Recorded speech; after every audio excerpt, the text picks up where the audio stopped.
Hi, welcome back guys. This is your friend, the Broccoli Fanfics. Back with amazing fanfiction. This is the series of What If Deku Had Insect Monarch Quirk. Now before starting, please give this video a like and subscribe to the channel if you want more videos like this. Now let's get into the fanfic. Careful everyone. The situation is especially dangerous today, yelled the battle hero, Gunhead. The hero was acting as crowd control for the current fight, making sure no civilians were caught in the crossfire. Best Jeanist and Gang Orca have everything under control, he continued. The villain seems to have some sort of spatial warping quirk, and it's giving them a bit of trouble. I wouldn't want anybody to get hurt now, so please stand back. Indeed, the scene was rather dangerous for the common bystander. Debris went everywhere in multiple directions. Whether objects were being SCK'd in or shot out from the holes, the villain's quirk sprouted destruction wherever it manifested.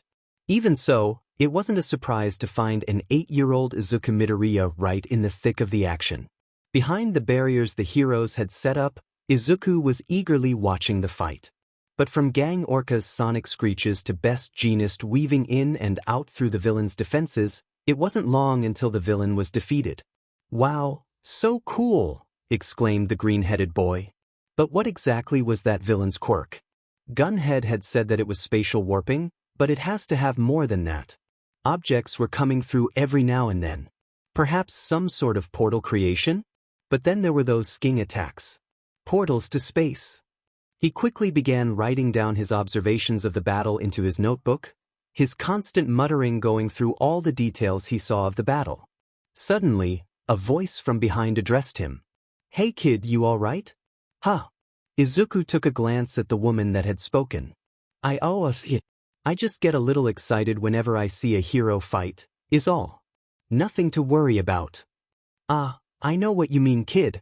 It's always a sight to see the heroes in action. The stranger took a pause, considering Izuku's appearance. But, on the other hand, I couldn't help but notice your uniform. Don't you have school or something? You'll be late if you don't hurry. Izuku's eyes widened in realization. You're right. Thanks, miss. I've got to go. The woman laughed. No problem, kid. Now get going. Izuku started his way toward his school, departing from the scene of destruction left behind by the villain's quirk. However, unbeknownst to him, something was amiss with the world. While Izuku had arrived to the fight by himself, he wasn't alone, not truly, when he left the scene for school. And he wouldn't be for a long while. The day had been going great for the most part. First was that fight with that strange villain in the morning. It was an enlightening experience, giving Izuku a nice problem to solve given the villain's quirk. Something to add later to his notebook, in fact, to think about for future reference. And then there was school. Kacchan had seemed more subdued than most days. He didn't even bother to cause any trouble with anyone during recess or lunch. Izuku was intrigued with the uncharacteristic change, but not enough so to ask Bakugo directly. That was never a good idea, after all. Not ever since Bakugo had changed. It wasn't until after school when Bakugo had spotted a girl sitting on some steps, twirling a piece of paper up in the air with her quirk, that he acted up to his usual self. And what of it, Deku? What are you gonna do about it, huh? You don't even have a quirk, yelled the sandy-haired boy known as Katsuki Bakugo. The other two at his side, a boy with wings and another with extendable fingers, voiced their agreement. But Kacchan, that's wrong. Hurting other people is bad. Izuku responded. He was standing in front of the girl, another victim of Bakugo's sudden craving for violence. She was sobbing, the piece of paper she had been playing with burnt to a crisp. Izuku had stood tall, having rushed in to prevent another attempt of his friend releasing an explosion onto the girl. Bakugo continued to glare at him. Izuku decided to further his words with his friend. Don't you want to be a hero? Izuku continued. Bakugo's eye twitched. Shut up. You useless, quirkless Deku. What right do you have in telling me what to do? He stopped, a grin appearing on his face. In fact, he raised his hand up, lights and small trembles emitting from his palm. Since you're so interested in blocking her from my blast, why don't you take it instead? Bakugo suddenly charged up another of his explosions in his palm and unleashed it point blank in Izuku's face. Izuku stumbled to the ground. The girl, seeing the opportunity for escape, ran away with no care for her savior. The two accomplices of Bakugo laughed up a storm. Not so tough now, are you, Deku? Why don't you just crawl on home now, huh? You do the world a favor. Bakugo and the other two walked away, leaving a stunned Izuku upon the ground. Izuku laid there for a while. He stared up at the sky, watching the clouds roll by and listening to the vivid ambience of the cityscape around him. He didn't know how long it had been, but he eventually got up from his position on the ground. He went to look at himself in a nearby puddle. His breath hitched as he looked at his reflection, a slight tear coming upon his eye. It was a reminder of what had just happened, of what had been happening for quite some time now. A tear dropped into the puddle, the splash distorting the image of his face. Not yet, he thought. I just need to get home first. Izuku felt at his face. It wasn't too bad. It stung like the stings of a dozen hornets for sure, and it was a bit red from what he had seen, but he'd received worse. If anything, Kacchan had been more mild in his aggression than most days. Izuku picked up his backpack, the same all-might one he had since he started school, and headed off towards home. He thought about other things during his walk. The way the wind blew on his face, the sound of water as it flowed, or the endless sounds of the people that passed him without a care in the world. Even the savory taste of the katsudon that Mom made. It wasn't long before he found himself at his doorstep. He opened the door and called out, "Mom?" There wasn't an answer. She must still be at work, then. Of course, considering how things were going. Mom has been having trouble for a while now. It doesn't help that. Dad has never been around, but we're getting by, I suppose. Izuku then found himself in his room, a darkened place littered with all-might paraphernalia and other hero merchandise. The place acted as a refuge from the reality of the world. A reminder of things that could be, that things could get better. He walked over to his bed, and collapsed atop its surface with all the effort of a puppet cut from its strings. It wasn't long before the sobs rang true. The proverbial dam that hid his emotions for so long allowed itself to open, pain and hurt all hurtling out and slamming in full force. Kacchan hurt me again. He didn't even hesitate. Why did it hurt so much? Weren't we friends before? But. What changed? Did I do something? I just wish that we could it was all too much. A jolt of darkness. Two massive beings, swirling in an endless void. Shrinking ever so slightly, shards and pieces falling off one by one. Each piece jettisoned in its own way to and fro. One had set its course for its destination below, but something came in its way.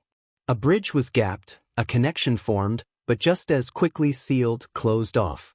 But that was enough. The being had gone through. It seemed hesitant, confused, observing its new surroundings. But it made its decision, darting away into the unknown. It reached out, moved, aiming for a new destination, landing just above high. Things. Millions and millions of things. Beneath the ground. In the sky. Within the walls. It was too much. Too much. Handle. Two, and then again came darkness. Izuku bolted up from his bed. Hard, heavy breaths filled the eerie stillness of the room. He looked over to the window. It was dark. I fell asleep? A nightmare? But it felt so real. A buzzing sound found itself emerging from the back of his mind. A gradual buildup of static, scratches, chitters, and the like. He could feel them. Feel them all. Their many legs dragging their bodies, eyes swirling the world to a strange kaleidoscope, hardened exteriors bumping and interfering with their surroundings. The buzzing was begging for a release, a function jammed from its task. Almost as if a response to his current state. He let it be. And released. And he screamed. They were everywhere. Ants, bees, hornets, spiders. They covered the walls, arriving in through the vents and the window held ajar. Making their way from the farthest reaches of the darkness towards his person. Converging like an army in unison. Then he heard something else. A yell in the distance. Izuku! Don't worry, I'm coming, baby. He reeled in panic. She was home. Of course. Of course she was home. She couldn't see him like this. The insects, the bugs, what would she think? He closed his eyes, looking for a way out, for something that could get him out of this horror. Please, he begged, please, go away. Go. Izuku. The door slammed open. Mom. Wait, don't. But he had felt it, and they had responded long before the door had opened. When he opened his eyes, when he had found his mom at his door, he found that the various creepy crawlies had retreated back into the depths, disappearing into the shadows and the outside, leaving no evidence of the presence behind. Nothing left that would hint of anything wrong. Izuku stayed there, upright and with wide, unblinking eyes. Izuku, honey, are you okay? She walked up to his bed and hugged him. He turned his head toward her. But I can't tell her. The insects, the bugs. All over the walls, all over the sheets, crawling all over. Was just nightmares. Oh, honey, she cooed as she rubbed his back in slow, gentle circles. I'm so sorry. But you don't need to worry now. I'm here. Yes, everything was fine now. All fine. Mom was here, and the insects were all gone. For now, he'd forget all about it. For now, he'd sleep. Izuku awoke from his slumber. Groggily, he yawned and pulled his sheets over his body, rescinding back to the comforting grasp of sleep. That is, until memories of last night resurfaced. Flashes of chitinous bodies and the chittering of insects came to mind. He shot straight up after that. To his relief, Izuku found the room empty. Aside from the various all-might merchandise that littered the walls and shelves, nothing in particular caught his eye. He was safe. But then he felt it. The soft, effervescent buzz that lingered within his mind. It wasn't as strong as it was last night, however. In fact, it was almost non-existent. Wonder why that is? But the inner workings of the buzzing didn't matter right now. What did matter was that it was still there, taunting him, begging to be used, rather than to be hidden away and scorned. It plead and plead, constantly striving for Izuku's attention. He sat there trying to ignore it, wishing it to go away. It didn't, despite his best wishes. And so, Izuku had made his decision. He got up to his door and locked it. He didn't want a repeat incident like what happened last night, after all. He then turned back around and sat at the foot of his bed. He felt for the foreign presence in his mind. He thought of what occurred last night and considered what it meant.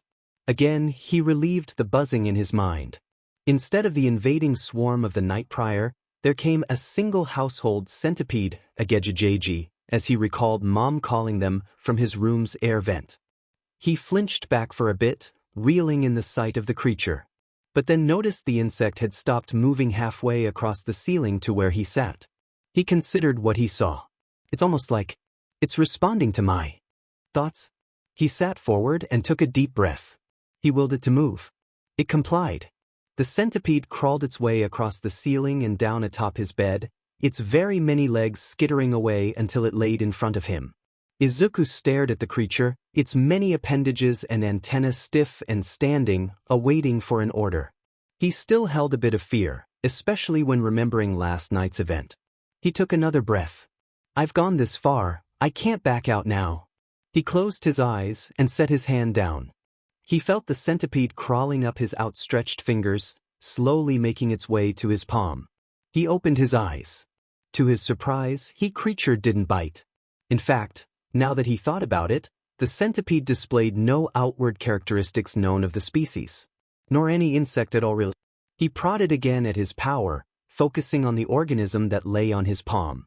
The centipede responded to his commands, rearing up like a horse, running around in circles, and giving a 20-armed wave. The display swirled amuck in his mind. Could only mean one thing after all. I have a quirk. A quirk. I'm not useless. I could prove Kachin wrong.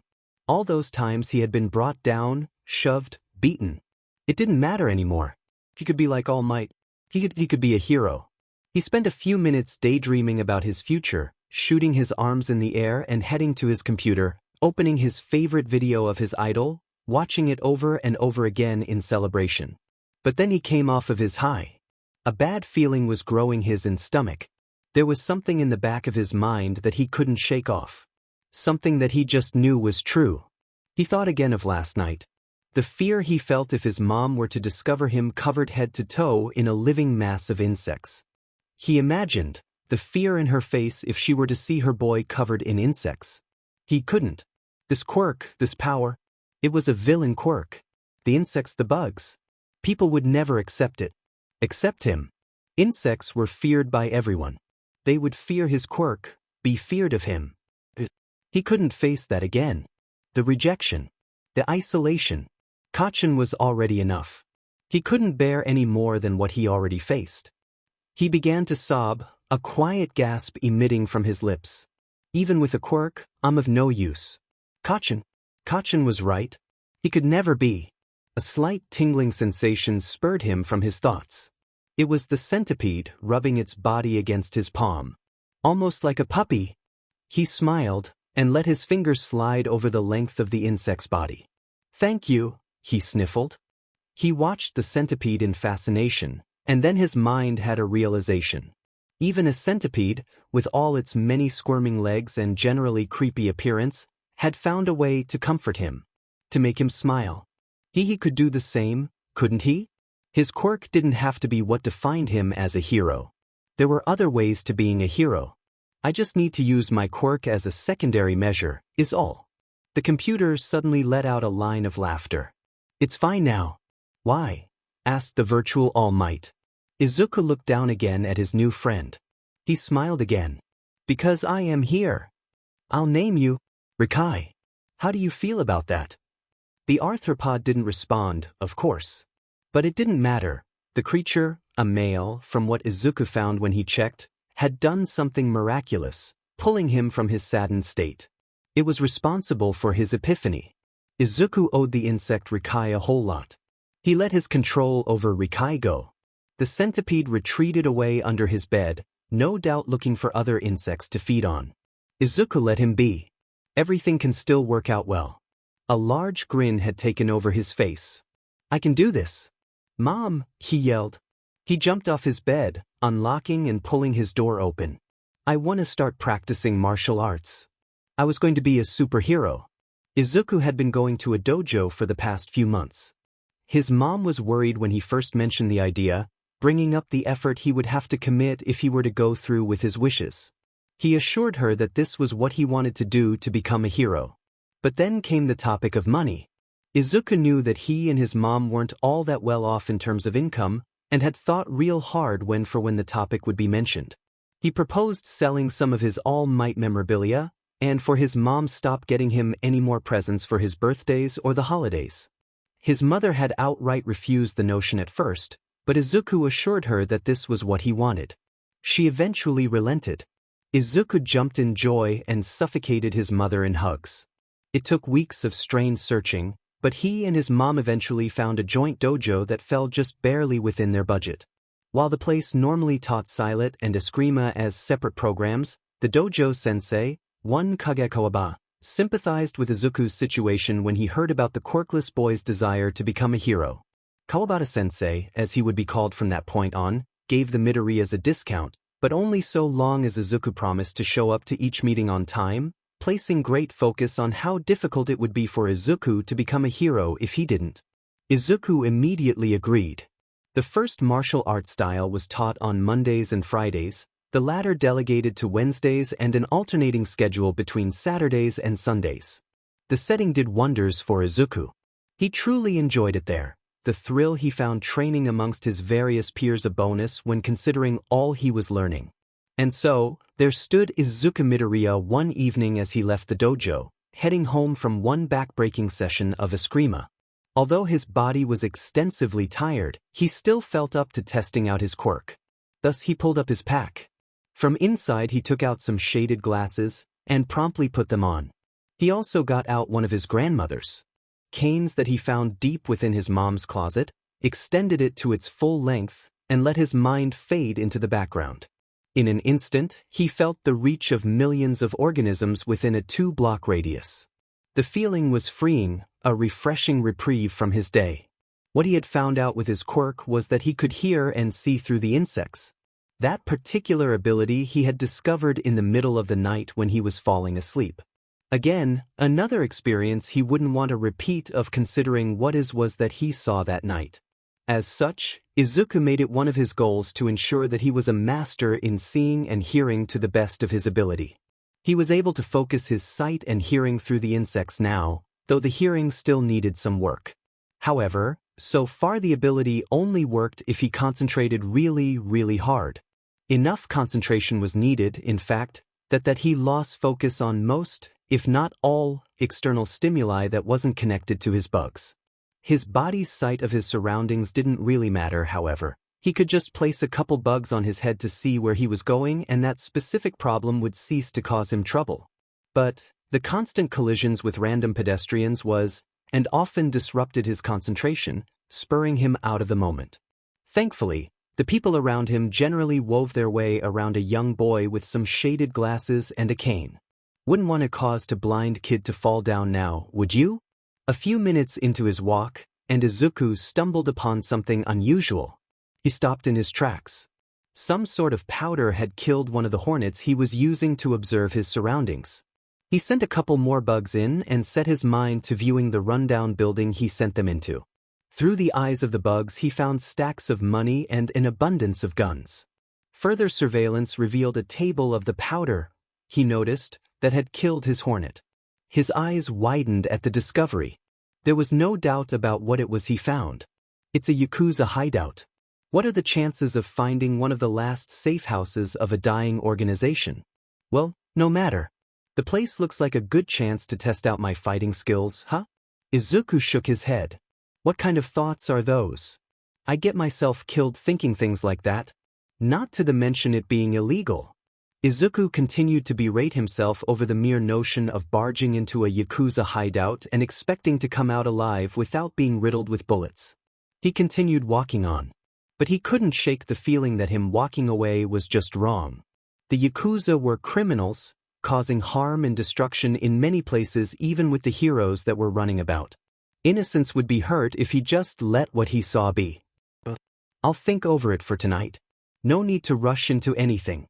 It's not like they won't be there tomorrow. The next week found Izuku 2 blocks away from the Yakuza hideout. He thought over what he could do for the last 7 days, spending hours over the possible ways he could take down the hideout without being outed himself. As it was, he was within a rather comfortable ice cream parlor. A place that acted not only as a place to concentrate his focus, but also had great ice cream, from what he had heard. So there he was, just digging into his mint chocolate chip, when his surveillance bees picked up on a disturbance in hideout. Ready for Anno? He was still working on picking up audio with his bugs, but what he had heard had been enough. There were people in there just asking to be arrested. He then enacted the second part of his plan. In a discreet alleyway, Izuku found a payphone with his bugs. The various insects began to dial up a number. The phone rang, and then a voice came through. Hello? What's your emergency? Then came the hard part. Again, like his audio receptiveness, the next part of the plan relied too much on something he was having trouble mastering, but he pushed away his worries in place for action. His bugs came together and began to create sound. Yakuza, a hideout, found. Relayed a harsh cacophony of chittering insects. Izuku ensured that the voice was as feminine and light as possible, while giving a sense of authority, something he thought up to keep the faceless mass of bugs as far from his own identity as possible. He thought up the ability just last week, deep within his planning session regarding the Yakuza.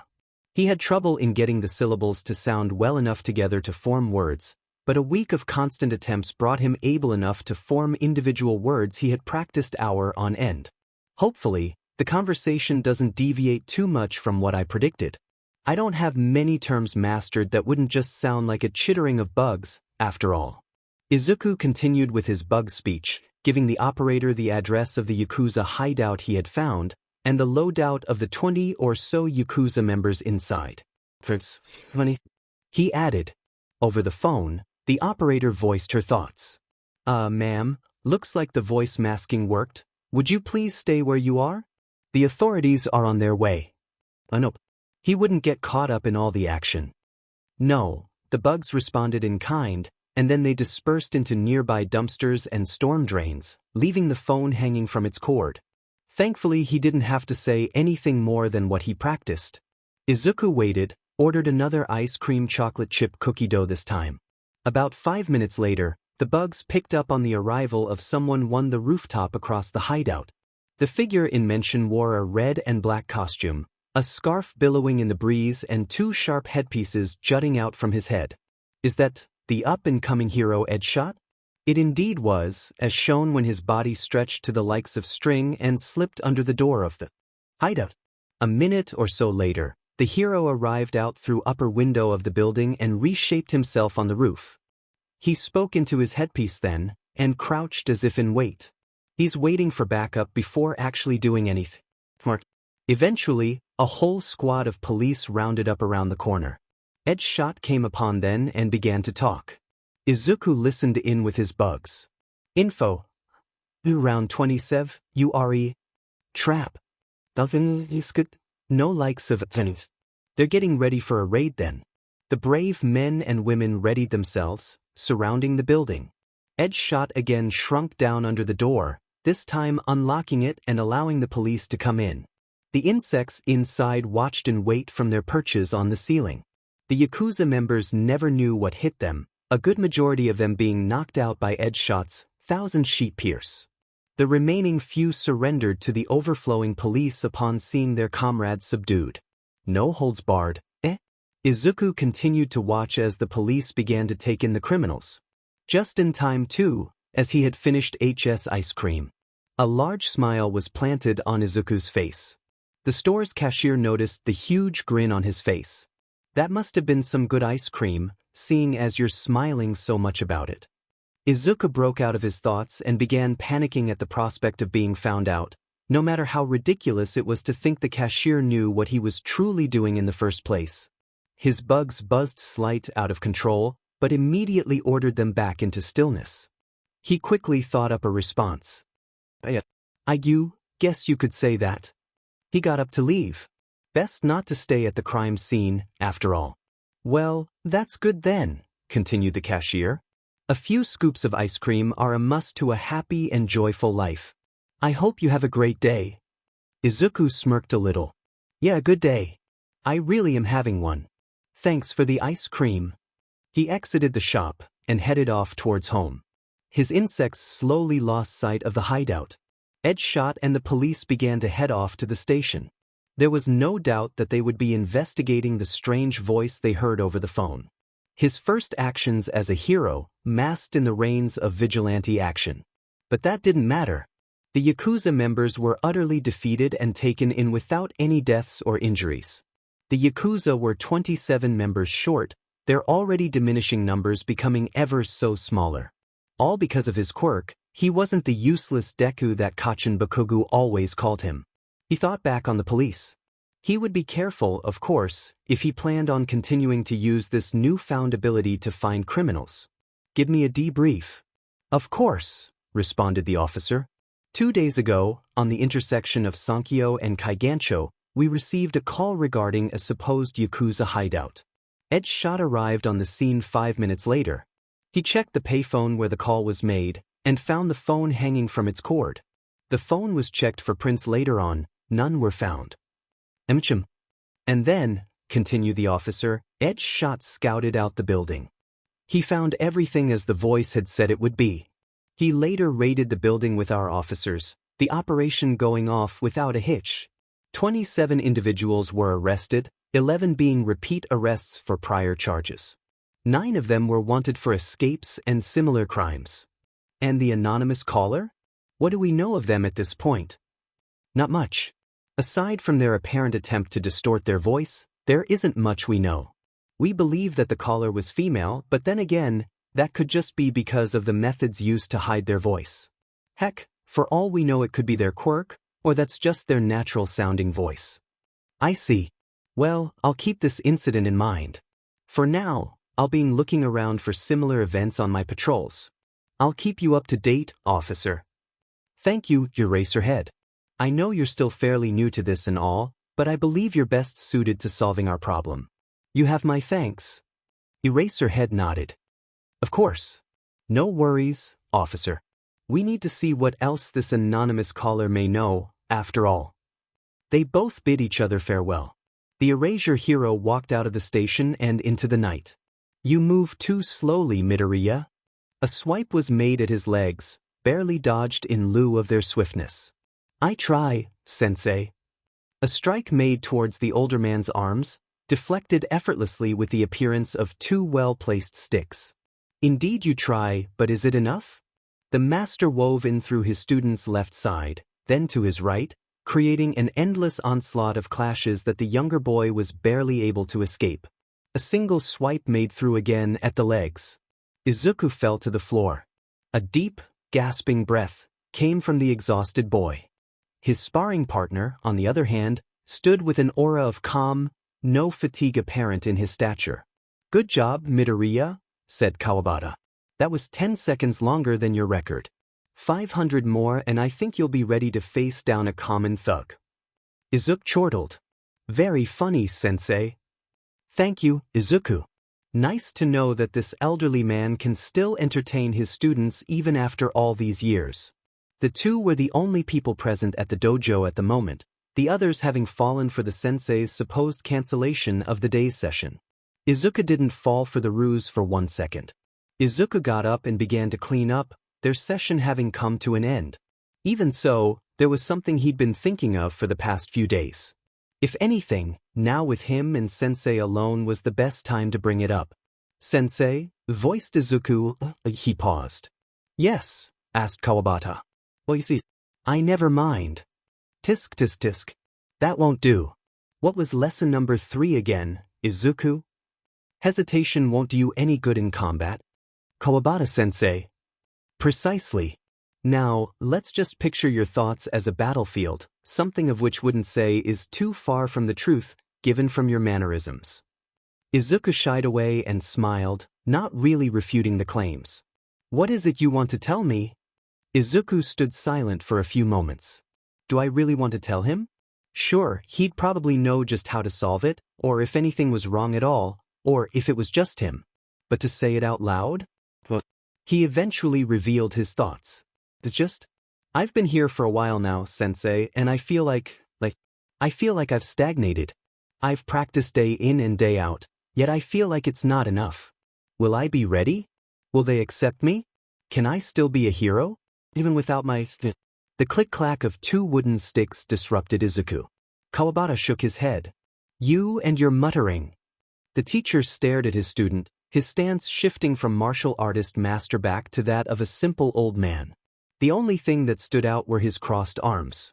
He eventually spoke.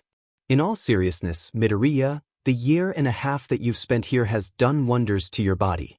What was once a feeble, flimsy stick is now an elegant, sturdy bakken.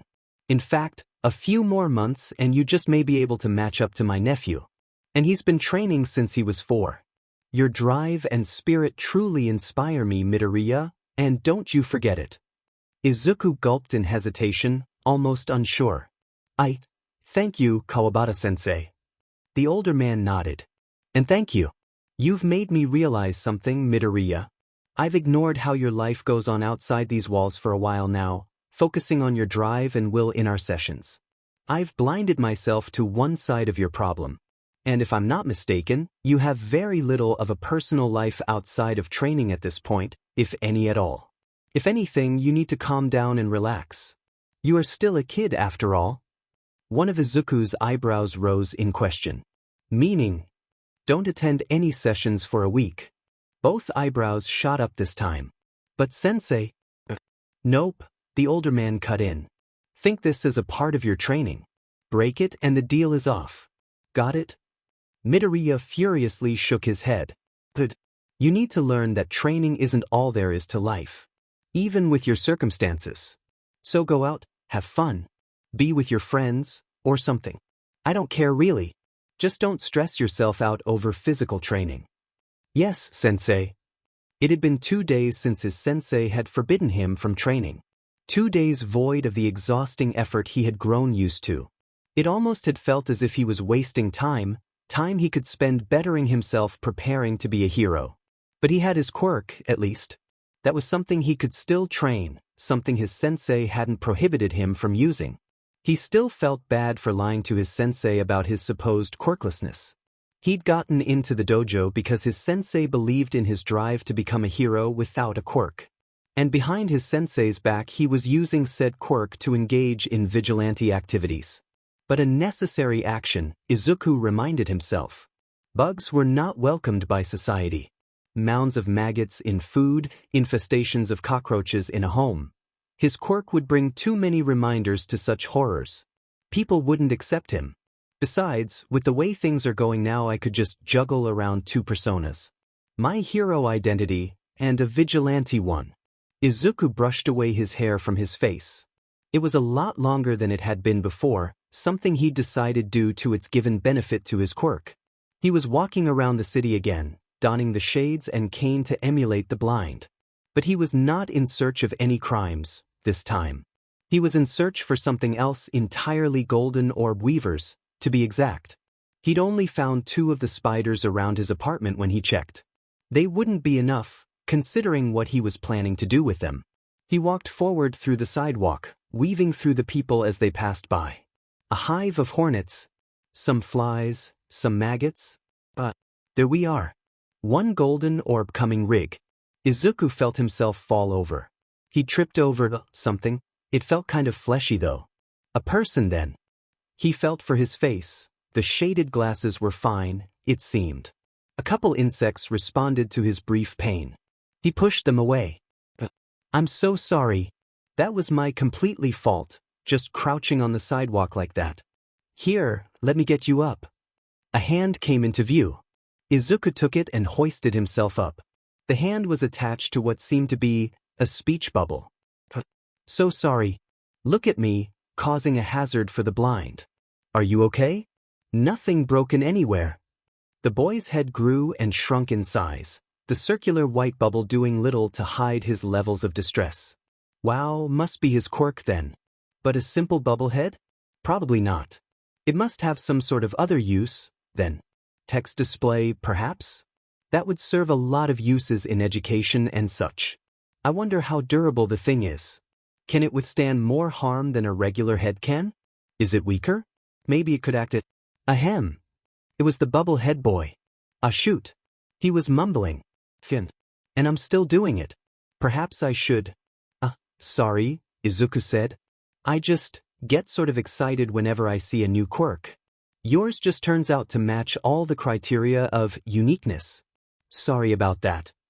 The boy made a sound that indicated a smile. No worries, I don't mind.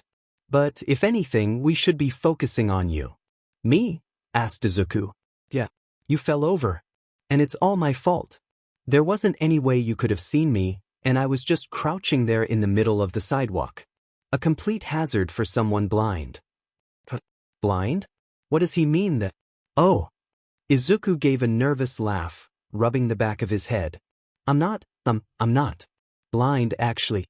Oh, the unnamed boy tilted his head. Then what's with the hole? He motioned. The glasses. And the cane. It's because of my quirk, actually. Oh, he voiced in confusion. What kind of quirk would make you need to look like a blind person? Seems like a weird sort of necessity, no offense. Izuku swayed his feet in place. I what? Control bugs? Yeah, I can order each insect individually if I wanted. I can see through them too. Then I could make the insects crawl into your orifices as you sleep, or ensure botflies find just the right place to. I'd rather not say. Oh. A PRGNT pause. Well, that's fine then. The boy held his arm out. In that case, my name is Manga Fukudashi, and my quirk is comic. I'm sorry for making you fall over. No. It's fine. Izuku looked at the outstretched hand. He slowly went to grab it. He shook the hand. It's my fault anyway, Fukudashi-san. I wasn't paying attention. I'm, Midoriya, by the way. Izuku Midoriya. Fukudashi crossed his arms in an X shape. No. None of that, Midoriya. What? Did I do something wrong? Already? None of that, Fukudashi-sen stuff. We're friends now, and I'll only accept the usage of my first name from now on. Izuku blinked. Friends? Is he really? Well, deep breaths. In that case, Manga, said Boy Rose 2 thumbs up, it's nice to meet you. I'm sorry for running into you. It's no problem, man. Just a common mistake. I know how quirks can be. Izuku shook his head, but that doesn't excuse. All right, Manga interrupted. How about this? I'm kinda new to the neighborhood, just moved in actually. You can show me around the city. Show me all the cool places you know of. What did you say? Sage show him around? Like hanging out? And he said we were friends? Nobody wanted to just hang out with him. Not after he learned he was quirkless. Perhaps. Yes, Manga. He opened his pack and placed his blind man's costume into it. Come over this way, I know this really cool ice cream parlor over yonder. The spiders could wait, I suppose. How did you discover such a good ice cream place, Izuku? Questioned Manga as he dug into brownie fudge sundae. The two were currently in the ice cream parlor Izuku utilized during his first stakeout. It had taken a few hours to get there, considering the detours they had ended up taking to several shopping places and a few parks. They eventually reached their original destination, however, and both were pretty tired by the time they got there. They voted to take up some ice cream. Meanwhile, Izuku was watching in fascination. He was wondering if taking Manga to a place to eat was a good idea. After all, as far as he could tell, Manga lacked a mouth. Either that or the boy across from him simply didn't need to eat, or had some other way of doing so. But seeing him now, well, it was fairly interesting. Say, you're doing it again, Izuku.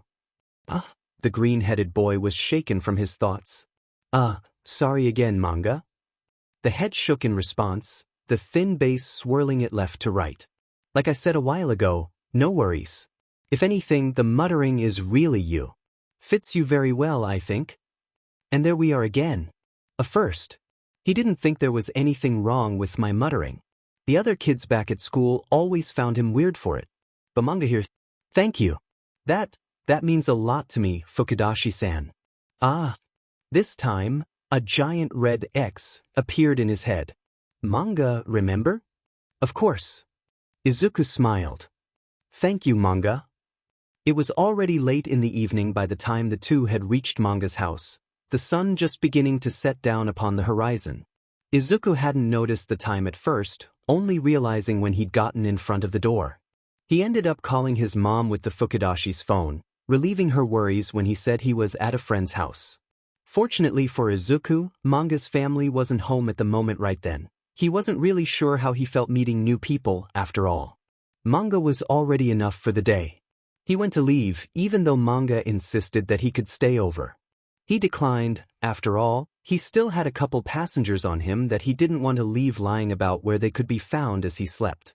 And so, when the door of the Fukudashi residence closed, Izuku was left in the dark.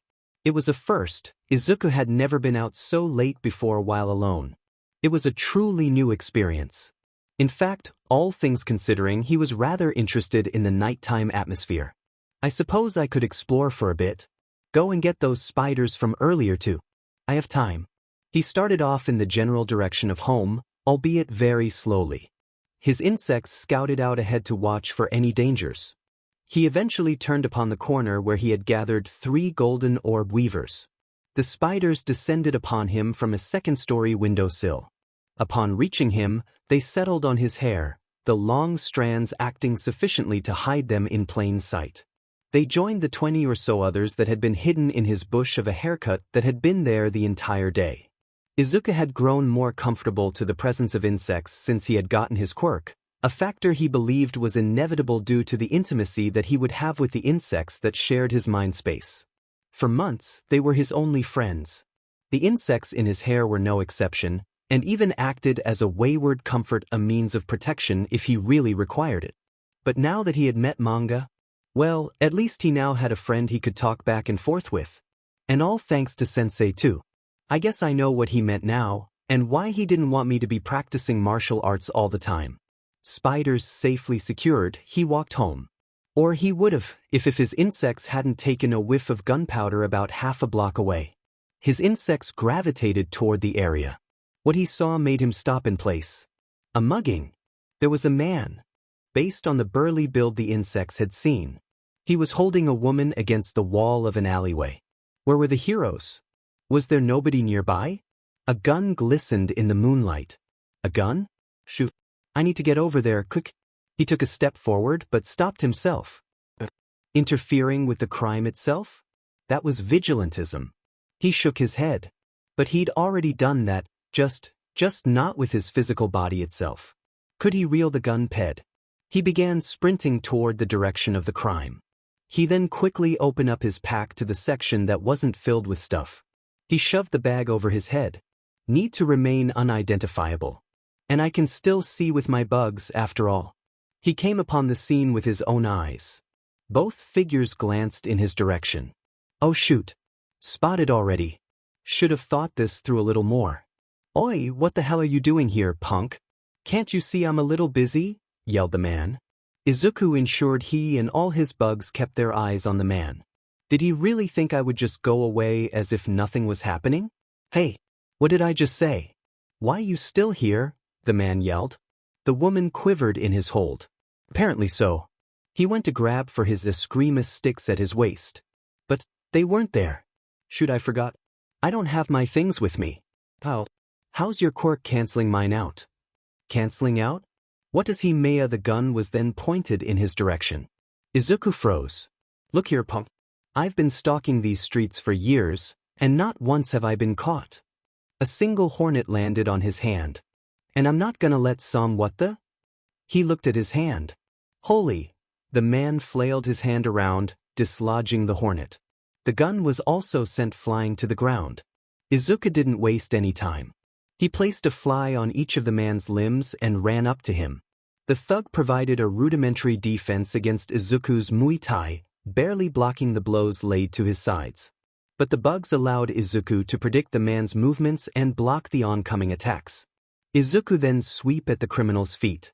The man tumbled. Izuku placed all his focus on the fallen man then. He went for his opponent, planning T. What was I doing again? He felt a hit to his side. He fell over. What happened? He was on the ground, splayed before the man he had just tripped up. Strange, mused the man. My quirk worked then. Why didn't it a while ago? The man stopped before Izuku. And no matter. A single man isn't going to stop me now. I've been on these streets for years, picking off of the innocents one by one. Easy targets, they are. The man took out a knife. A knife. Shoot. No way that I can get up in time, to move, or do something to bugs. Now, why don't you just lay there while I ga? The man fell over, his head having been hit by a heavy bag. It was the woman from earlier. She hit the man over the head a couple more times. Izuku blinked. The woman eventually turned to him and helped him up. Thank you for that, voiced Izuku. You kidding? Asked the woman. If anything, I should be thanking you. He caught me by surprise and then blammo. He had me against the wall. Don't know how I didn't hear him coming, though. I should have been given my ears, she pointed, the ears no doubt enlarged due to her quirk. Anyways, thanks, who are you anyways? Baghead man or something? Shoot. Still being a vigilante, right now. I, gotta go.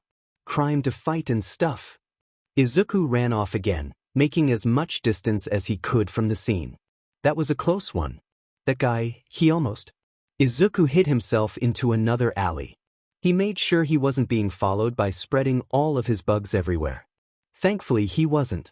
He removed the bag from his head. I just saved someone. I know that I really shouldn't have, that maybe I should have just called the police, just maybe.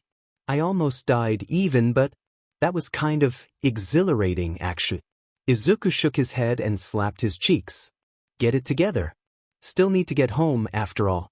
Izuku hoisted himself up. He shook his head. I need more practice after all. Izuku walked on home and didn't stop until he reached his bed. A couple more days later had Izuku inside the dojo, training away with his peers and his sensei. Thank you, Kawabata-sensei, voiced Izuku. I understand now why you wanted me to refrain from martial arts for a week. Kawabata-sensei smiled. What did I tell you? People your age need more than just work, after all. The man took up a stance. Did you learn anything about yourself, Izuku? Plenty, Sensei. There was so much I didn't really get until the last week. Good. Now, get ready. Your stance is all off. You'd easily fall to a 2-bit thug. Izuku smiled. Of course, Sensei. All right, everyone. Settle down, the teacher announced. The gruff man slowly descended in his own chair and wait, having used his quirk to assess the situation. The classroom eventually obliged to the command.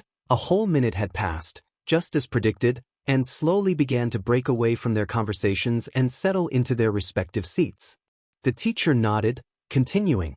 It may be the end of the day, but I'd still like to welcome everyone back for the new school year. Now, as you all know, this is your last year of elementary. A big time in your life, in fact beginning to prepare for the transition from elementary to middle school. The change will be rather... Izuku tuned out his teacher, having already thought over the current topic. Instead, he pondered upon the last few months since he'd met Manga. The months were unlike anything he'd experienced in a while, experiences that were a rarity ever since he had discovered he was quirkless.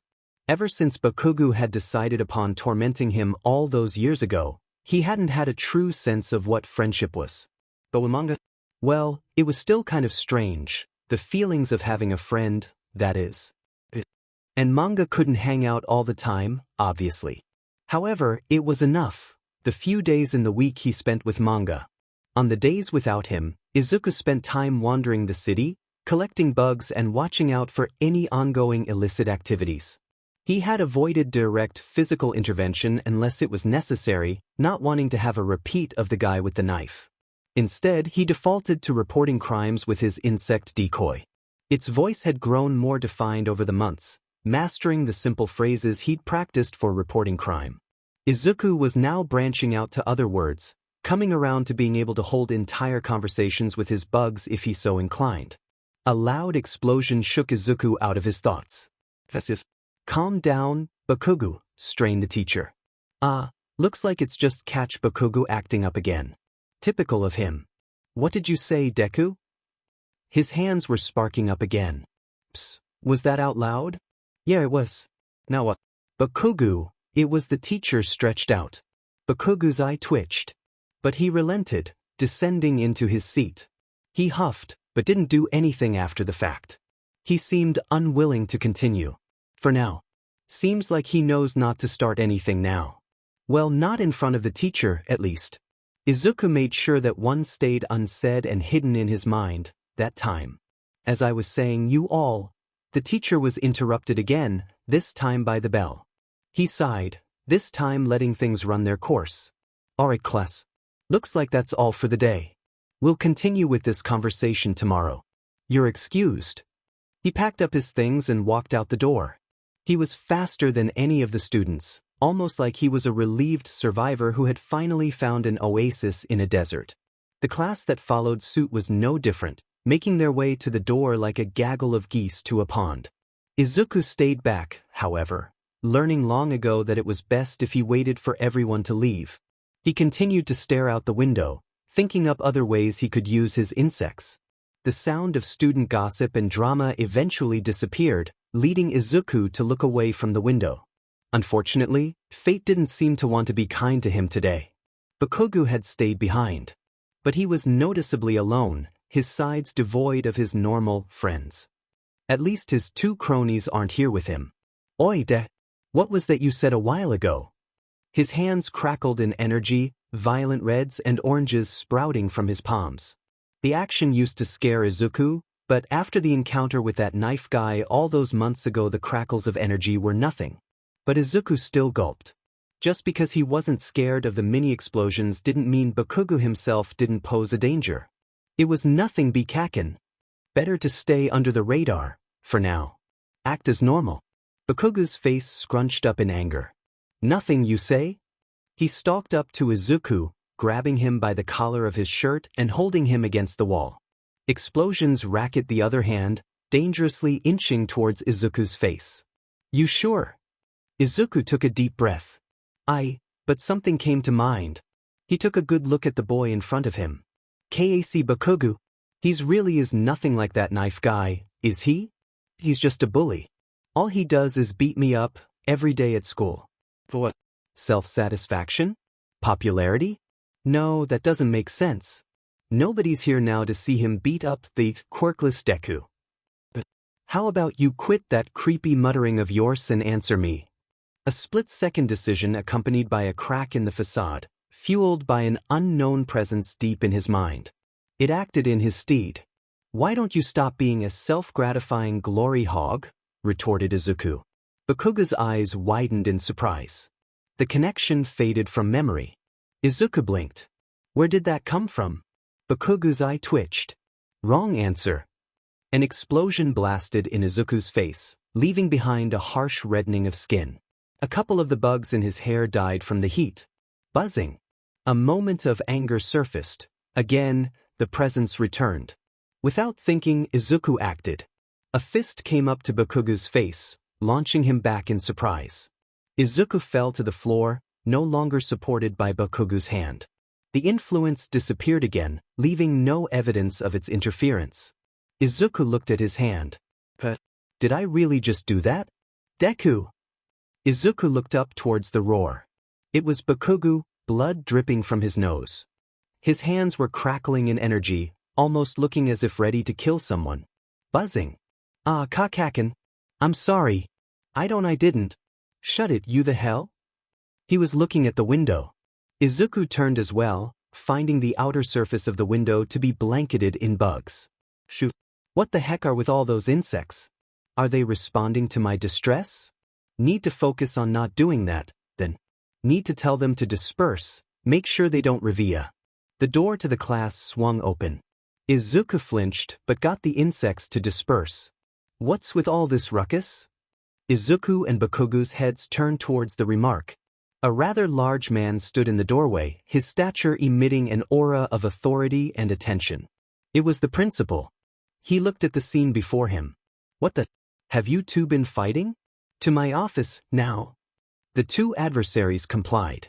Izuku found himself seated outside the principal's office.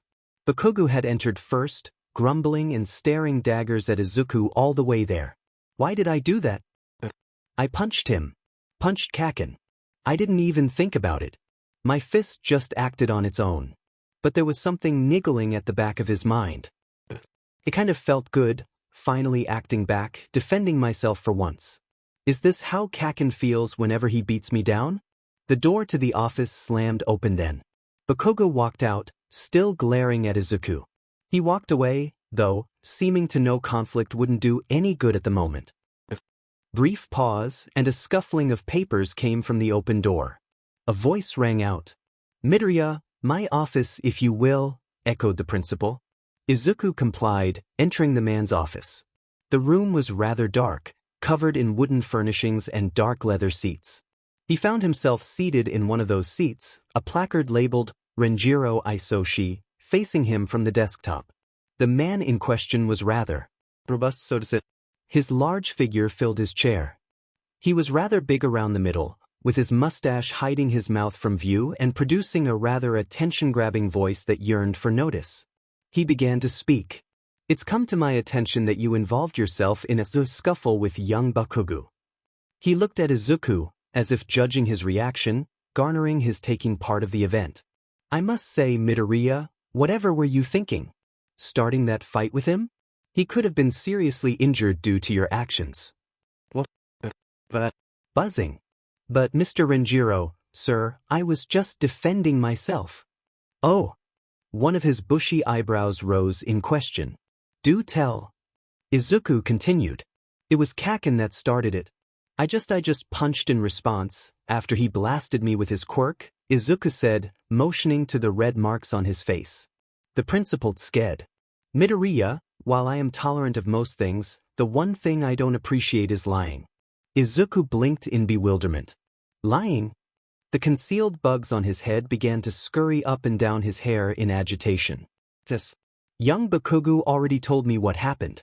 And seeing things as they are, you are quite obviously the instigator of the fight. Buzzing. The bugs began to gather at the window like before. Thankfully, the closed blinds prevented them from being seen. But that's not why. Midoriya. I'm inclined to only give you a warning this time.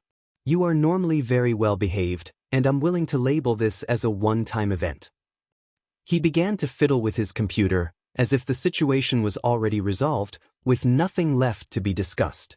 But this isn't the first time this has happened, yelled Izuku. Oh. The principal looked away from his screen, looking back at Izuku. Are you saying that you've started fights with Bakugo before? What? But I haven't even shared my side of the story. You and Bakugo spent nearly 10 minutes in here. You aren't even trying to see how things started from my point of view. Midoriya. A hand slammed down on the table, the principal's gruff voice echoing throughout the room. Izuku jumped, his rant sputtering into nothing. He took a deep breath. Be calm. Disperse. Disperse. The bugs outside complied. The ones in his hair relaxed. The principal looked at him, as if expecting him to say something. Okay, Mr. Renjiro. He nodded. Good. You're dismissed. Izuku rose from the chair and walked out. He peered outside the hallway, looking for Bakugo. He began to sneak around the halls, hiding behind walls before turning corners. But by his third corner he smacked himself in the face. I can use my insects. A couple of flies scouted ahead, weaving through the halls of an empty school. Izuku hid in the bathroom in the meantime. He looked at himself in the mirror. The reddened skin began to subside just a bit, but the wounds were still noticeable. The buzzing continued to grow. Izuku relented. The static grew into a clarity, the view and sensations of hundreds of thousands at once. A few bugs began to filter into the room, crawling in through the vents and the open window. They scoured the walls and the floors. They continued to arrive from the sink drains, some even from trash cans themselves. Izuku began to calm. Izuku found long ago that he became more relaxed whenever he connected to his swarm. Whether it was anger or sadness, he always felt at comfort when he connected to his bugs, the emotions just fading away. He wasn't exactly sure why this was, but he wasn't going to look a gift horse in the mouth. 5 minutes passed by the time the flies came back. No Bakugo in sight. Izuku had the bugs disperse again. Looks like he went home, and another deep breath. I need to clear my head, walk around for a bit. Izuku walked outside of the school. But he didn't head home, instead going in the opposite direction. He began to think over what the principal had said. Why did he believe Kaken at face value but not me? There must be some reason he did, right? For what? What exactly makes me less believable in such a situation? The blood running from Kaken's nose with me only having near burns? Some sort of contrived reasoning that just discredits me. Is it because it's my word versus Kaken's? He's done more for himself at the school than I have. While I stand at the sidelines, he's made a name for himself, doing this and that and. Why does he always go on unpunished and unscathed, while you go home hurt and bleeding? Yeah, why is that? Why does Bakugo always get away with what he does? He goes around hurting other people, and yet he still wants to be a hero. And everyone just watches. How could he? Deep breaths. And out. Deep breaths. He connected to his swarm again. He immediately calmed, his walking became noticeably slower, with Izuku focusing on his bugs. Izuku entertained himself with the daily ongoings of bugs, trying to veer his attention away from his anger. Have to take my mind of what happened for now. Investigate later. Figure things out. He witnessed as the bugs scurried under floorboards, flew free in the open air, raided trash for food and Eve. Izuku flinched. A whole bunch of maggots had all died in a fiery onslaught of heat and shrapnel. An explosion? Izuku found himself turning right, following the road to a rather compact scrapyard piled high with refrigerators and discarded appliances. Why not? He walked in. The few insects he sent in, he didn't want more blowing up, necessarily, didn't see much. There were a few rats, a couple of things that seemed like makeshift robots, a pink-haired figure just to his left, and even a couple. What?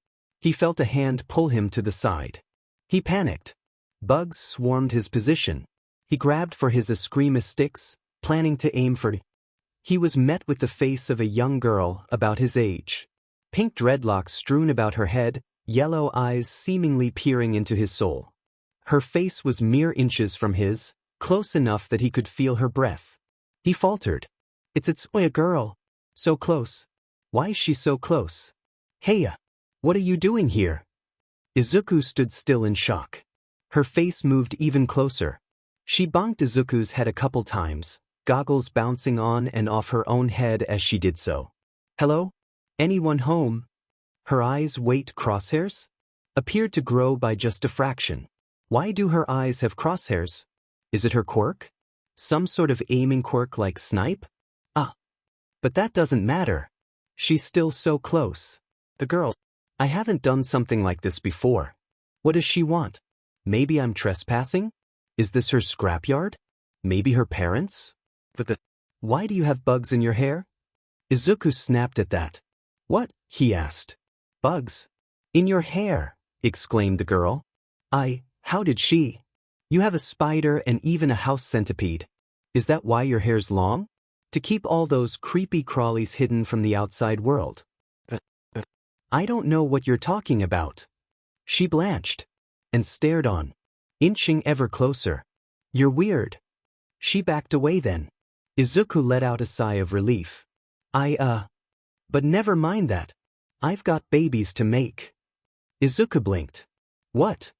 He observed the strange girl, watching as she picked up a wrench and went to work on something. He wasn't really sure what the thing was.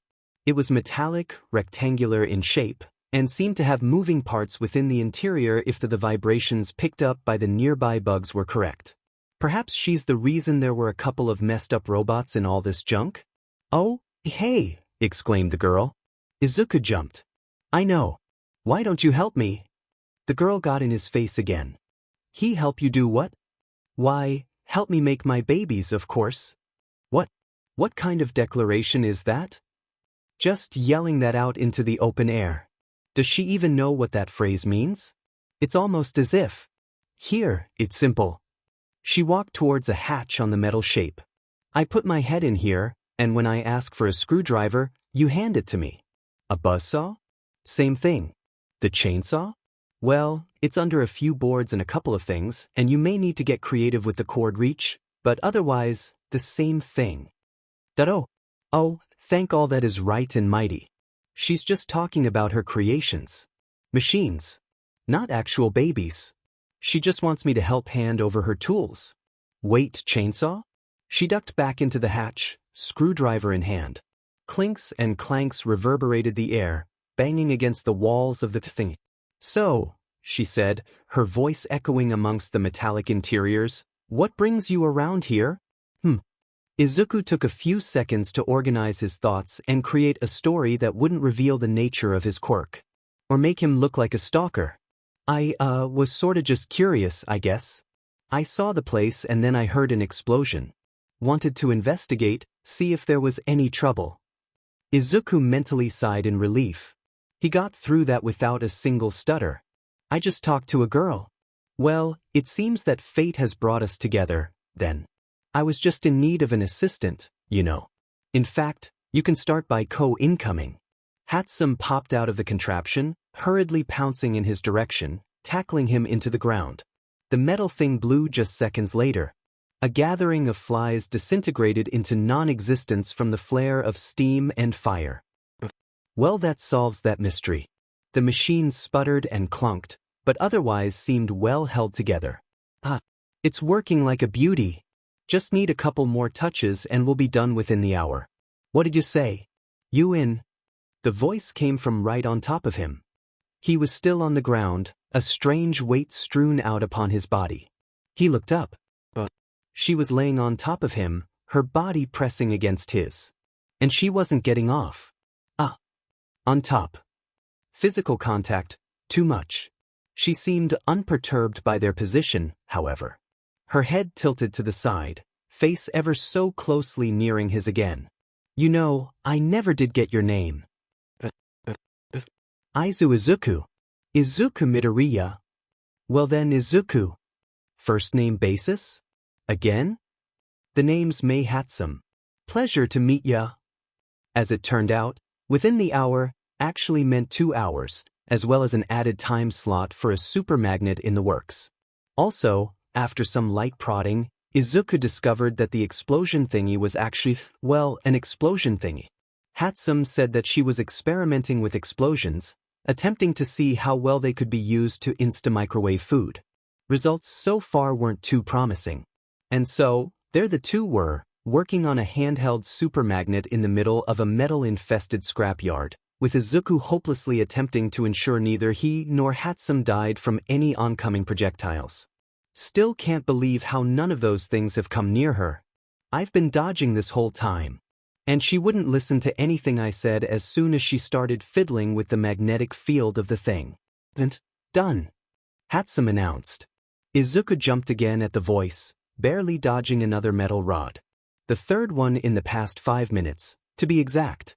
Looky here, Izuku-kun. My baby is complete. It has a built-in on-off switch, a variable magnetic pole, and a basically limitless radius. Well, to this entire lot, at least. But that doesn't matter.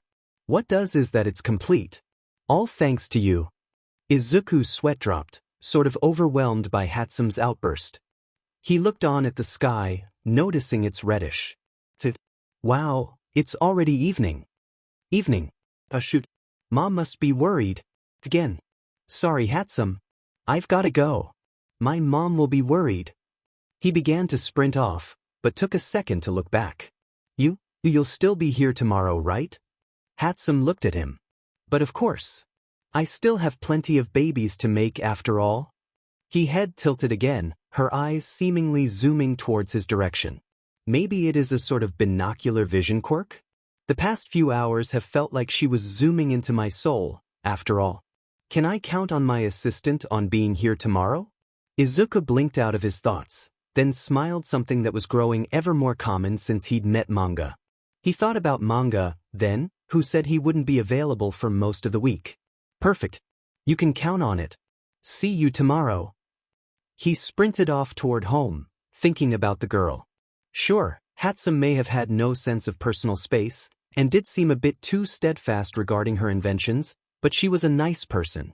Someone who was nice to him. Just like Manga was to him. Something he had been craving for so long. He looked again at the nearing sunset. Time sure flies by when you're having fun.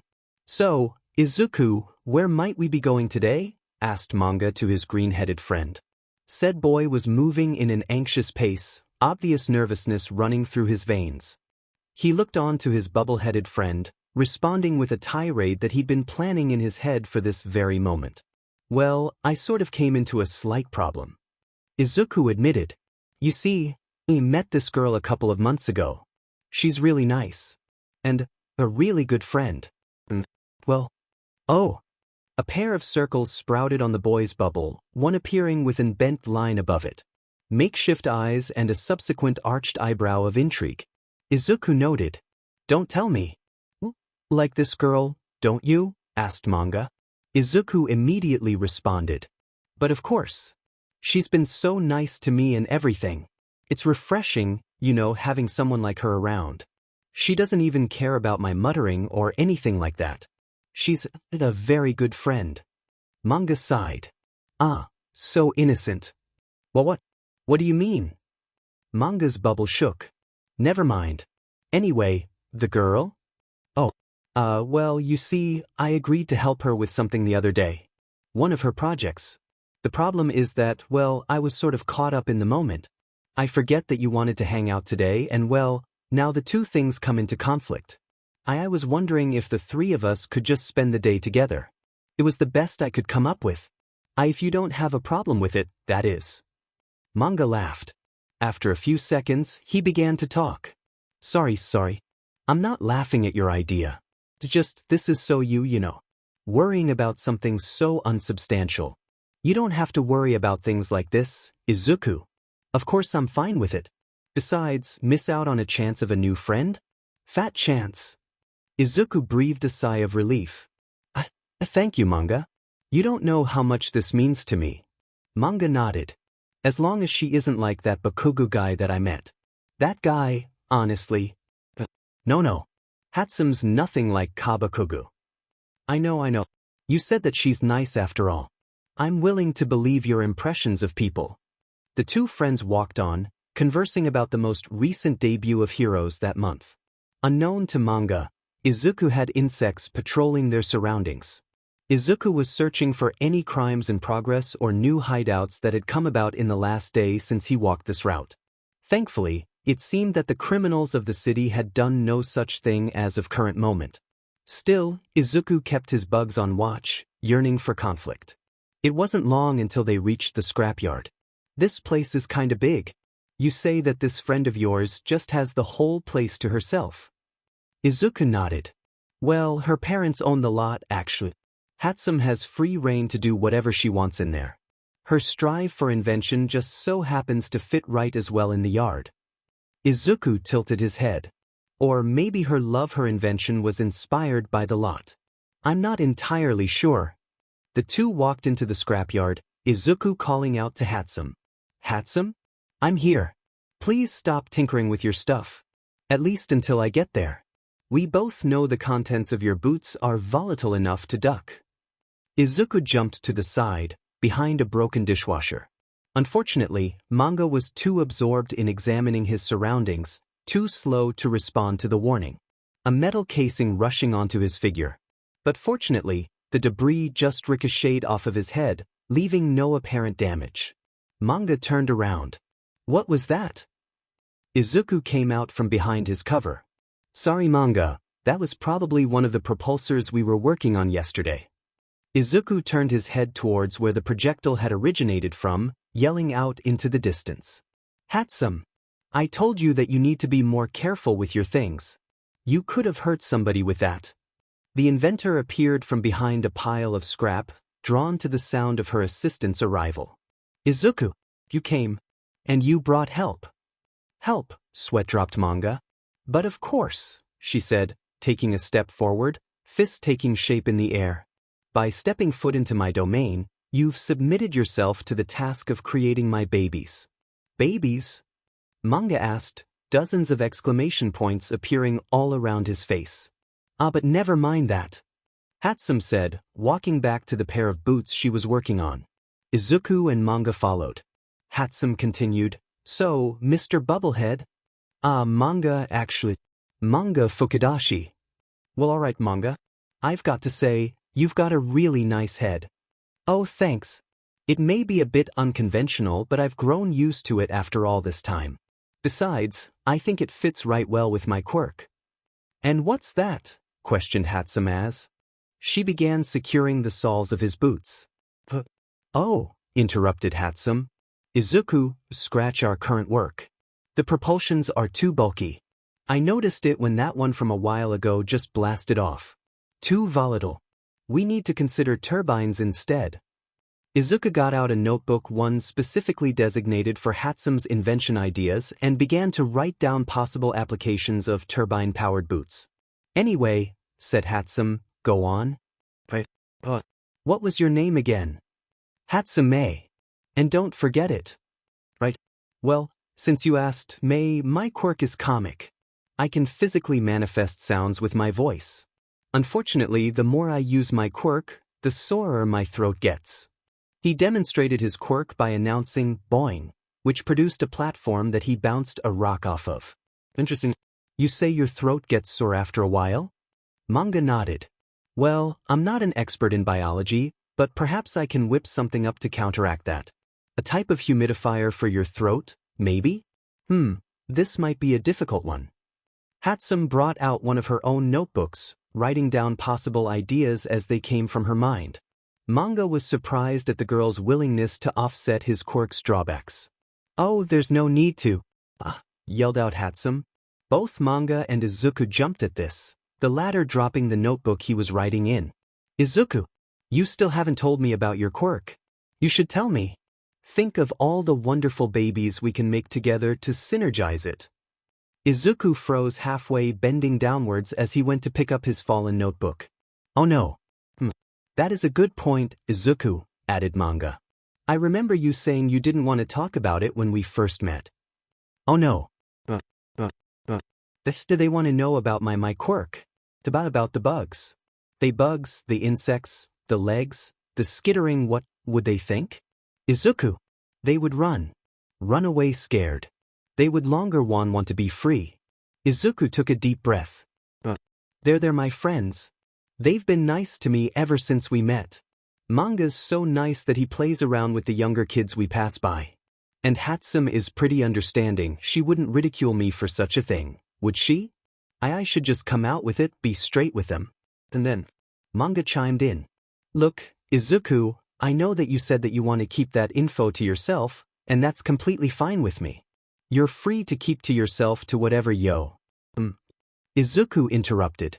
He looked away from his friends, taking glances at the junk and scrap that littered their surroundings instead. My quirk. His two friends waited with bated breath, waiting for Izuku's response. My quirk?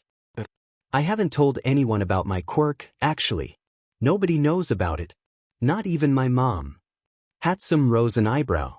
Manga manifested a pair and one rose too. There was a long moment of silence. It's now or never. The silence broke abruptly. I control bugs. That's it? Asked Manga. Izuku blinked. What? You control bugs? Asked Hatsume, hand under her chin. How exactly? Show me, demanded Hatsume. Izuku gulped. So far so good. He connected to a swarm of flies from a nearby dumpster, calling them over. Think non-scary. Something fun. Something that wouldn't scare them. Like the circus. There's nothing scary from the circus. The flies arrived, responding to Izuku's commands. They formed a ring in the air, the miniature swarm hovering in a rotating shape. Individual flies were given the order to fly loops and nosedives through the air, and eventually make their way through the hoop. I've gotta admit, that's actually kinda cool, Izuku, voiced Manga. Izuku looked toward his friend. Really? Yup. There's nothing wrong with it?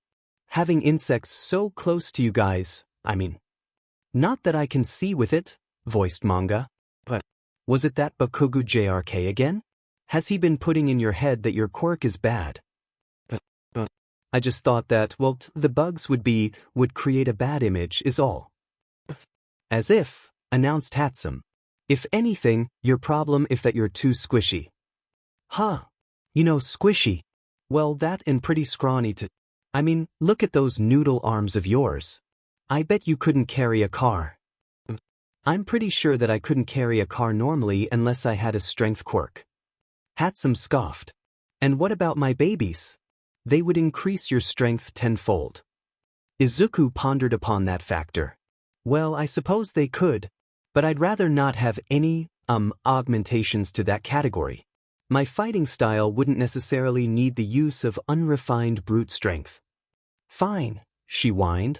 Be all that with your no strength-providing exoskeleton apparatus mindset. There are plenty of other things I could work upon.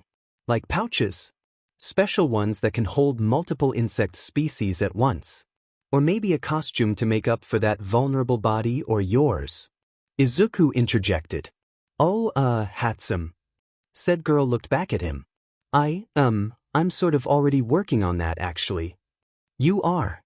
Yeah, I have this project going on at home with a couple of golden orb spiders.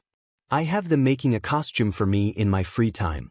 I can only have them working when I'm within 2 blocks of my house, though. That's how far my reach is. I have a couple containers to keep them in for when I leave, to make sure mom doesn't kill them or they wander off too far. I only have 10 at the moment, so progress is kind of slow. But at least it's pure spider silk, so... Wait, pure spider silk? You can just tell them to make however much you want. Izuku began to rub the back off his head. The only problem is making sure the spiders don't overexhaust themselves. Why don't you make more? Asked Manga. Hatsume and Izuku turned to him. Huh, they both asked. Oh, you probably have both male and female spiders, right? Yeah, 3 females. And 7 males, informed Izuku. Good. Well, there you go. Izuku scratched his head. I don't get it. Manga made a face. Winky face. He sighed. Never mind. Best to let you figure it out. Oh. Hatsume interjected. That's why you had She paused, her eyes zooming in on Izuku's head. Still have bugs in your hair. Quick access defense. I like it. You have bugs in your hair? Manga questioned. Izuku rubbed the back of his head. You guys want to see? They nodded. Still not scared. Actually want to see my bugs. You're doing good, keep going. You can actually do this, can actually go through wit. Ahem. Yes. Izuku yelped, reaching into his hair. When he pulled it away, out came a house centipede with it, its dozens of squirming legs coming along. This is Rikai. He's one of the first bugs that I allowed into my hair. He named it? Centipedes too. Think of the irritation bombs I could make with their poison. I'm gonna have to get used to having insects around pretty closely, aren't I? Mused Manga. Don't be a party pooper, Hatsume said, encroaching into Manga's personal space. Think of all the possibilities that can come upon us with these bugs. I, for one, don't care for the fear factor. Bugs are bugs, marvelous and wondrous applications all over. Manga rose his hands in surrender, backing off from the rather too close girl. I didn't mean it like that. I mean, I think the bugs are pretty cool when you think of it. I'm just worried I'll accidentally swallow one or something like that. Izuku smiled. They really don't care. The fact that I control bugs doesn't faze them in the slightest. Hatsume and Manga. They really are great friends. But then he grimaced. Another problem came to mind. I need to tell Sensei. He's been as good to me as Hatsume and Manga have. He has the right to know as well. And if he kicks you out of the dojo? That I still have my skills as they are now. I can adapt. The next day had Izuku in front of the dojo of Kagekawaba. The place wasn't actually open yet, Izuku having arrived a long time before the day's scheduled meeting. Still, Izuku was certain that his teacher to be present at the dojo. The man basically lived there, after all. Well, that and he also checked with his bugs. The man was definitely inside, sitting in a crossed-legged position in front of a table with tea, reading a book. It didn't seem that he was leaving any time soon. Izuku took a deep breath, gazing upon the front of the building.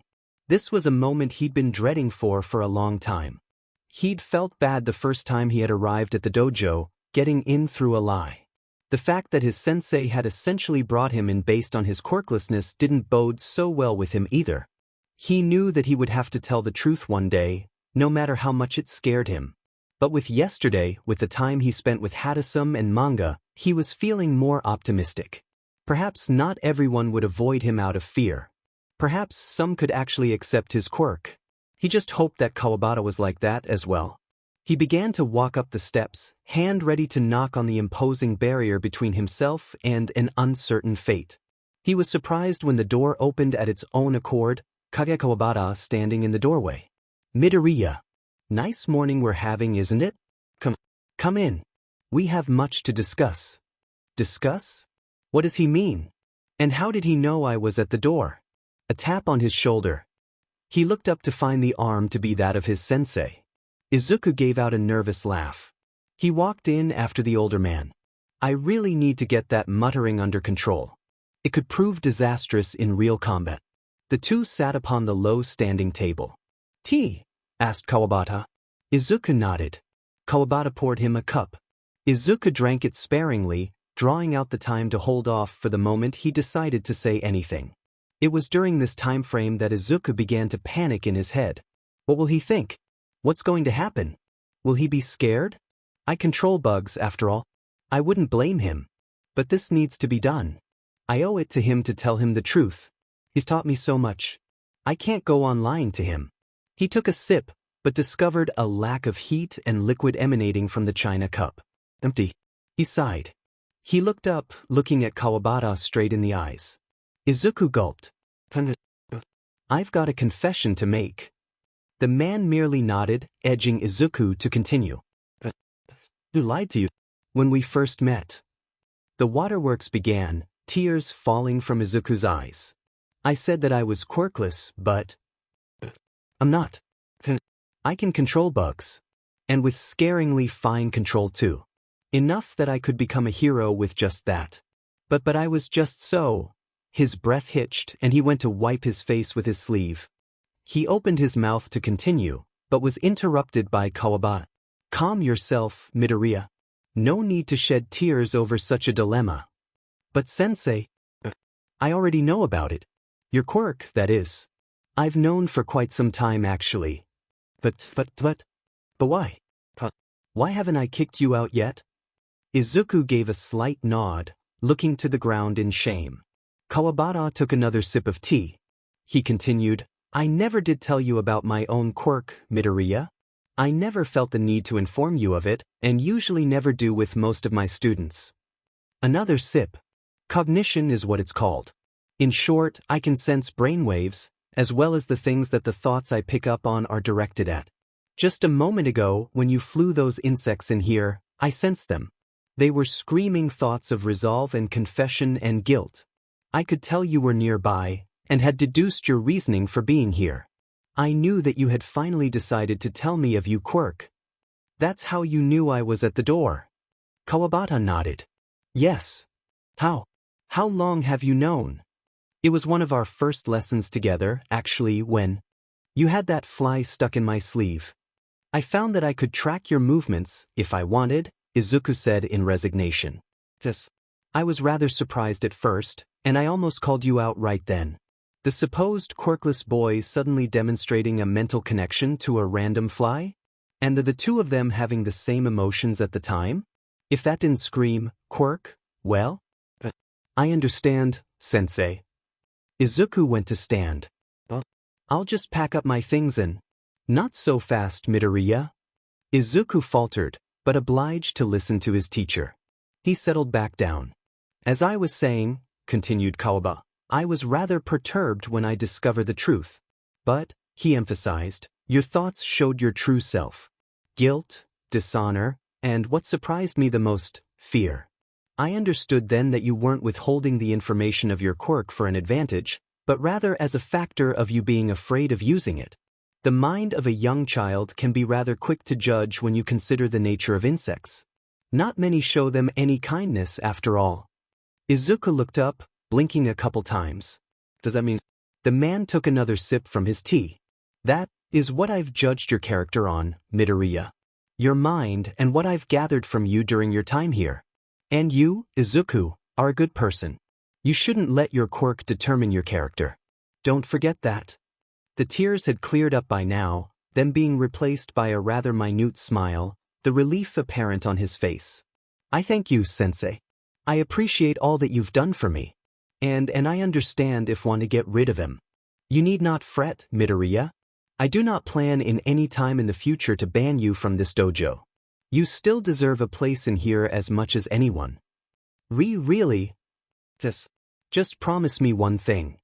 Of course, Sensei, came the boy with the outright outstanding smile. You do your best to get into UA. And don't let anyone tell you otherwise. You have the means to become a great hero, someday. So that would be 2 pork cutlet bowls, madam? Yes, please, replied Inko Midoriya. Oh, and could we get extra meat for one of the orders? Of course. The waiter took note of the order on his notepad. Would that be all?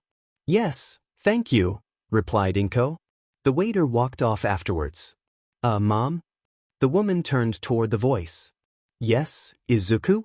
Why exactly are we here again? This place looks kind of expensive. The boy wasn't wrong. The corner gave off a rather high etiquette vibe, its candlelight tables and high-strung attendants demonstrating what kind of atmosphere the restaurant withheld. I already told you. I just got promoted at work. I thought we could celebrate at a place like this. But couldn't we have just gone the usual place? We are just getting katsudon after all. Oh, you're no fun, Izuku. There's no harm in going to a place like this every once in a while.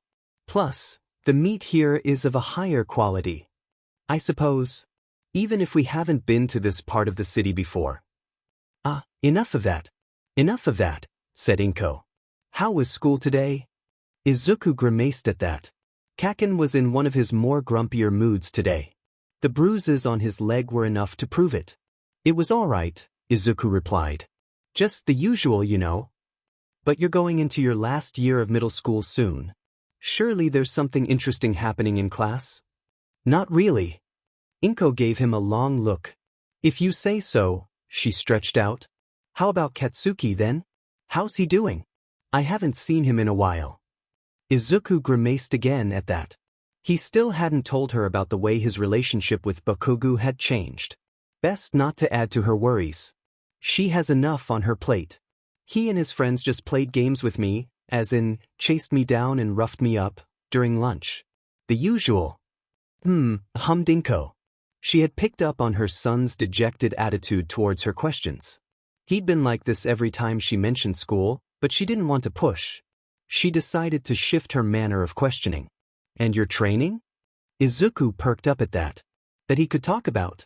It's doing great, Mom. Inko smiled at that. Izuku continued. Aside from training with Kawabata-sensei, I've been practicing with my quirk, trying to increase my range, and he stopped, having noticed something at the edge of his said range. While he may have told his mother about his quirk just last month after he told his sensei, Inko didn't exactly know everything Izuku was doing with his quirk. In fact, at the current moment Izuku was scouting out the currently unfamiliar part of the city for anything illegal or illicit. As it turned out, he'd found another criminal hideout not too far from where he was. Honey. Mom? Yes. Some of my bugs are getting kind of hungry. Would it be all right if I... Oh, of course. Of course. Besides, I'd much rather have you feed them in the restroom than out here with the food. Go on ahead. Thanks, Mom. He grabbed his bag and ran off towards the restroom. Once he got in, he began to check for any occupants. The various flies he sent in scoured the stalls, a rather indecent method, but a necessary one, and deemed them empty. He turned around, opening the door to the restroom and sending out a couple of scout flies, just in case. He didn't want somebody barging in on him while he was getting ready, and he'd rather have a 10-second warning beforehand if it was unavoidable. He turned again, this time placing his attention on an entry point. Initial scouting had revealed that this restaurant had discreet access to the outside via a bathroom window. He'd taken to practice for searching for such things whenever he went somewhere new. He had just started doing it some time ago, constant vigilance in the case he needed to act with his quirk. He moved toward the window, unlatching the pane while letting in the cool nighttime air. Izuku took a deep breath of fresh air, just lowering his head seconds before thousands of insects came swarming inside, gathering around Izuku. Reaching into his pack, Izuku retrieved a black, lightweight cloak that he had asked his mom to get from a costume store. He'd made sure with his bugs to remove any trace of methodology that could trace the cloak back to him or his mom. Stray DNA was eaten up, as well as the label for the costume store. A couple of near-close calls made him realize how easily his bugs could be discovered, and thus subsequently connected to him. The cloak acted to remove any connections between him and his vigilante persona. Now that he was less cautious with his quirk, he needed to preserve his secret identity. After all, any news of a vigilante with a potential bug mutation quirk would be quite problematic. As the flyers swarmed into the cloth, two small lights resonated in his hair. They were fireflies. He always carried two within the hair that now reached just past his neckline. The fireflies placed themselves within the hood of the cloak, acting as two rudimentary eyes that glowed a luminescent yellow. The figure then rose into the air, emitting a slight buzzing sound. The now floating cloak was devoid of view beyond the shadows casted upon its openings, appearing almost as if all that filled the cloak were its piercing eyes. It stayed still for a few seconds, before zooming outside the open window. Izuku smiled and nodded. Task done, he closed the window, leaving the bathroom and returning to his table. He spotted his mother upon turning a corner. "Oh, Izuku, the food came while you were gone. I made sure yours had the extra meat. Are your insects all well fed?" asked his mother. "Yup," responded Izuku. The lesser insects acted food to the more important ones. "I may be a few short now, but that's how life works. Everything's in order." Inko blinked. "Ah, that's good to know. And your training?" "Oh, where was I? You said something about range?" "Oh yeah, I've increased my range to up to 3 blocks. 3 blocks, the outer edge of where he had found the villain hideout. Just out of sight of the building, his cloaked figure grabbed for a phone booth. dialing for the police. That's pretty large, isn't it? 3 whole blocks of coverage. Yeah, Hello? Who is this? I have found a villain hideout at this location, reverberated the feminine voice of his bugs. Track this call and follow. The insects abruptly stopped their flow of sounds. They sensed something strange nearby. A figure appeared within his sphere of influence, closing in while jumping from rooftop to rooftop. His few scouts found the figure was mostly covered in black, with a loose, long cloth running from his neck. His face. And I can sense what the insects can see and hear. It's especially helpful for surveillance and spying in stew. The insect-filled figure turned around, just as the black-clothed jumper arrived on a rooftop that oversaw the scene. The dozens of bugs in the immediate area took discreet looks at the rooftop figure. Further observation revealed the long cloth to be a sort of scarf. The figure had long hair, almost in the current style and length of Izuku's own. But most prominent were the pair of distinctive yellow goggles that covered his eyes. Eraserhead. Oh. Each stared down the other, waiting for either one to make a move first. The robed figure's yellow orbs pierced into the Erasure hero's own black lens. Each seemingly edged the other to act. After a few short seconds, Eraserhead jumped. Izuku? Something wrong? Huh? Izuku asked, shifting attention back to his mother. What do you mean? Well, you were just making this face. And you sounded worried of something. You okay? Oh, yeah. I'm just... Izuku turned his figure down a wayward alley. Eraserhead was in hot pursuit, trailing behind what would seem in his perspective a suspicious, levitating figure. The cloaked insects simply glided over various obstacles, surpassing large dumpsters and various debris that otherwise hindered the pursuing hero. It was enough to throw the hero of Izuku's trail quite effectively, but not entirely. Quick glances with other bugs saw Eraserhead's eyes glowing an eerie red and his hair floating upwards, even as he ran. Izuku knew that the hero was using his quirk. No doubt the hero would think from this encounter that he was chasing a rather oblique mutation type. As long as they both kept their distance, Izuku would be fine. Izuku couldn't let the hero see what was under the cloak, and he couldn't prevent that in hand-to-hand combat, or the lack thereof. The manner of his fake body. Izuku began to think, various exit strategies coming to possible fruition in his head. He began to send insects all over, but was careful to ensure his actions were kept under wraps. Want dessert, Izuku? Yeah. Need to stay a bit. Alright, what do you want? The ice cream fudge brownie? Taiyaki? Much. Taiyaki. Or whichever takes longer. He was having a craving for red bean paste. So what? Inko rose an eyebrow.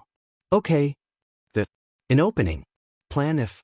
The insects skidded the corner of the alley and onto the street.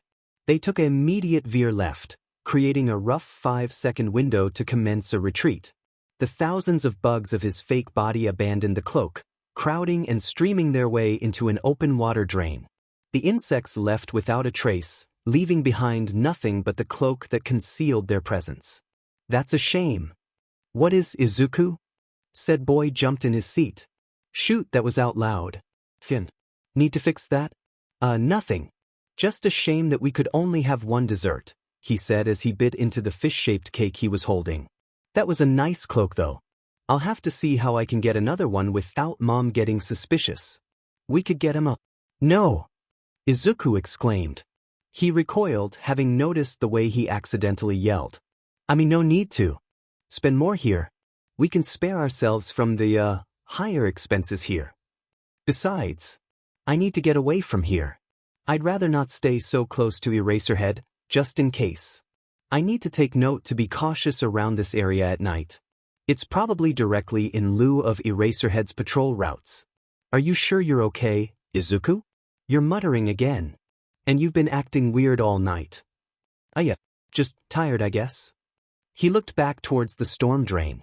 Eraserhead was there, currently examining the cloak Izuku's insectoid shape had left behind.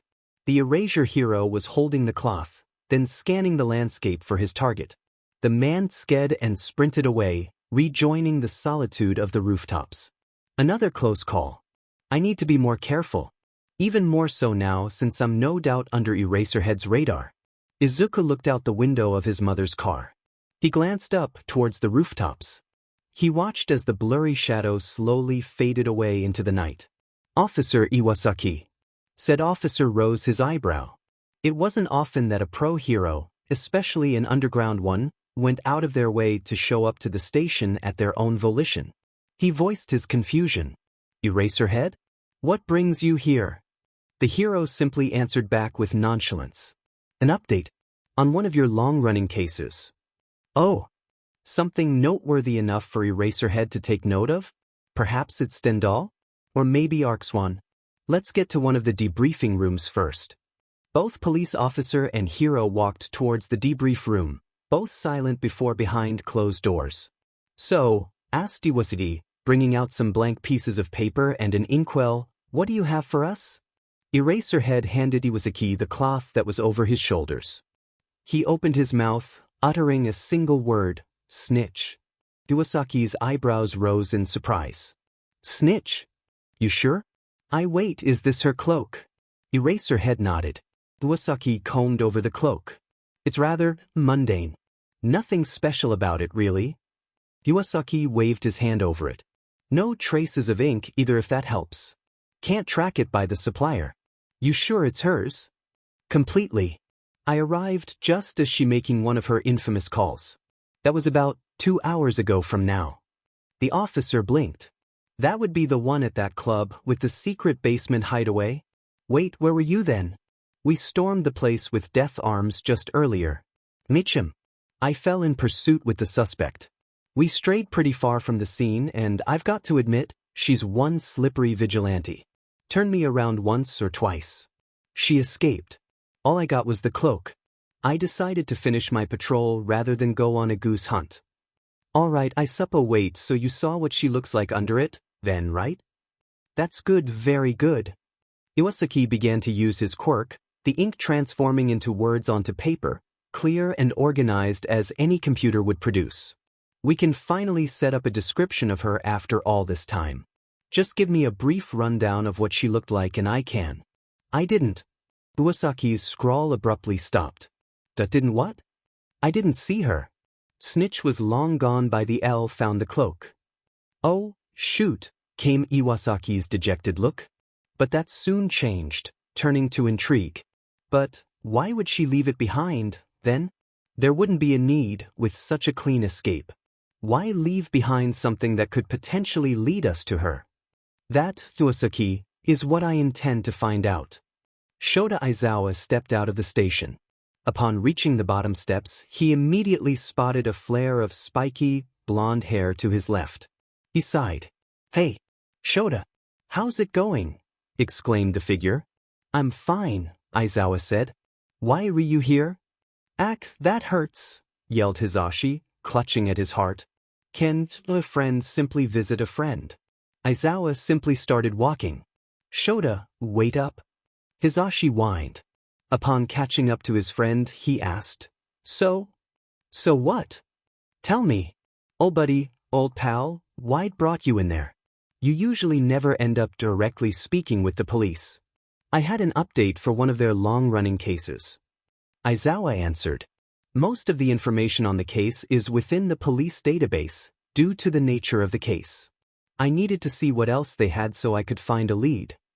"Oh, how so? What's got you so interested?" "Snitch. Her. The mysterious Snitch. She's quite a case, ain't she?" "She is. I encountered her on my patrol." "You did? Where's she at then? Police custody? Or was her quirk too volatile for that? Is she being watched by other heroes, maybe?"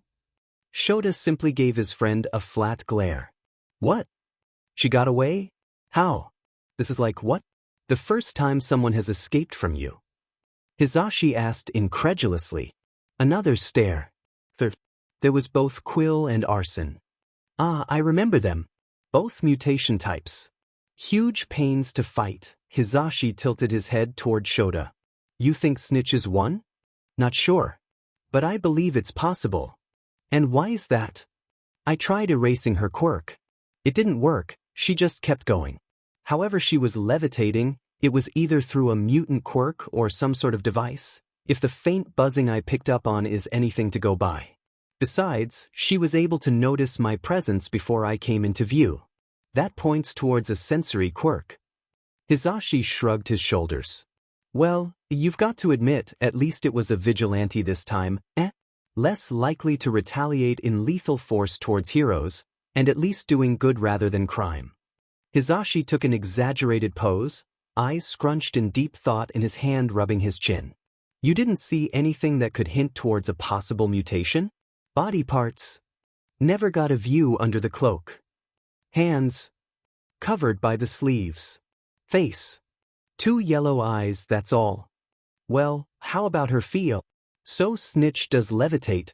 Just like Emmy told us. Aizawa's eye twitched ever so slightly. He sighed again. Yes, it was as she said. Sweet. I got another. Reason for a get-together. Wait until Emmy hears about this. Please don't. I like speaking to her on my own terms. Aizawa looked at his friend. Fine. But only because you asked nicely. On the other hand, there's still hey. Where you going? Aizawa, again the erasure hero Eraserhead, was jumping up the sides of 2 buildings until he reached the top. His goggles glinted in the heavy moonlight, capture device ready at his neck. I'm gonna take a look around. Never know, I might stumble upon Snitch again. But you've already been at it for 7 hours. You need to sleep, you know. It's not healthy if you don't. Aizawa nodded his head. Fine. I'll only be out for another hour. But one thing's for sure, I'll be keeping a closer eye out for Snitch. This case isn't going to be forgotten until it's solved. With that, Eraserhead blurred away into the night. Wait! Yelled Hisashi. We still haven't talked about whether or not you're gonna accept that job opening. Hisashi Yamada stared after his friend as he grew smaller in the distance. He sighed. Well, we'll go over it tomorrow. Nemuri and I can gang up in him then. With that, Hisashi placed his hands in his pockets and walked on home. That is, until something else came to mind. Shoot. I still need to finalize everything for tomorrow's show. And his brisk pace turned into a sprint towards his home. All right, class, listen up, announced the teacher. Since you are all 3rd years, it's time for you to seriously think about your future. I'd pass out handouts for your future plans now, but you're pretty much all planning to go into the hero course, right? A cacophony of yells and hollers came from the class, various individuals flaring up with the usage of their quirks. The teacher began to quiet them down. Now, I must remind you that quirk usage prohibited on school premises. You all, don't lump us all together as a group, yelled out Bakugo. I'm not going to be stuck at the bottom like all of these rejects. The class began to voice their disapproval. Not too far back, Izuku Midoriya's eye slightly twitched in annoyance. How could someone like him be aiming to be a hero? Oh, if I remember correctly, you want to go to UA High, right, Bakugo? Asked the teacher. That's right. I aced the mock. It says here that so does Midoriya, interrupted the teacher. Everyone in the class went silent. Then came a small laugh, which erupted into an uproar of incredulity towards Izuku's prospects. Deep breaths, deep breaths. Keep them at bay. A slight crackle originated from Bakugo's hand. Izuku sighed. Here we go again. He feigned disinterest, looking out the window. You listen here, Deku. Bakugo said, rising from his seat. I'm the only one here that's going to get into you hear. A growl came from Bakugo. Hey, are you listening to me? Bakugo moved, aiming to ignite an explosion atop Izuku's desk. Izuku, eyes widening as his insects followed Bakugo's movements, jumped from the desk to evade the attack. With the brunt of the force having lost its target, it was redirected towards the desk, causing it to collapse in 2. Izuku let out a small smirk. Unfortunately, Bakugo saw the expression. Well, looky here, Bakugo scoffed. Think you're so special, huh? Dodging that. Izuku's smirk faded away. He remained standing, but pressed against the back wall of the classroom. Bakugo continued with his speech. Well, guess what? You're below the rejects. You're quirkless. But only because I haven't shown you. A part of his consciousness went to reach for his bugs, but he immediately went to shut that down. He took another deep breath. Izuku stayed leaning against the wall, eyes closed and controlling his breathing. What? Not gonna say anything, Deku? Izuku's bugs took a look out in front of him. Bakugo had that manic glee in his eyes, the eyes that shone in apparent victory, the feeling of superiority over the inferior. The sight bubbled and seethed in Izuku's mind, but he remembered to keep his control on Elise. His instead responded back with a verbal retort, rather than a physical one. I don't need to say anything to you. The rage was apparent on Bakugo's face. What was that? A larger explosion racked in Bakugo's hand. Bakugo! Midoriya! Stop your fighting! I don't want to have to send you both to the principal again. And I highly doubt the classroom can handle any more damage from your antics. Bakugo growled but went back to his seat. Izuku went to do the same but stopped himself. With his desk having been destroyed by the initial explosion, he had nowhere to sit. Sighing again, he went to retrieve his belongings and sat back against the wall. The teacher showed no sign of concern or notice. The rest of the class went on, with Bakugo silently fuming from earlier, and Izuku again observing his surroundings with his bugs, his focus completely away from the teacher's lecture. It wasn't as if he would ever be called upon, after all. Soon enough, the bell rang and the school day had reached its end. As per usual, Izuku waited for most of the class to leave.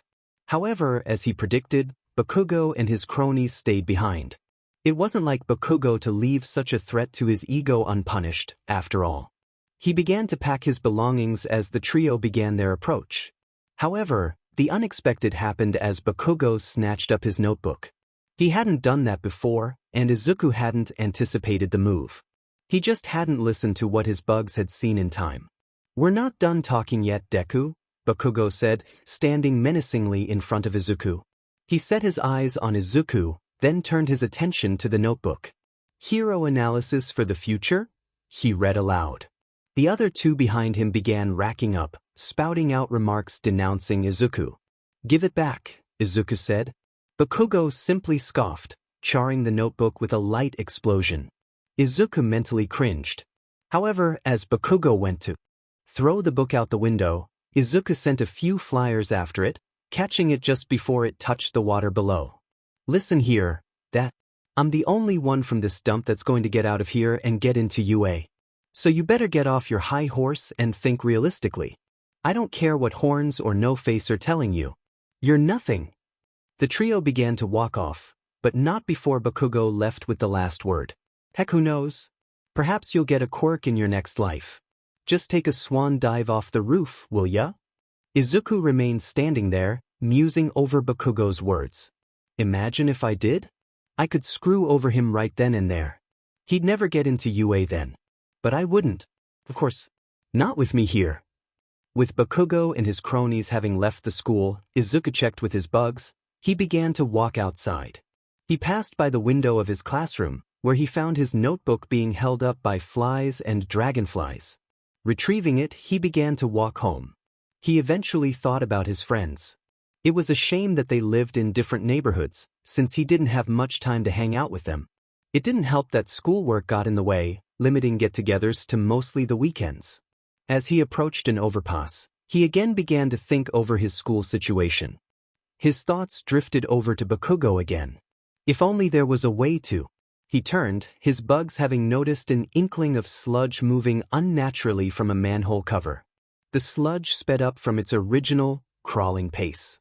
It formed roughly into a humanoid shape in seconds, then promptly dashed towards Izuku, encapsulating him in sludge.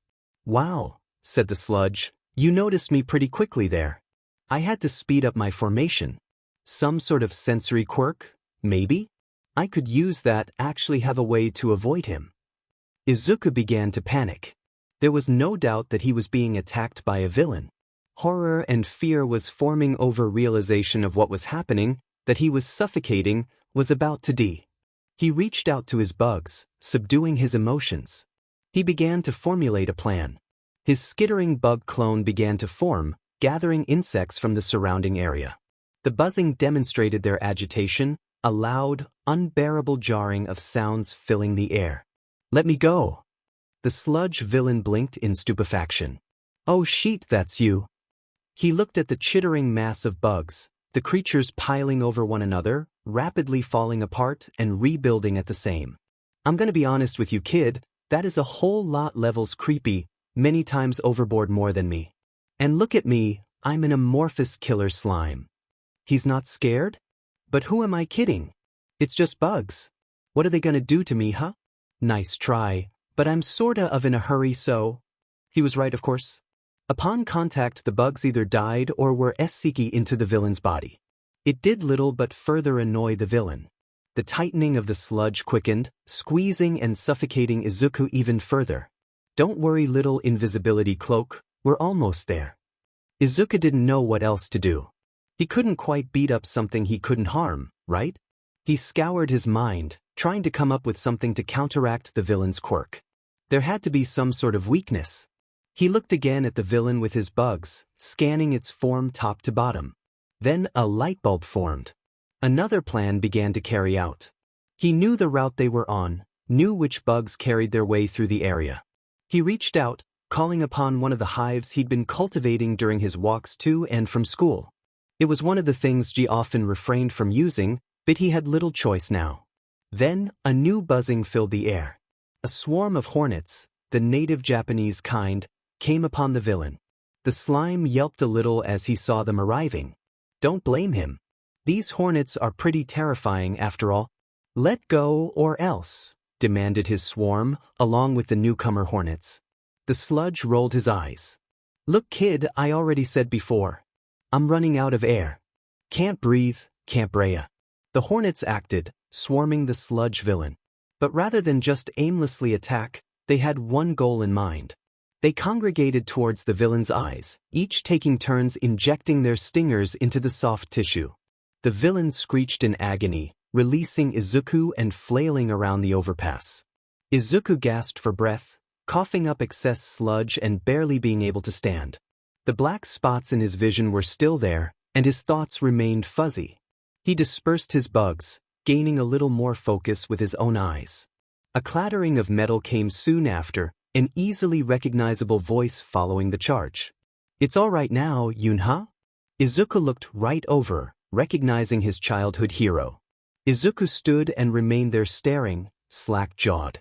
All Might surveyed the scene, finding the sludge he'd been chasing earlier mostly subdued. Various chunks of him lying about, leaving only a small portion that was about the size of the villain's face squirming to and fro.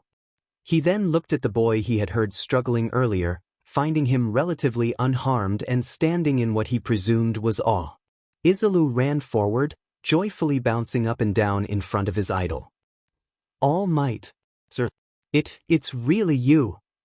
Indeed, young man, responded All Might, who began looking around. He eventually resounded an and headed over to pick up some discarded soda bottles. I must say, I'm quite impressed with you. Being able to take down such a tricky villain by yourself? And at such a young age? Amazing, he laughed. All Might began to scoop up the villain into the soda bottles. How did you do it anyway? Super strength? Aerokinesis. All Might gathered the last of the villain, closing the caps tightly. Izuku immediately responded. It was nothing really, just be you. A rough cough interrupted Izuku. He looked over to All Might, who had been looking at Izuku's notebook. My notebook, Izuku said. All Might smirked. It's rather extensive, young man. I'm impressed yet again. All Might handed the notebook to Izuku. He opened it up and found a page with All Might's signature. He already signed it. But alas, I must go. Villainy doesn't fight itself, after all. Izuku froze, staring at the retreating figure of the hero. He still had questions he hadn't asked, things that only All Might would know. All Might, I'm sorry lad, but I really have to go. All Might said, stretching. He turned one last time to the boy, uttering, stay safe. And with that, All Might jumped into the air. However, he wasn't fast enough to lose the rather energetic boy now attached to his leg. Izuku mentally screamed. Oh shoot, this was a bad idea. I thought you were over trying to kill yourself? Izuku was clutching into All Might's leg for his dear life, trying to resist the hero's efforts to dislodge him. Oi oi oi, there's such a thing as being too much of a fanboy, you know? All Might yelled. You should learn to keep your distance, he said, trying to get rid of the green-headed boy. If I let go now I'll die. Izuku yelled back in kind. All Might stopped, considering the boy's words. Ups, he gave a nervous laugh. Good point. Just hold on tight then. We'll be down in just a minute. The hero and the boy soared through the air, eventually landing on the roof of a building. All Might let Izuku down, and immediately began to head towards the railing. Look kid, I've really got to go. But All Might. No buts. All Might began to cough profusely, interrupting his speech. It wasn't long before steam began to seep from his form, eventually resulting in the complete transformation from the symbol of peace to an unknown nobody. Ah shoot, stretched out the transformed All Might. Izuku blinked in surprise. Might. The figure standing before him was without a doubt his idol. The few bugs he had kept on the hero were still where he left them, completely untouched. Yeah, sorry you had to see me like this, kid. All Might said dejectedly. What happened? Izuku asked. All Might gave off a small laugh. It was a while back ago. 5 years, actually, when I got this injury in a fight, he said, lifting up his shirt to reveal said injury. Izuku grimaced in seeing it. 5 years ago, was that the fight with Toxic Chainsaw? I'm impressed yet again. You've done your research. All Might sighed. My quirk 1 for all has a time limit on it now. At most, I can go heroing for 3 hours a day. All Might sighed again. Look kid, I can't have this being found out. The symbol of peace must remain a beacon of hope for all. Izuku nodded profusely. Of course, All Might. My lips are sealed. Good. I trust you, you seem like a good kid, All Might sighed again. Well, I might as well be going, he said, heading for the door. Wait. Izuku yelled. I still have some questions. If you don't mind, Izuku added quietly. All Might turned back towards Izuku, mind in decision.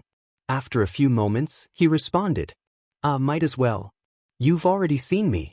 So, I never got your name, young man. Oh, it's Izuku. Izuku Midoriya. Well, all right, Midoriya. What is it that you have to ask of me? Izuku looked down at his feet in hesitation. Now that he actually had the chance to ask All Might, he was kind of nervous. Hey kid, pitched in All Might. It's all right. Anything you've got to ask, just go ahead. It's about my quirk. I am not sure what to do about it. You mean the thing that got you out of that mess of sludge? Surely a quirk like that had to be super strong to take down that villain. It would make the top ranks. What's got you so worried? Izuku gulped. It's not like you imagine. My quirk, I can control. Bugs. All Might's sweat dropped. Bugs? Yeah, bugs. I can control them, very fine control too, Izuku demonstrated, forming a bunch of nearby bugs into a floating hello. Oh wow. That's mighty impressive. But I still don't see what's wrong. That's the problem. Izuku said. Hypothetically, imagine that there was a villain with an emitter quirk that focused around their eyes. All Might nodded. If I really wanted to, I could neutralize them completely by placing maggots in their eyes. All Might blinked. Or someone whose quirk emitted from their hands. I could rot the tissue with spider venom and render the hands useless. Definitely not going off in a grudge there. Or with face stop. You're looking at this the wrong way. Izuku rose his eyes in surprise. I am. All Might nodded. You can find different uses from your quirk, from the sound of it. You could just, blind villains with your swarm. Or wrap their hands in, a spider silk or something, All Might said, rubbing his hands at the back of his head. Izuku's eyes widened in realization. You're right. Why haven't I thought of that before? DMN. Personally, interjected All Might, I believe it was a sense of focusing on the negatives. Bugs are viewed as scary by many, after all. Especially so to young children such as yourself. Maybe you had a scare when you were young? Something that involved insects. Izuku thought back. I don't think so. Maybe. Anyway, young Midoriya, All Might yelled, switching back into his muscled form. Your quirk is very versatile. In fact, I can almost guarantee that you'd become a pro as long as you groom it right. Just remember, don't let your quirk define yourself. Let you define your quirk. Izuku smiled brightly from the praise of his idol. Now, if you don't mind, I can't stretch my time in this form much longer. I really need to get this guy. All Might stopped, patting his now empty pockets. Oh shoot, I must have. Oh right. Izuku interjected. The bottles. I almost forgot. Izuku ordered his bugs to move, a hidden mass at the corner of the roof coming forward with 2 sludge-filled soda bottles. All Might went to grab them, securing them in his pockets. I noticed them falling when we were in the air. My grip sort of slipped them out from your pockets. Sorry, Izuku admitted, rubbing his head. My gosh, young Midoriya. You almost gave me a heart attack. But I've got to say, nice job. All Might said with a thumbs up. Izuku jumped. Boo, but it was my fault the villain almost got loose. All Might laughed. Nonsense. I should have been paying attention to this fellow. Your quick actions prove that you're hero material already, even. Thank you, All Might. Of course. I'll be seeing ya. With that, the symbol of peace jumped away, a bewildered Izuku watching from the rooftop. Dr. Nakai, sir. The doctor looked over at the nurse that had gotten his attention. Yes, Kanako? He asked. It's about the, patient that we got an hour ago, the nurse explained in a reserved manner. The doctor rose an eyebrow. The one that the media has deemed the sludge villain? Yes, sir, she replied, nodding animatedly. He just came here for the routine checkup before they were going to process him. No? Did something go wrong? I thought they had heroes watching him. That's not it, sir. The checkup picked up on something rather, well? Yes. He's mostly made of sludge, given he's a mutation quirk. His eyes are the only thing that are still made of tissue. And well, it's his eyes. They're damaged. Irreparably so. What did you mean? The nurse took out a file folder. Here, sir. We took some pictures for record. Nakai grabbed the folder, opening it and recoiling at what he saw. By God! What happened? The nurse grimaced. There are signs of them being stung hundreds of times. We believe that they were from hornets, given the potency and damage. Fortunately for him, his physiology made it so there was no danger of death. Even so, a normal man would have died with the amount of venom in his system. Who took him out? It was All Might. Oh, well, it definitely wasn't his fault. The doctor rubbed his chin in thought. Maybe it was something in transit? Or something before All Might came along? What do you think, doctor? I don't know. And I'd rather not bother All Might if we don't have to. What's done is done. We'll just mark it down in the records, leave it be unless someone questions it. Our job's done then. He's a villain after all. Not like anyone would really care.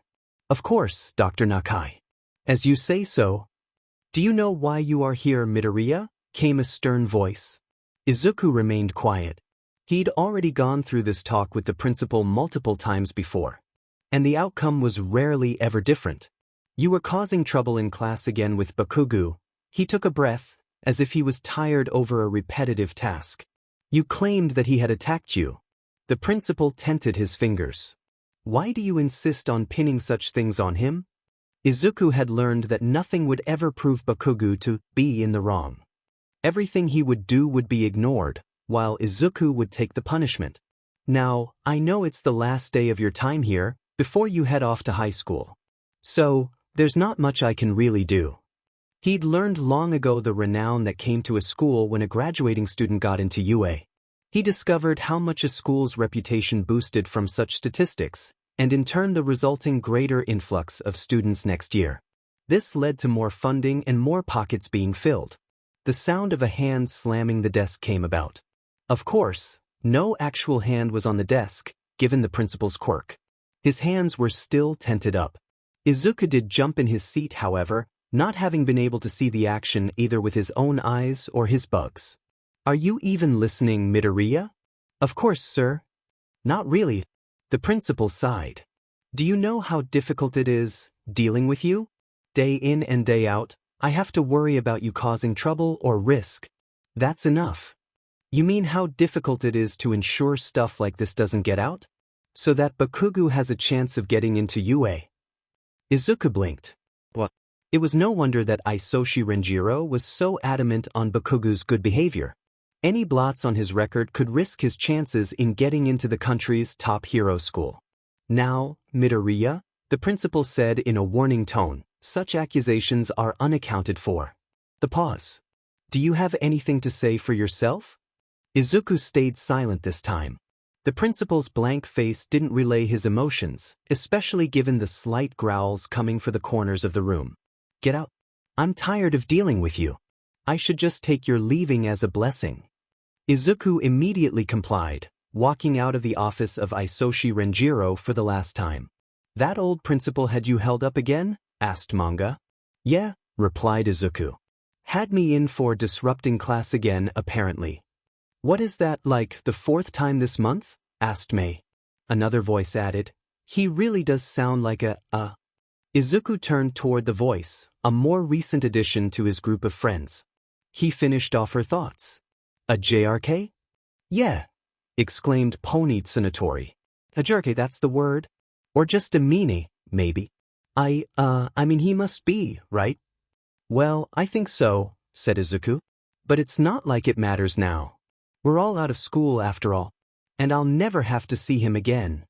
Manga had introduced Pony Tsunatori to the group just a few months prior. Apparently, she had come over from America due to family reasons. Her parents had found a new job over here in Japan. Her having met Manga was a blessing to her, since she was still trying to learn Japanese. Manga's ability to pop up words on his face allowed him to be a great teacher on the subject. It wasn't surprising that the two became great friends. Mei butted in. Never mind him. People like him are the type I ignore in favor on. Working on my babies. I just erase them from the memory banks and I should try that. She pulled out her notebook, a mind wiper. In the form of a helmet? No, too bulky. A gun. Izuku added in his own thoughts. I don't think you should do that, Mei. Mei looked up with an incredulous stare. And why not? I can't be too hard. I just need to give the brain an electrical jolt. In fact, a simple shot of the electrobeam should suffice as a first experiment. It's not like that, Mei. You can't just mess around with someone's brain without having researched neurology. But come on. Really? It's not. But the way the brain works in he. Meanwhile, Manga and Pony watched the ongoing strife as their two friends debated over memory erasure inventions. And there they go. They're at it again, uttered Manga. Pony looked a little uncertain. This happens too often, I think. How long did last time last? About an hour or so, mused Manga.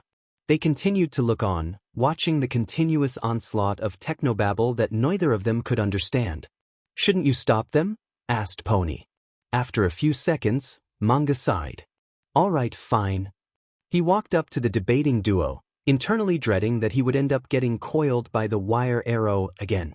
He kept an eye on the contraption on Mei's waist, before shouting, stop, to manifest a thin wall into existence.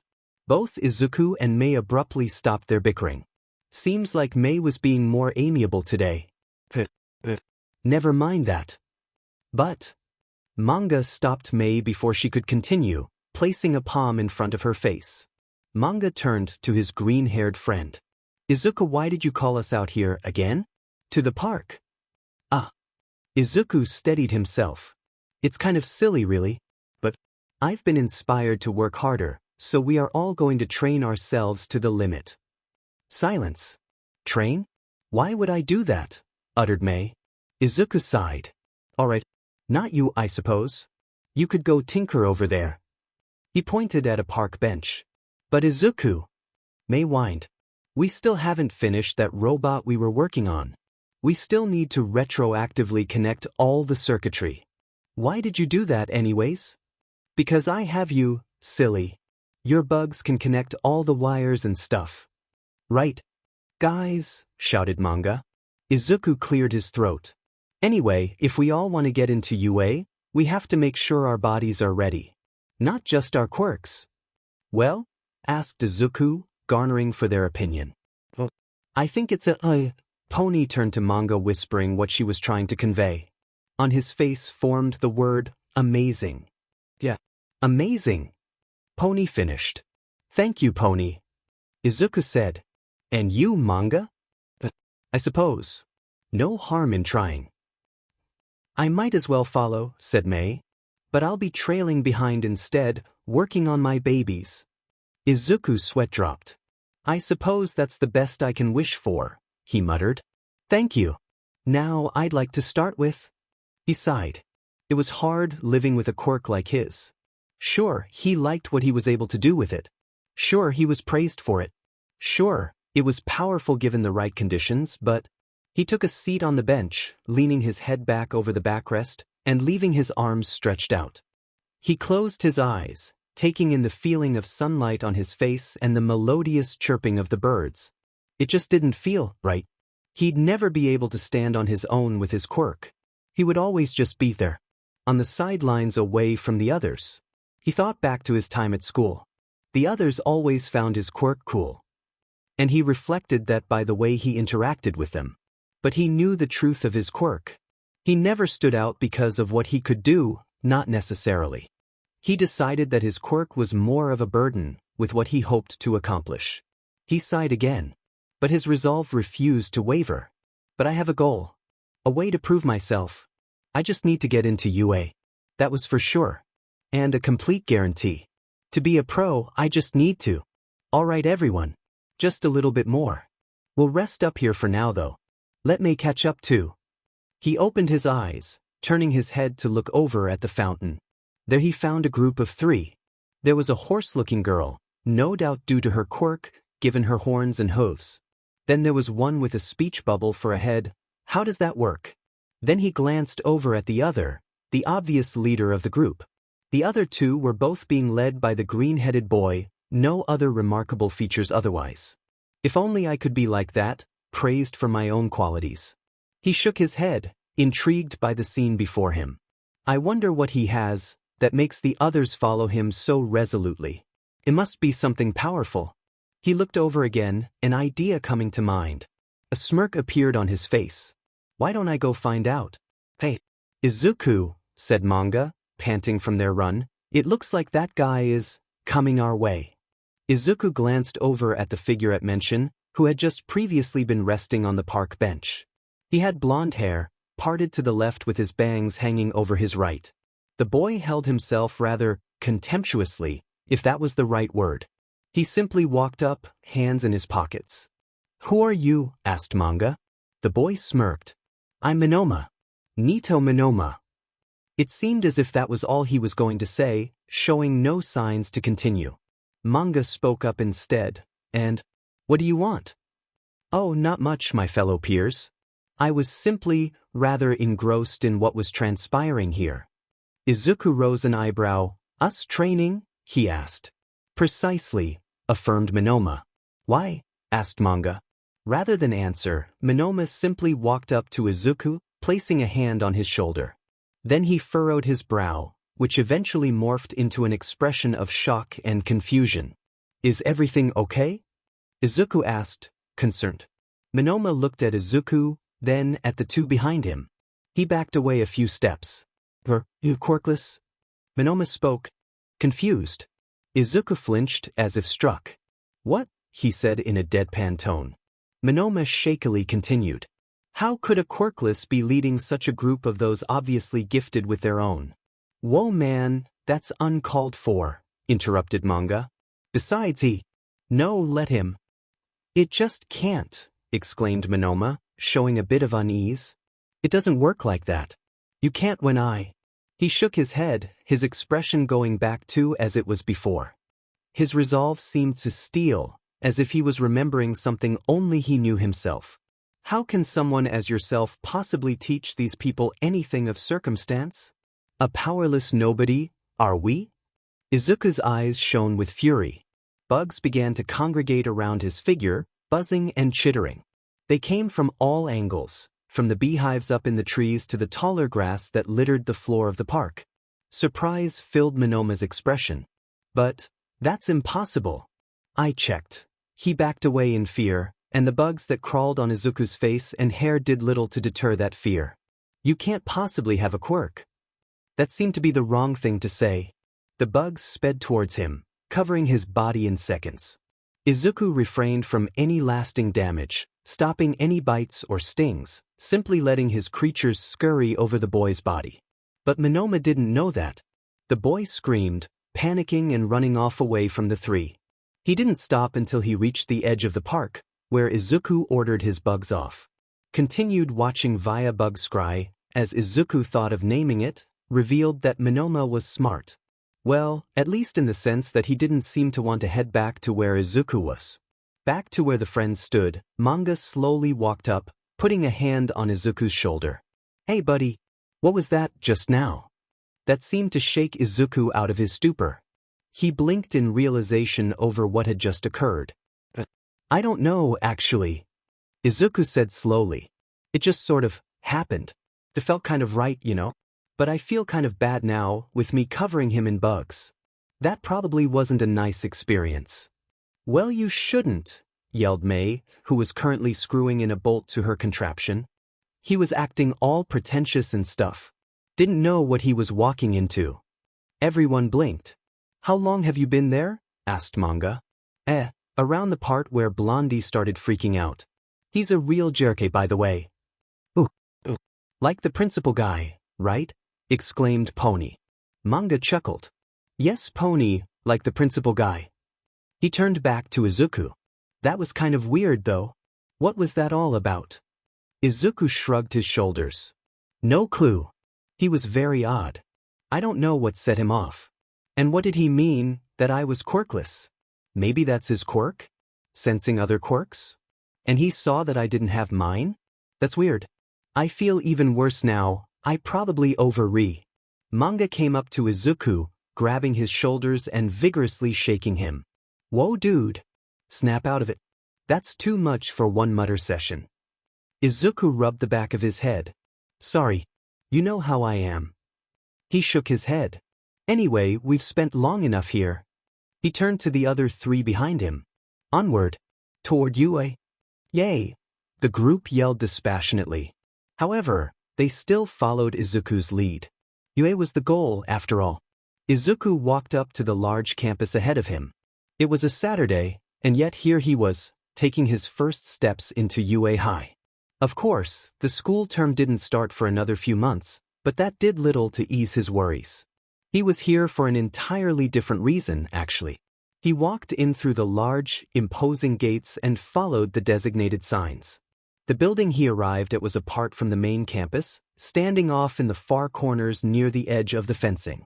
He walked in through the automatic glass doors, which were larger in size than what would be considered as normal. Why are the doors so big? Perhaps for people with gigantification quirks? That's rather considerate of Yue. He arrived at the reception room, which was empty and quiet. It made sense considering why he was here. Fortunately, it wasn't too long before someone else exited from the side room, quietly cursing as they went. His stuff probably wasn't approved. It was likely, given the rather obtrusive board that towered from his back. That broke Rule 3, nothing larger than one's own person. A disinterested-sounding voice called out from beyond the door, "Next." Izuku walked in, but at the moment he looked at the man in front of him, he froze. He recognized the man, with his black clothing and hair that was barely longer than his own. He'd only seen him up close once before, well, technically anyway, but that was enough to cement the image in his mind. Eraserhead. Name, the man asked, paying no heed to Izuku's current state. Need to stay calm, not ours any suspicion. Act as usual. He doesn't know. Shouldn't know. Sorry, Eraserhead. The man's hand froze ever so slightly, before immediately continue its swipe across the paper. Oops. Probably shouldn't have mentioned his name. I probably shouldn't even recognize him at all. Sorry. It's just, are you not Eraserhead? I assumed you were, since you matched the few reports they have been posted up online, and you sort of look tired. It makes sense, considering your late-night patrols. Great, dig yourself into a deeper hole. Eraserhead looked at Izuku, a rather inquisitive stare from what he could tell. But he simply repeated himself, name? Izuku Midoriya, sir. Eraserhead wrote it down. Reason of visit? Izuku moved for his pack. These sticks, sir. Izuku pulled them out from his backpack. They're specialized equipment used in several fighting styles. I know what they are, kid, Aizawa interrupted. Izuku gulped. Of course. The man tilted his head in observation. What exactly is your quirk? He asked slowly. Is it based around CQC? Enhanced reflexes? I need to be careful with this. Oh no. You see, insects began to crawl out from under his hair, skittering over his scalp and sides of his face. Others sprouted from his bag, emerging through the open slots. Others came from the outside through a nearby open window. To say the least, it was quite the spectacle for an unready viewer. But for the man in front of him, he showed little notice other than a slightly raised eyebrow. Entomokinesis, he said in thought. And why do you need the Eskrima sticks? I know how to use them. And a little silent, but that's more on my own time. The man simply continued. So you've been training your body, along with your quirk? Izuku grew a large smile. Yes, sir. Eraserhead simply stared at Izuku. Izuku began to sweat in anticipation, nervous gulps appearing at his throat. Eraserhead grabbed a paper from under the counter. He began to write, eventually ripping a slip separately and handing it to Izuku. These should be fine, he motioned to the sticks. Bring this in with you on the exam date. It'll allow you entry with your equipment. Izuku merely nodded, grabbing the slip and walking outside. He didn't notice, but he had been holding his breath, which he eventually let out once he left the building. Great. Just great. He's definitely not suspicious of me at all. He sighed. Maybe he'll just think of it as nerves. No point in worrying about it now. As he began to walk away, he turned around, taking in the view of UA. Yeah, I still have a goal to reach after all. Well guys, this is it. The most prestigious school for heroics in all of Japan, if not the world. Manga motioned to the campus, hands outstretched. Around the three, which consisted of Manga, Mei, and Pony, were people their age as well. They moved about in anticipation, just as eager and hopeful to pass the entrance exams in order to enroll into the school. The outcome of this day would decide upon their futures, and ultimately, whether or not one could become a hero. Be ready to fight tooth and claw for a position within its halls, and ow. Manga recoiled from a smack from the girl beside him. Cut that out already, relayed Mei. I have enough of that commentating when Izuku and I are working. Oh. Manga laughed. That doesn't seem to stop you from getting your inventions to the point of being able to use me as a guinea pig every time. And? There's nothing wrong with that. If anything, you're the best of us for it. You can't get any head injuries, after all. Doesn't mean it still doesn't sting, oh holy queen of the scrapyard, Manga mocked. But I resent that, one man. She's kind of right though. Out of us all, you're the most resilient, added Pony with a small smile. Not you too. Manga sputtered in mock agony, clutching at his heart. Where's Izuku when you need him? I wouldn't be under such an onslaught if he were here. Mei scratched her head. Yeah, where is he anyway? Didn't we all agree to meet here? However, almost as if by demand, the pitter-pattering of steps resounded behind the group, revealing the lost friend in mention. I'm here, exclaimed Izuku, barreling into the group and out of breath. Sorry that I'm late. I sorta got sidetracked this morning. Manga rose a fake eyebrow. He huffed in amusement. It was that commotion up near the railways with that gigantification villain, wasn't it? Yeah, Izuku admitted with a laugh. Well, that's all right, Manga added. That's just how you are. Such an extreme hero otaku. No biggie. I'm not. Keep denying it all you want, Greenie. It's the truth, Mei said. Izuku looked over at the only friend who still hadn't voiced her opinion. Pony. She gave a small giggle. They're not wrong. I mean, look at those notebooks of yours. Izuku sighed in resignation. Alright, Is there anything else we have planned for out here? Nope. We still have a good 7 minutes before we need to be seated, though, Manga said. Well, we might as well go in, right? Getting to our seats might be a bit tough if wait until the last second, mused Pony. The friends voiced their agreement, beginning their jaunt toward the renowned UA. That is, until Izuku stopped in place, hands out. Watch out for that crack, Izuku pointed out. The group of friends looked down and spotted an indenture on the ground. That's a fairly unnoticeable crack, voiced Manga. I'm pretty sure you couldn't trip on it if you wanted. Unless you were really nervous, your foot probably couldn't even get at the angle to trip you up. The slight depression went a centimeter or two into the ground, indeed being fairly unnoticeable and unlikely to cause someone to lose their footing. Izuku hummed in agreement, but then he squatted down, peering at the crevice. That's not why I pointed it out, though. Izuku? Questioned Pony. The boy in question tilted his head towards the crack. It actually leads down to an ant colony, just below us. Just a vast network of tunnels and rooms. It looks like it's been around for a while, too. He placed his hand down near the space, gathering a few ants up his sleeve. After a bit, Izuku shook his head, standing up. Sorry, got caught up in the moment again. But I could use a couple of these guys later, he gestured to his new passengers. The group began their walk toward the auditorium. Michim. Still think it's weird, you being able to be so calm around insects, said Manga. Yeah, but they kind of were my first friends before I had you guys, you know? A reminiscent smile adorned Izuku's face at that remark. It feels like it was just yesterday that I had Rikai bundled in my hair. Now all I have left are his children.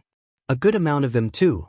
All those centipedes crawling and squirming in my room and my clothes, free to do as they please. The group let out a collective shiver. Of course, they didn't let their friend take notice. They'd gotten used to his musings of insects and bugs by now. Mostly. It wasn't long before the group came upon the expansive auditorium, already filled to the brim with prospective students. Well, looks like this is it, said Izuku. He turned to the others. I really do appreciate you all being my friends. I don't think I'd have gotten this far without you guys, he sniffled. No matter what happens, you've been truly great friends. Pony jumped to hug him. Don't be like that. We'll all get in for sure. We've been training day in and day out. Now, don't you not get in, mister? I'll be sorely disappointed if you don't, added in Mei. Now, if you'll excuse me, I have some babies to make. To the support exam, she exclaimed, running off. Thanks, guys. At that, they wished each other luck and made their way to their seats. Izuku spread out his bugs to all corners of the room, scouting out the competition, so to speak. He noticed a few people that stood out, but that was mostly due to their mutation quirks or similar physical changes. Nobody screamed immediate competition, and thus Izuku would just have to wait and see what everyone was capable of. Most of the really good people would have already gotten in through recommendations, after all. He's just have to see the ones who slipped through the cracks. In the process of finding his seat near the back, Izuku made the unfortunate discovery of finding that one of the accompanying people designated beside him was Bakugo. Just great. Izuku slowly made his way to his seat, somewhat dreading the inevitable confrontation. It had been a while since he had last seen his former friend, and he didn't know what would come of it. He wasn't doubting the hostility that would be present, however.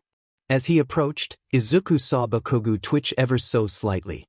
Of course, it wouldn't stop there. The hell are you here, Deku? Bakugo questioned as Izuku sat.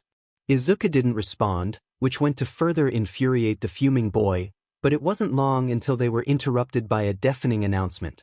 Hello everyone. Welcome to today's show. Can I get a K?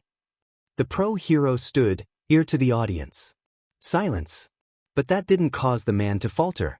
What a refined response. It's Present Mike. So cool. Present Mike went on to detail the upcoming exam, mentioning things like Goombas and thwomps, as well as the point system that accompanied them. Meanwhile, Bakugo continued to express his agitation. Izuku ignored the taunts, but that went to infuriate Bakugo even further. It's strange, Izuku thought, trying his best to pay attention to Present Mike. After all this time, he still doesn't know about my quirk. Or my training? Deku, what's with those sticks, huh? Think you can defend yourself with some flimsy wood? My eskrima sticks. That's right, he hasn't seen these yet either. Again came his voice, filled with irritation. If you think, hey, you two in the back, stop your chit-chat. You are causing a disruption for all of us. Us too?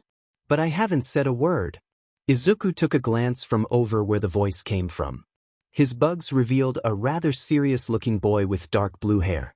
Further physical examination with his bugs revealed cold metal that adorned his legs. They jutted out, almost as if in the shape of exhaust ports. A relative of Ingenium, perhaps? And Mr. Present Mike, sir, the boy continued, it says here that... Izuku shook his head, resigning himself to the scorn of the others around him. He listened to the rest of the demonstration, attempting to ignore the death stare of the boy beside him. The bus that had been tasked in transporting the participants of Site B was mostly quiet apart from the few deep breaths and scuffling of feet amongst its riders. By the time it had arrived at its destination, most of the anxious students were ready to go, standing and waiting for their next instructions. Along the bus ride, Izuku had been gathering his bugs. Along with those he could feel in the replicated city ahead of him, they numbered in the hundreds of thousands within his immediate vicinity. It just so happened that a small portion of those bugs sensed a familiar presence approaching Izuku from behind. He turned around and was faced with the stern-faced boy from earlier. "Why exactly are you here?" he asked. "What?" Izuku felt around, connecting to the vast network of bugs that inhabited the simulated cityscape. Every sight, scent, sound, and touch from blocks around was now within his grasp. "I wasn't even talking. That was all Bakugo. Why am I suddenly a nuisance by association? A delinquent shouldn't think that they can get to a school as prestigious as." Further investigation with his bugs proved a surprising discovery. It seems I found the robots. They're all underground. Seems they're released from several ramps hidden all over the simulation. Probably wouldn't count if I just went there and started destroying them, though. "Hey, I'm talking to you. Do you have any?" His bugs picked up movement from a tower to his left. "It's Present Mike. Wonder why he's up there." "Okay, start." The glasses-wearing boy turned at the exclamation in confusion. Izuku, however, sprang into action, retrieving his eskrima sticks from his back and bounding into the urban landscape. "Ah, now that's what I'm talking about. Someone here knows how things go," Present Mike announced, looking at the rest of the students. "Well, what are you waiting for? There aren't any countdowns in real fights. Run, go. The die's been cast." The students snapped out of their stupor, and the oncoming stampede went off running to join Izuku. He had to give it to Yue. The simulation was complexingly realistic and finely detailed. His bugs found each building he had run past were designed room by room and with amenities. The alleys were littered with trash, and some streets showed evidence of wear and tear from weathering and usage.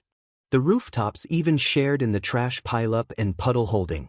However, as much as he enjoyed exploring the detail of the mock city, Izuku still had a task to do. "All right," two-pointer around the next left turn into the alley, around 9 yards ahead. Turning the corner indeed revealed the robot, its legs jutting outward and robotic tail risen high above its frame. The almost scorpion-shaped robot turned its way toward the movement it sensed down the alleyway. Izuku sprinted for the creature, eyeing for potential weak points. Eyeing the head and possibly the legs, it wasn't long before Izuku was within a few feet of the metallic contraption. Target acquired. Commence elimination. The two-pointer lunged for Izuku, but the boy was ready. He quickly dodged to the left, barely avoiding the barreling robot as it rushed past. The robot's speed, having not been able to predict the miss, rammed it into a nearby dumpster, temporarily stunning it. Izuku took his chance, running up onto the robot's backside and onto its head. A couple well-placed and forceful swings at the robot's fragile orb disabled it from combat. 2 points. That wasn't that bad actually. It was surprisingly fragile for a robot. Though, I suppose that makes sense, considering they. Izuku's eyes widened. Again he took evasive action, this time moving to his right. He had sensed a three-pointer just nearby with his bugs, but was not ready for the insane speed that it had demonstrated. The robot seemed to be sturdier too, if its bulkier form and second head were anything to go by. Strength and speed combined, then? Much harder than the two-pointer, worthy of its title.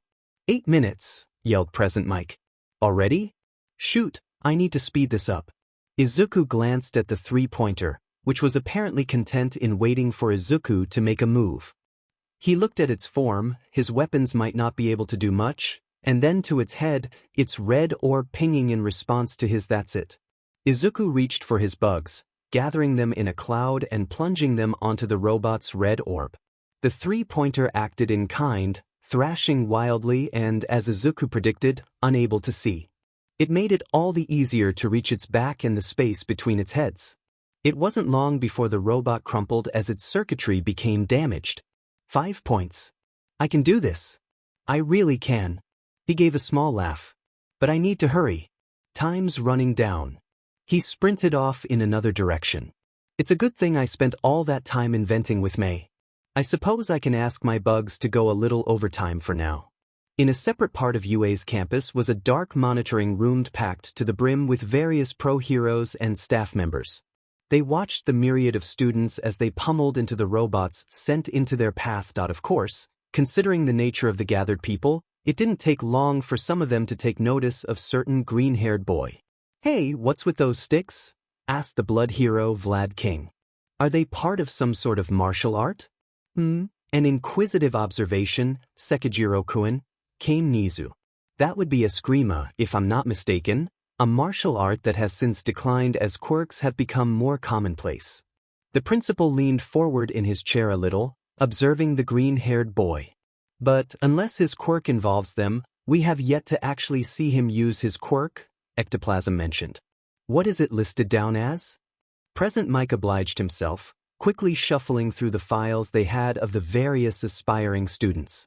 "Let's see. Midoriya. Let's see, it says here that he's quirkless." The judges showed their various reactions to the news, ranging from disbelief to intrigue. The intrigue was especially profound in the present All Might, who had recognized the boy. "That's strange," he thought. "He has a quirk, he showed me himself. Why does his file label him as quirkless?" Despite the commotion, Nizu was the one individual who remained focused on the boy. This came to notice to the number one hero. "Nizu, something on your mind?" asked All Might. The principal nodded. "A quirkless?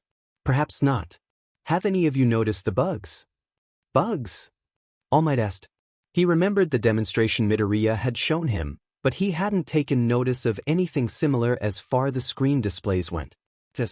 All around the simulation, jolted from their hidden homes. They've been moving with purpose. Some even disabling some of our robots. "Yamada-kun, is there anyone listed with bug control of any kind?" Present Mike again shifted through the files. "There is one student with the quirk Ani voice." One of the screens focused on a student with peach-colored skin and a rather rock-like appearance. The boy was getting birds to distract the robots he fought. Present Mike continued, "Basically, control over animals, as shown. But he's over at Site C. Here in Site B, nobody." Nizu hummed, hands raised above his head. "And thus, our mystery is solved. The supposedly quirkless boy has a quirk after all. And a rather unique one, I find. How peculiar it all is." A feral smirk came upon the principal's face. "I do hope he passes." A pair of eskrima sticks came down upon a one-pointer robot, easily neutralizing the contraption. 3 minutes, resounded Present Mike. "And that's number 21. Not bad if I were to say so myself." Izuku looked around at his surroundings. Various other robotic remains stained the backdrop, other participants panting in fatigue after the fight they had endured. Despite his confidence in his score, Izuku was still a bit worried. He had heard some other scores a while ago reaching into the 40s, and that had him uneasy. Were his 21 points enough to pass? He surely hoped so, otherwise he'd get a beating from Mei late. A deep rumbling shake literally shook Izuku from his thoughts. Explosions began to litter the cityscape as a large figure arose from the smoke and ashes. Within seconds, The zero-pointer stood in all its glory, towering high above the surrounding buildings. That's kinda too big, isn't it?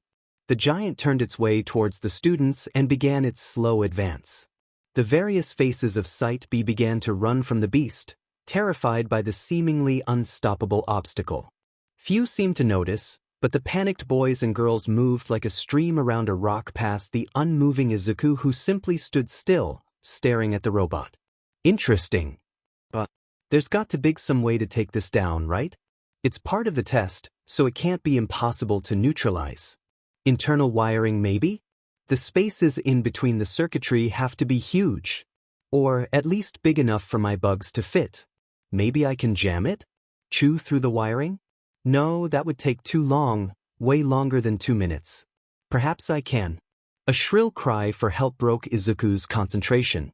Through the thin layers of smoke, he spied a girl pinned down under some rubble.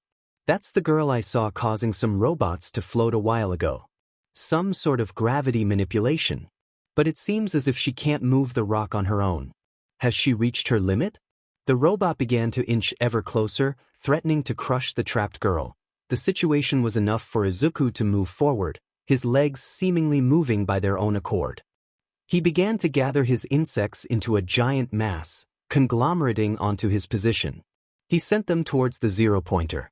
After seconds of observation, half their numbers seeped into the only opening found through a port on its left arm.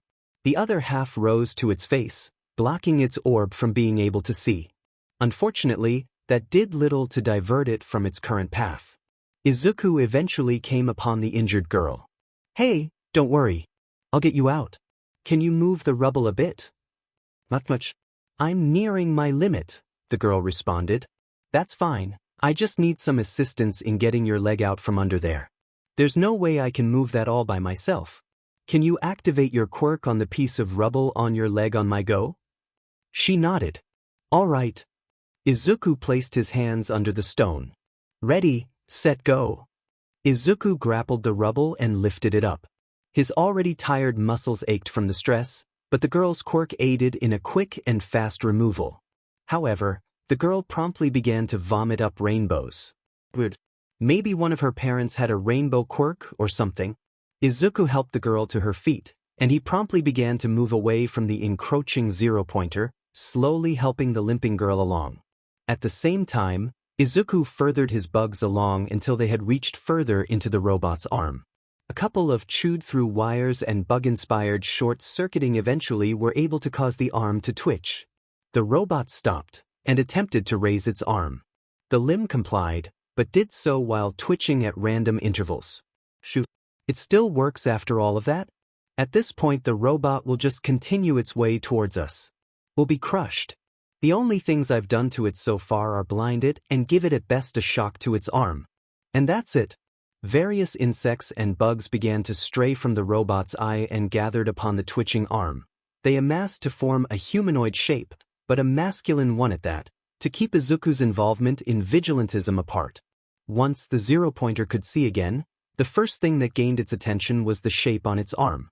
The figure promptly rose in flight and zoomed back from where the robot initially came from. The robot followed, having sought out the one responsible for its damaged arm. Izuku sighed in relief, having prevented the robot from getting uncomfortably close to their position. A few more seconds and it would have been on them. He then looked to the girl beside him, who too sighed. A buzzer sounded in the distance. Time's up, yelled Present Mike. Izuku set the girl down gently on some debris as he sat down next to her. He'd wait for help. He was exhausted from all of that. That was close, huh? Izuku said, turning to the girl. That robot almost got us. The girl laughed. Yeah, if it wasn't for you and whoever that other guy was, I would have been toast. She turned to him with an arm out. Thanks for that, by the way. I'm Achicho Uraraka. Izuku smiled, eagerly taking the offered hand. A pleasure. Izuku Midoriya, nice to meet you. Art. This lovely piece was made by Civs.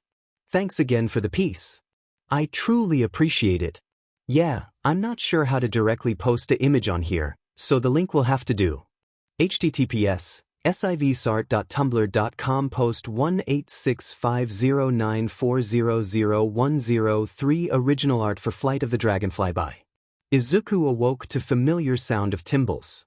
He rose from his laid position, rubbing his eye in a tired response to the makeshift alarm. He tapped off the machine to his right, ending the sweet, relaxing song of the cicadas. The sound wasn't from real cicadas, not yet anyway. But he had been working on such a thing for the past few months. Just outside his window was a rather wizened tree. It was there, or rather, in its roots, that Izuku had been cultivating a healthy population of cicada nymphs that would come about yearly during the summer months. They were part of his collection, a collection that ranged from tall cylindrical tubes and small glass jars to the large rectangular terrariums that now littered his room. His collection had almost overrun his all-might memorabilia, but Izuku's mutual love for the two had led to them both sharing the space. Each aspect took up around half of his room, steadily fueling his healthy obsession of both. After a few moments, he eyed his room to ensure everything was as it should be, connecting to the surroundings bugs to take a double check at the things his human eyes couldn't see. Fortunately, a brief run-over concluded that his collection had met little problems overnight. Izuku then stood up, going over to open one of the terrariums. Calling upon the two spiders from the tank, he placed them on his bed. He then summoned the population that he had been slowly building up within his 3-block range. With his control, Izuku had developed the golden orb weaver population in his area, ensuring their steady multiplication and safety. With them, he had an endless supply of materials for his prototypes. He wished there was a faster way to gather them all, one that didn't take over an hour. But the separation was necessary if he wanted to ensure the spiders didn't maul each other over territory and food. And so, with the rest of his spiders on the way, Izuku focused on the golden orb weavers in front of him, beginning to work again on his costume. The golden threads of the spiders had been through various versions of the suit, the creatures now going about the 7th version Izuku had thought up. The costume was nearing completion, its golden forms slowly coming into existence by the work of thousands of tiny bodies. He took another look over at the costume before he went to check out his closet for more supplies. Seems I ran out of the dye I want for this iteration of my costume. I'll need to get more later. At that moment, Izuku sensed the first of his outside workers arriving at his windowsill. He nodded, making a mental note to get more dye later at the store, and walked over to his window to open it. Dozens of spiders came about into his room, but the mini-swarm was just a glimpse of what would be seen as the hour ticked by. As the remainder of his spiders began their work, Izuku's mind drifted off to musings of UA. He'd be getting the results of the exam today, but he'd entertain himself with his costume until then. His mind still raced at the prospect of getting into UA, both in anticipation and unease over what he would hear upon getting his letter. He just hoped that it was good news. It was an hour or so into his progress on his costume when Izuku felt a presence beyond his bedroom door. A couple quick glimpses revealed the presence to be his mom, getting ready to open his door. Long ago, Izuku would have panicked at the possibility of his mom barging in and finding the walls and floors covered in bugs. It scared him to wit's end, making him ponder over dozens of preposterous scenarios that could have occurred. But Izuku had eventually learned to accept his quirk and all the oddities that came with it, just as his mom did when Izuku told her. And so, he paid little heed to the door being opened, instead continuing to concentrate on the task in front of him. Izuku Midoriya entered, yet somewhat hesitant to when she heard the chittering of insects behind the door. The chittering was accompanied by thousands of spiders, littered upon the room. Some worked on the golden costume, others on the sidelines in rest for their own turn. Izuku did her best to hide her discomfort as she had many times before, but Izuku still saw through her facade. Izuku had long discovered that his empathy with his bugs was part of his quirk, and didn't put it against anyone who was a bit creeped out. And so, he dumbed down his quirk when his mom was around, but he never did tell her that he knew. It would just put more on her plate to worry about. Izuku turned to face his mother. Now that she was in the room, a couple things came to Izuku's attention. He hadn't noticed it at first, but it seemed as if she was trembling. And in her hand was his eyes widened in. A letter. Looks like I'll have to put off finishing my costume for a later date. Hopefully I'll be able to finish it in time if I'll even need it, anyways. Izuku dismissed his spiders then, having them stash his costume under his bed while the rest returned to their respective homes. Izuku, it's here, she exclaimed. Izuku went to grab his letter, simply taking it and heading back to his desk. Inko seemed hesitant to leave, but knew the results were something that Izuku needed to deal with himself at first. She left, closing the door behind her. She continued to pace just outside, something that didn't go unnoticed by Izuku. Izuku scooted over to his table, a bead of sweat streaming down the side of his head. One of his centipedes came over then, and slowly began to chip away at the envelope. After a few tense moments, a clean cut was made at the seam, exposing a refined, metallic disc. Izuku gulped, having the centipede bring out the disc. It was then that the device abruptly activated, causing Izuku to jump in his seat. "I am here as a projection," exclaimed the figure of the number 1 hero. "Young Midoriya, it's a pleasure to see you nice and well. The All Might? What's he doing on here? This is a letter from UA, right? Why would? You wouldn't have known it for the brief time that we met, but I came to this town to work at UA as a teacher." All Might laughed. "All Might? Teaching? At UA? Imagine my surprise when I saw how well you were doing at the exam. It was extraordinary. Beating down those robots and the like. And those bugs of yours." All Might gave out another laugh. "Ah, but that's not what you're waiting to hear now, is it? You want to know the results of your exam, don't you?" All Might cleared his throat, somewhat adopted a more subdued persona. "Well, I'd like to inform you, Midoriya, that you passed your written exam." "I thought that was the case. But what a boo. On the other hand, you received 21 points in total during the practical exam. Now, it's nothing too impressive, but it is what it is, given you took down a good portion of the robots without your quirk. Given your 21 points, it was pretty close." "Stop stalling, All Might." The hero laughed again. "But that wasn't all." "What?" "Your actions reflected that of a true hero. Your bravery in the heart of imminent danger was inspiring. After all, what kind of hero school would UA be if we rejected those who saved others and did the right thing? This is a job that requires risking one's life.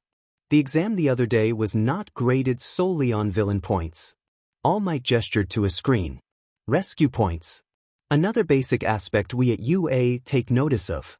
The hero stopped and looked directly into the camera. "And how does this relate to you, you may ask?" All Might spread his arms out. "Izuku Midoriya, 30 points. A total of 51 points. Placing you just behind the top 10. You pass. Quite spectacularly so," the hero affirmed. A large grin grew on the All Might's face. "Now come, young Midoriya. This is your hero academia." Izuku grinned over the image of his idol. "Yes, sir." Izuku stood before the door of classroom 1A. He just said his farewells to Pony and Manga, who themselves were in the next class over, 1B. Now, he stood in wonder before the door, anxious to begin his high school journey. He examined the door, noticing its enormous height. Guess the school really does accommodate for those with gigantification quirks. Izuku gulped, then took a deep breath. Here goes nothing. Izuku grasped for the doorknob. Wanting to surprise himself with finding who were his classmates, he hadn't peeked in before he entered. That ended up not being the best course of action. Upon opening the door, he was faced with a rather loud cacophony on yells. Of course. Bakugo and Engine Quirk. Just great. He sent his bugs around the room, not wanting any further surprises. The slight buzzing that he emitted, as well as his arrival, seemed to alert a good portion of his class to his presence. It was then that Engine Quirk boy, who he had just heard was named Tenya Ida, came in his direction. "Hello. My name is Tenya Ida. Of Somei Junior High. Best be amicable now. Even if he was a bit off-putting." "My pleasure. Izuku Midoriya." Ida quickly nodded. "I profusely apologize. You noticed something more to exam. I had no idea. It seems I misjudged you." Sure," uttered Izuku. "Does he mean the rescue points?" Might as well leave it be." Izuku had his insects observe his classmates. There were a few he knew for sure were not present during the practical, like the kid with heterochromia. One of Endeavor's children, if he wasn't mistaken. The French kid with the belt seemed to be there too. He didn't exactly recall the others, however. Oh, that long hair. Midoriya-kun, it's you. We're in the same class. He turned around, finding Achiko Uraraka. I never did correct her on her mistake about me using my bugs distract the zero-pointer, did I? Izuku was about to voice his revelation, however, he faced an oddity beyond the door. It wasn't another student, given that the class was already full when glancing at the available seats and people present. No, it was a man within a yellow casing, a sleeping bag if he wasn't wrong, with hair eerily as long as his owl. Shoot. Midoriya-kun? Uraraka questioned, waving her hand in front of Izuku's face. Something wrong? Izuku didn't respond. He was still getting over the fact that Eraserhead was probably his homeroom, of all people. There wasn't another reason for him being there. Go somewhere else if you just want to make friends. Everyone turned towards the pro hero. This is the hero course. The hero removed himself from his sleeping bag. The process had Izuku imagining the metamorphosis of a caterpillar to a butterfly. It took a total 8 seconds for you all to be quiet. Time is limited. You kids aren't rational enough, came the man's deadpan voice. I'm your homeroom teacher, Shota Aizawa. Nice to meet you, he continued. Aizawa pulled out a uniform from his cocoon-esque sleeping bag. It's kind of sudden, but put this on and go out to the field. He then began his trot towards the aforementioned field, slowly making his way through the halls. Great, one of the few heroes who've actually seen my vigilante form themselves is my homeroom teacher. It was going to be a stressful year. Izuku and the rest of his class found themselves on UA's field. The news that they were taking a quirk apprehension test came abruptly and suddenly, confusing many of the students who had heard Aizawa speak. From beside Izuku, Uraraka spoke up. What about the entrance ceremony? Orientation? Aizawa scoffed. If you're a hero, you don't have time for such leisurely events. One of UA's selling points is how unrestricted school traditions are. Teachers run their class on this idea too. Yeah, the class. The silence helped to fuel the students' unease. Bakugo. Yeah, questioned the boy. You topped 4 first during the practical, didn't you? What was your best result for the softball throw at your old junior high? 67 meters. Then, now try it with your quirk. He handed the boy the ball. Bakugo smirked, getting into position. You can do whatever you want as long as you remain in the circle, added Aizawa. Now go give it a try. Bakugo committed himself to some stretches and launched the ball. Die! The ball blasted off into the air, the explosion propelling it in an impressive arc through the air. Izuku mused. Should I have expected anything else? The ball landed after seconds of airtime. The display that Aizawa held up displayed the ball having gone a distance of 705.2 meters. The gathering of students from 1A voiced their opinions of the spectacle. One peculiar remark brought up all the fun that could come with using their quirks for the exercise.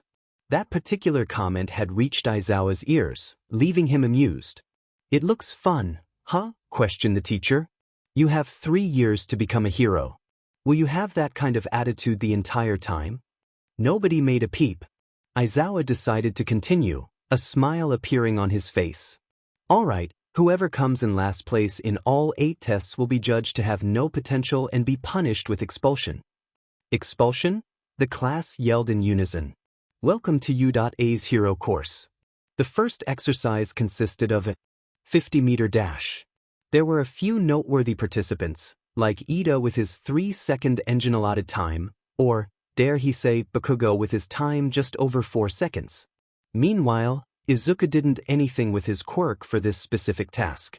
Rather, he simply used his physique that he had gained over years of training, earning him a decent 6.15 seconds. Next was the grip test. Everyone ending up being outshined by Mizo Shoji, who seemed to have various morphable limbs for his quirk. While he got an admirable 740 kilos, Izuku built up a well-received 63 kilos. Izuku didn't get too far with the standing long jump, unlike those who passed the pit like the French kid. Izuku got a decent score for the repeated sidesteps, if only for his stamina holding up well. Not as good as the short kid with purple ball, though. Nobody got nearly as good a score as him. Then came the ball throw. At his turn, Izuku caught the ball from Aizawa and eyed the expanse in front of him. He decided it was time to use his quirk. Calling upon the flying insects in the surrounding area, Izuku gathered them to his location. Dozens of hornets came to Izuku, landing on his head. The action triggered a couple gasps of panic from the crowd, not that Izuku paid any heed to such.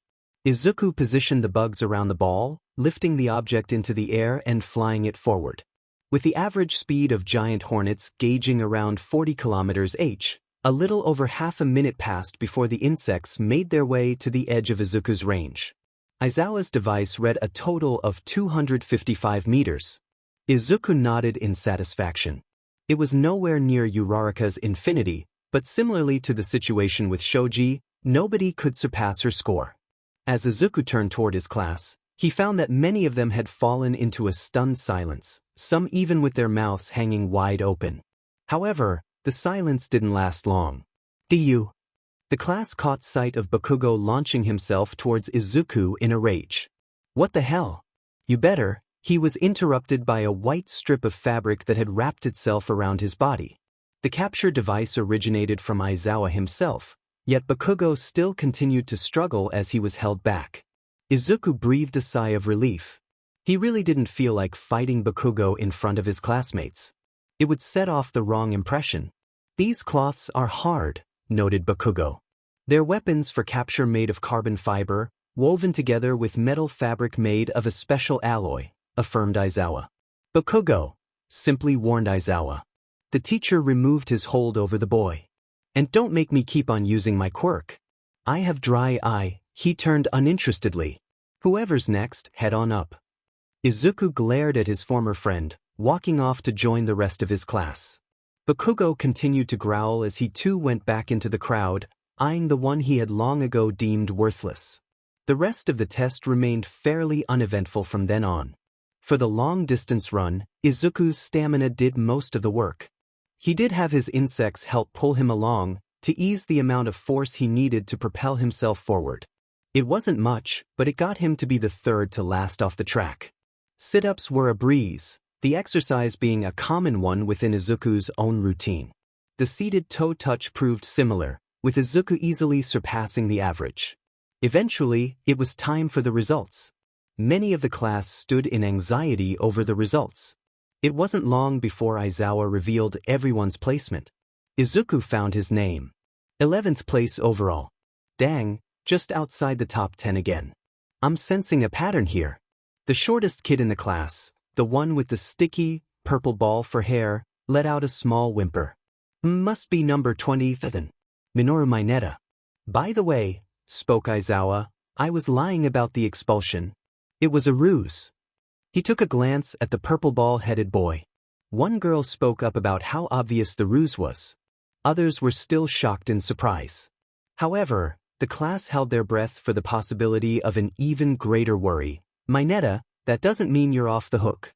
I'll be going over detention with you tomorrow."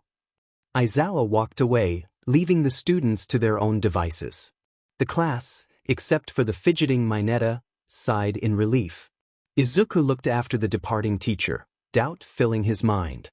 He'd been studying Aizawa ever since the encounter he had with him on that night. And his research showcased Aizawa's tendency to expel students, especially his actions from last year. "I don't believe that the expulsion was a ruse. Eraserhead wouldn't lie about something like that. The question is, what changed his mind?" Izuku met Manga and Pony at the school's front. Mei, having decided to stay to work on her inventions, told them to scamper off.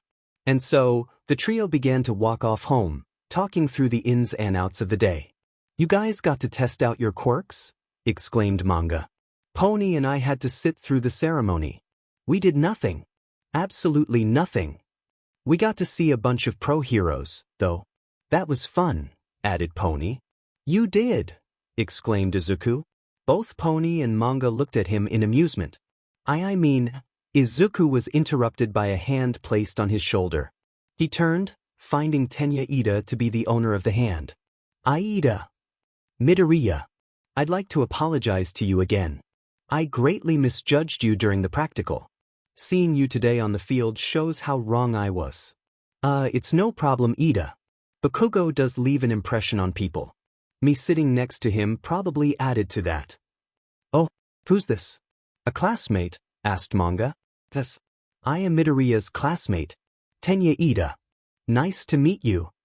Manga nodded. Hello, Hey, Midoriya-kun. Are you going to the station? Wait up. The collective four turned to find Uraraka running in their direction. Uraraka? Questioned Izuku. Hi again. She turned to the other three. I'm Achiko Uraraka. Nice to meet you. Everyone shared their own introductions. Uraraka once again turned to Izuku. By the way, why did that boy named Bakugo call you Deku during the test? What?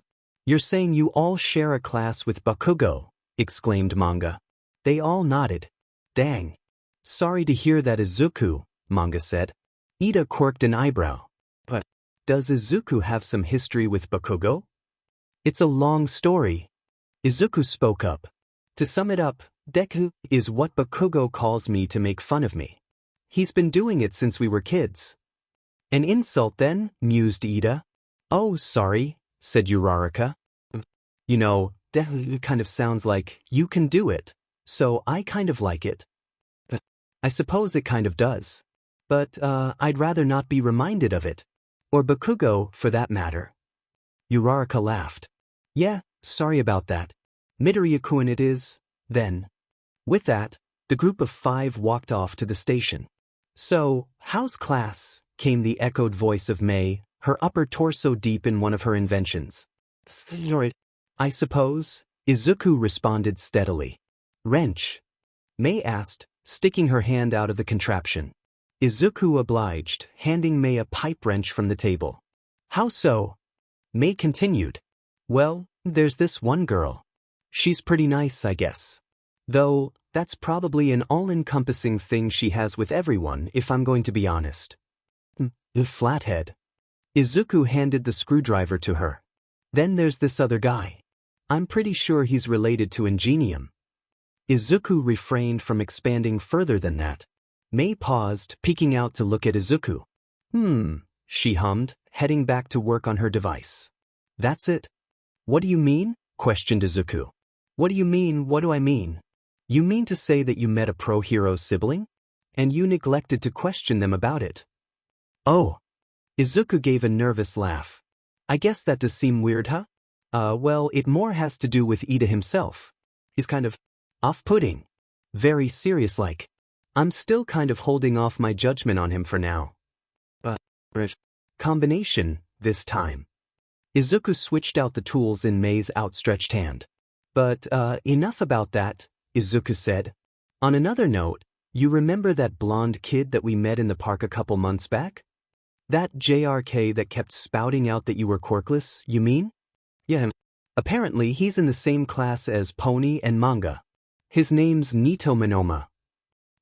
He's going to be knocked down hard by the two of them. I feel kind of sorry for him. Almost.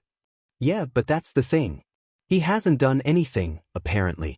All he's done is take a few glances at them. Calculatingly, in Manga's words. Just sitting and looking. Nothing like he was in the park, acting like he wanted a fight or something. Strange. I wonder if that reminds me.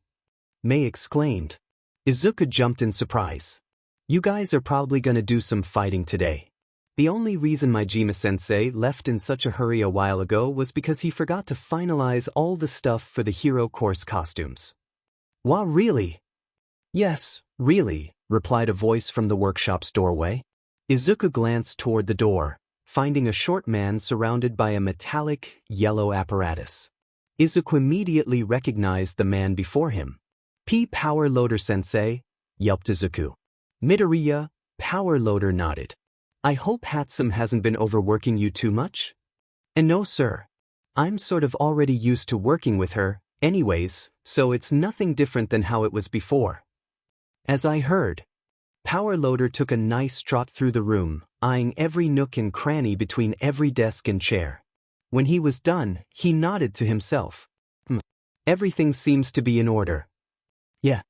Midoriya replied. You sure it's alright for me to be here?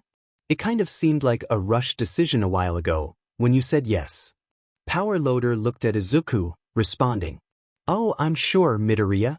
Hatsume spent all of yesterday after class whining about not having her assistant. Heck, I can already tell that you can act as a neutralizing agent if Hatsume gets too extreme. It'd probably save me from a couple headaches. It's a shame that she ruined the surprise for you, though. You would have been told about the battle trial by All Might himself. All Might? I said too much, Power Loader shook his head. You know, I've had students like Hatsume before. They're the type who won't give up until they get what they want. You got that right. Nothing gets in between me and my babies, exclaimed Mei. You see. Power Loader laughed. There wouldn't be a point in denying her. She wants the workshop to work on her own stuff on her own time? Sure. She wants her assistant to help?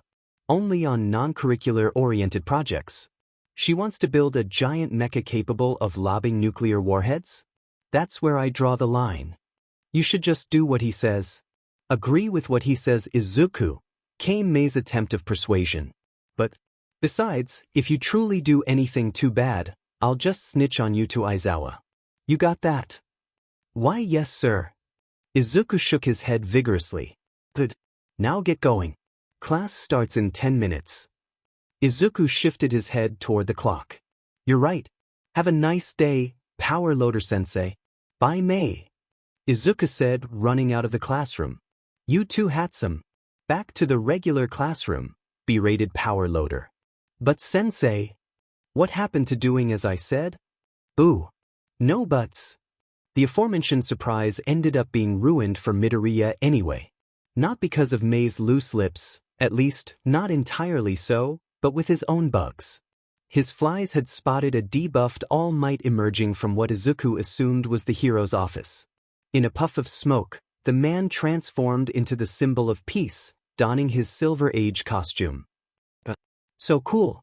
The hero sped through the halls, stopping just outside the door to basic hero training. I am coming through the door, like a normal person, came the booming voice of the number. One hero. All Might lit up the classroom with his personality, instantly gaining the awe of the students.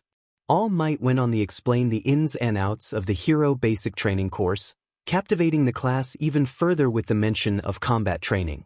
And now we have these. He gestured to the side of the room, shelves emerging seamlessly from the wall. Your costumes were approved and/or based upon the specifications you sent in 3 weeks ago. After you change, we meet at ground beta. Izuku stared down at his costume. 3 weeks ago he had sent in the piece for approval. Well, that, along with his quirk registration. The registration was a bit of a problem when it came up at first. He hadn't thought of it for a long time, but the document had reminded him that he still appeared as none in regards to what his quirk was. He worked himself into a frenzy then, trying to come up with something to name his quirk. Entomopathy, like Eraserhead had said? Something gimmicky, like Eye of the Swarm? He ended just going with bug control. He could change it later, after all. And so, here he stood at UA, his costume ready for its first outing. He looked over his creation, the streamlined, reinforced dragline silk intricately bound together. The golden yellow was accented with a dark green, the color taken up the space where the silk covered the limbs. The golden torso was accompanied by Izuku's trusty Eskrima sticks on his back, and a few pouches that were at the moment filled with spider silk, woven together to make thin ropes capable of supporting his body weight. On his head sat a pair of goggles of Mei's design. They were mostly for eye protection, even if he didn't really need it, and part of Mei's insistence. She designed it so it externally looked like an insect's compound eyes, thousands of photoreceptors making up a kaleidoscope look. Izuku didn't want to admit it, but he thought that he looked somewhat like Eraserhead with his long hair and goggles. It was a rather uncanny coincidence, now that Izuku thought about it. That, or some cruel twist of fate to remind him of the danger Aizawa posed in discovering his other persona. But at least the bright coloring of his costume prevented any other similarities with the Erasure hero. But that was another matter entirely. For now, he needed to worry about school. Izuku walked out into the open air amongst his peers, they themselves donning their own respective costumes. Unexpectedly, he was called out fairly quickly. Midoriya. Izuku turned toward the voice. He was met with, "Why is her costume so revealing? We haven't been properly introduced yet, have we? Momo Yaoyorozu, a pleasure to meet you." She stretched out a hand. Izuku shook it. "A pleasure." She nodded. "I couldn't help but notice the material your costume is made of. It wouldn't happen to be spider silk, would it?" Izuku rose an eye in surprise. "You can tell just by looking at it?" She nodded. "It's part of my quirk. I need to know the molecular makeup of things so I can make them. I've made spider silk before, so I know how it's like. But I must admit, I never would have been able to make something quite so exquisite. The weave of this must have taken some work to create." "Oh yeah, the work of spiders at least." "Wow. Yours looks so cool, Midoriya-kun," Uraraka said. "Nothing like mine though." "Well, I think it looks great," Izuku said. "Really? Thanks." "All right, class," announced All Might. The collective of students turned to face him, their conversations cutting off in favor of listening to the hero. "Now, it is time for battle training." "Sensei," Ida spoke. "This is the battle center from the entrance exam, so are we undergoing urban battles again?" I wonder how often he interjects like that with everyone. Did he think that maybe All Might was about to something about that? "No, we are moving ahead 2 steps. All Might explained the statistics and facts of villains then, providing a nice little backdrop to the situation the class was about to be placed in. "For this class, you'll be split between teams of 2, heroes and villains who will fight indoor battles." A whole load of questions erupted from the class, ranging from the way this activity was going to play out, to expulsion, to how stylish a certain purple cape was. All Might refrained from answering any. Rather, he pulled out a little booklet and began to explain how this class was going to play out. A booklet? I suppose he would be a novice to teaching, especially to high school students. Eventually, All Might came to the part where he said we'd be teamed up by picking lots. "They're being picked so haphazardly?" exclaimed Ida. "You never know who you might have to get teamed up with in the field." Izuku provided an explanation. The class eventually picked lots, each of them getting sorted into their respective teams. Izuku found himself teamed up with the girl who wore a green costume and had a tongue that stuck out of her mouth. Izuku introduced himself, raising a hand to shake. The girl took it in kind. "Tsu Azui," she ribbited. "I often say what's on my mind." "Good to know, Azui. Call me Tsu." Izuku paused, considering her words. "All right." Izuku glanced at the other teams, sizing them up and forming strategies against them. He held a little laugh when he discovered that Bakugo got paired up with Mineta. First up, Teams A and C. Team A are the heroes, Team C the villains. Team C turned out to be Bakugo and Mineta, who strode their way inside the designated building. Team A consisted of Oyama and Todoroki.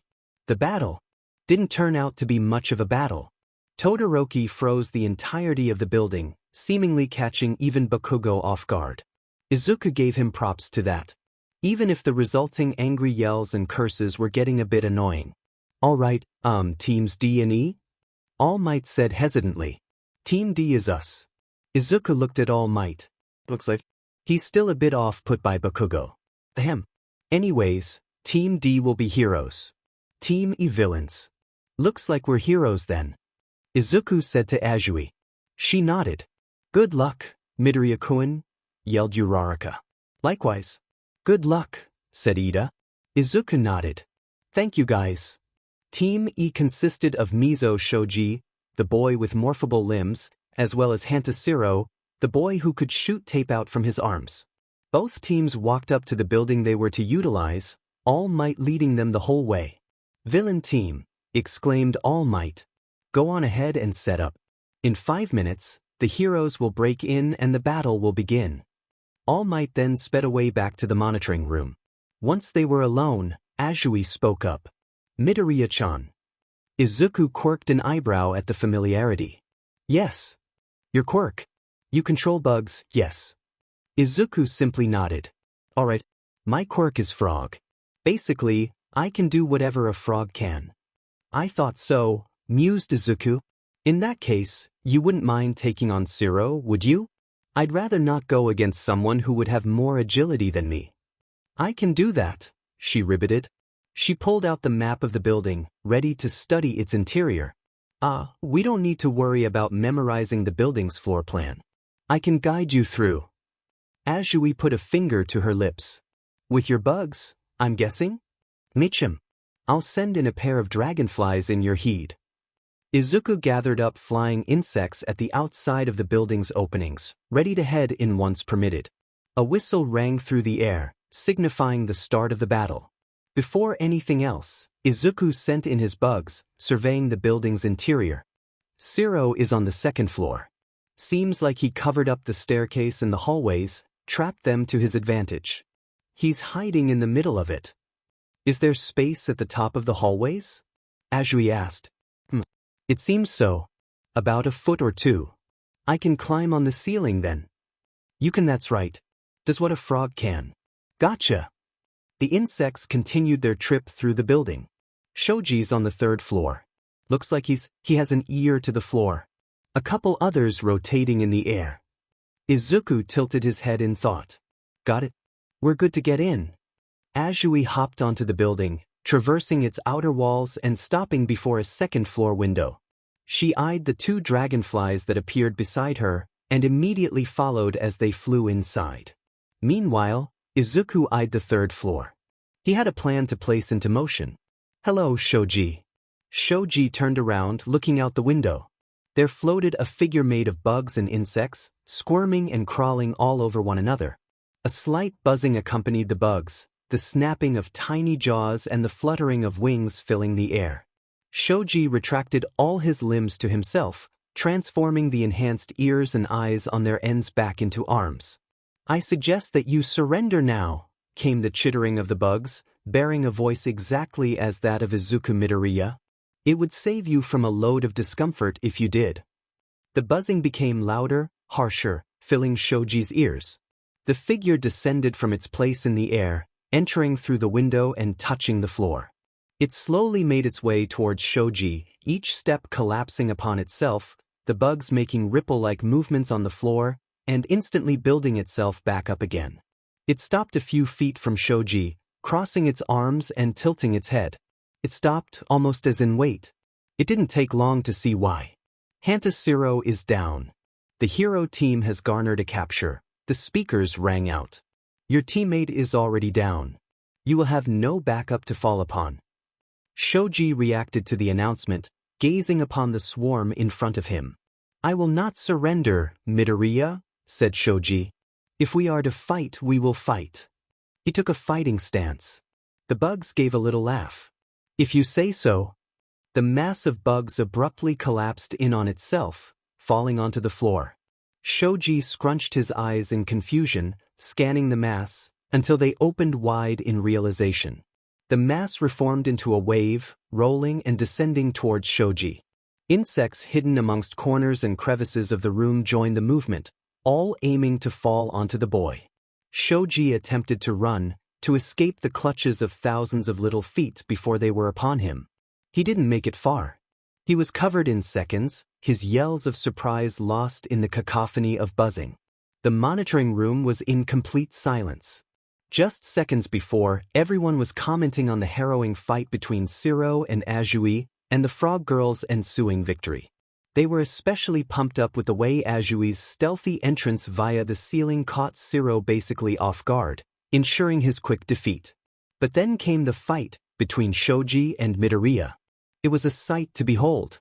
Now, All Might and most of Class 1A stood in shock at the display that Midoriya had laid upon their eyes. For them, the image of the insect figure was still in their minds, as was the way it collapsed onto Shoji. Others had looks of intrigue on their face, another was growling in fury. Mina Ishido broke the silence. That was definitely something. Yeah, muttered Uraraka. Wasn't that kind of much? asked Ida. Huh, said Denki Kaminari. You know, that display would have fit his image a lot better if he was on the villain team instead of Tao. He yelped as he felt a sharp pain at his neck.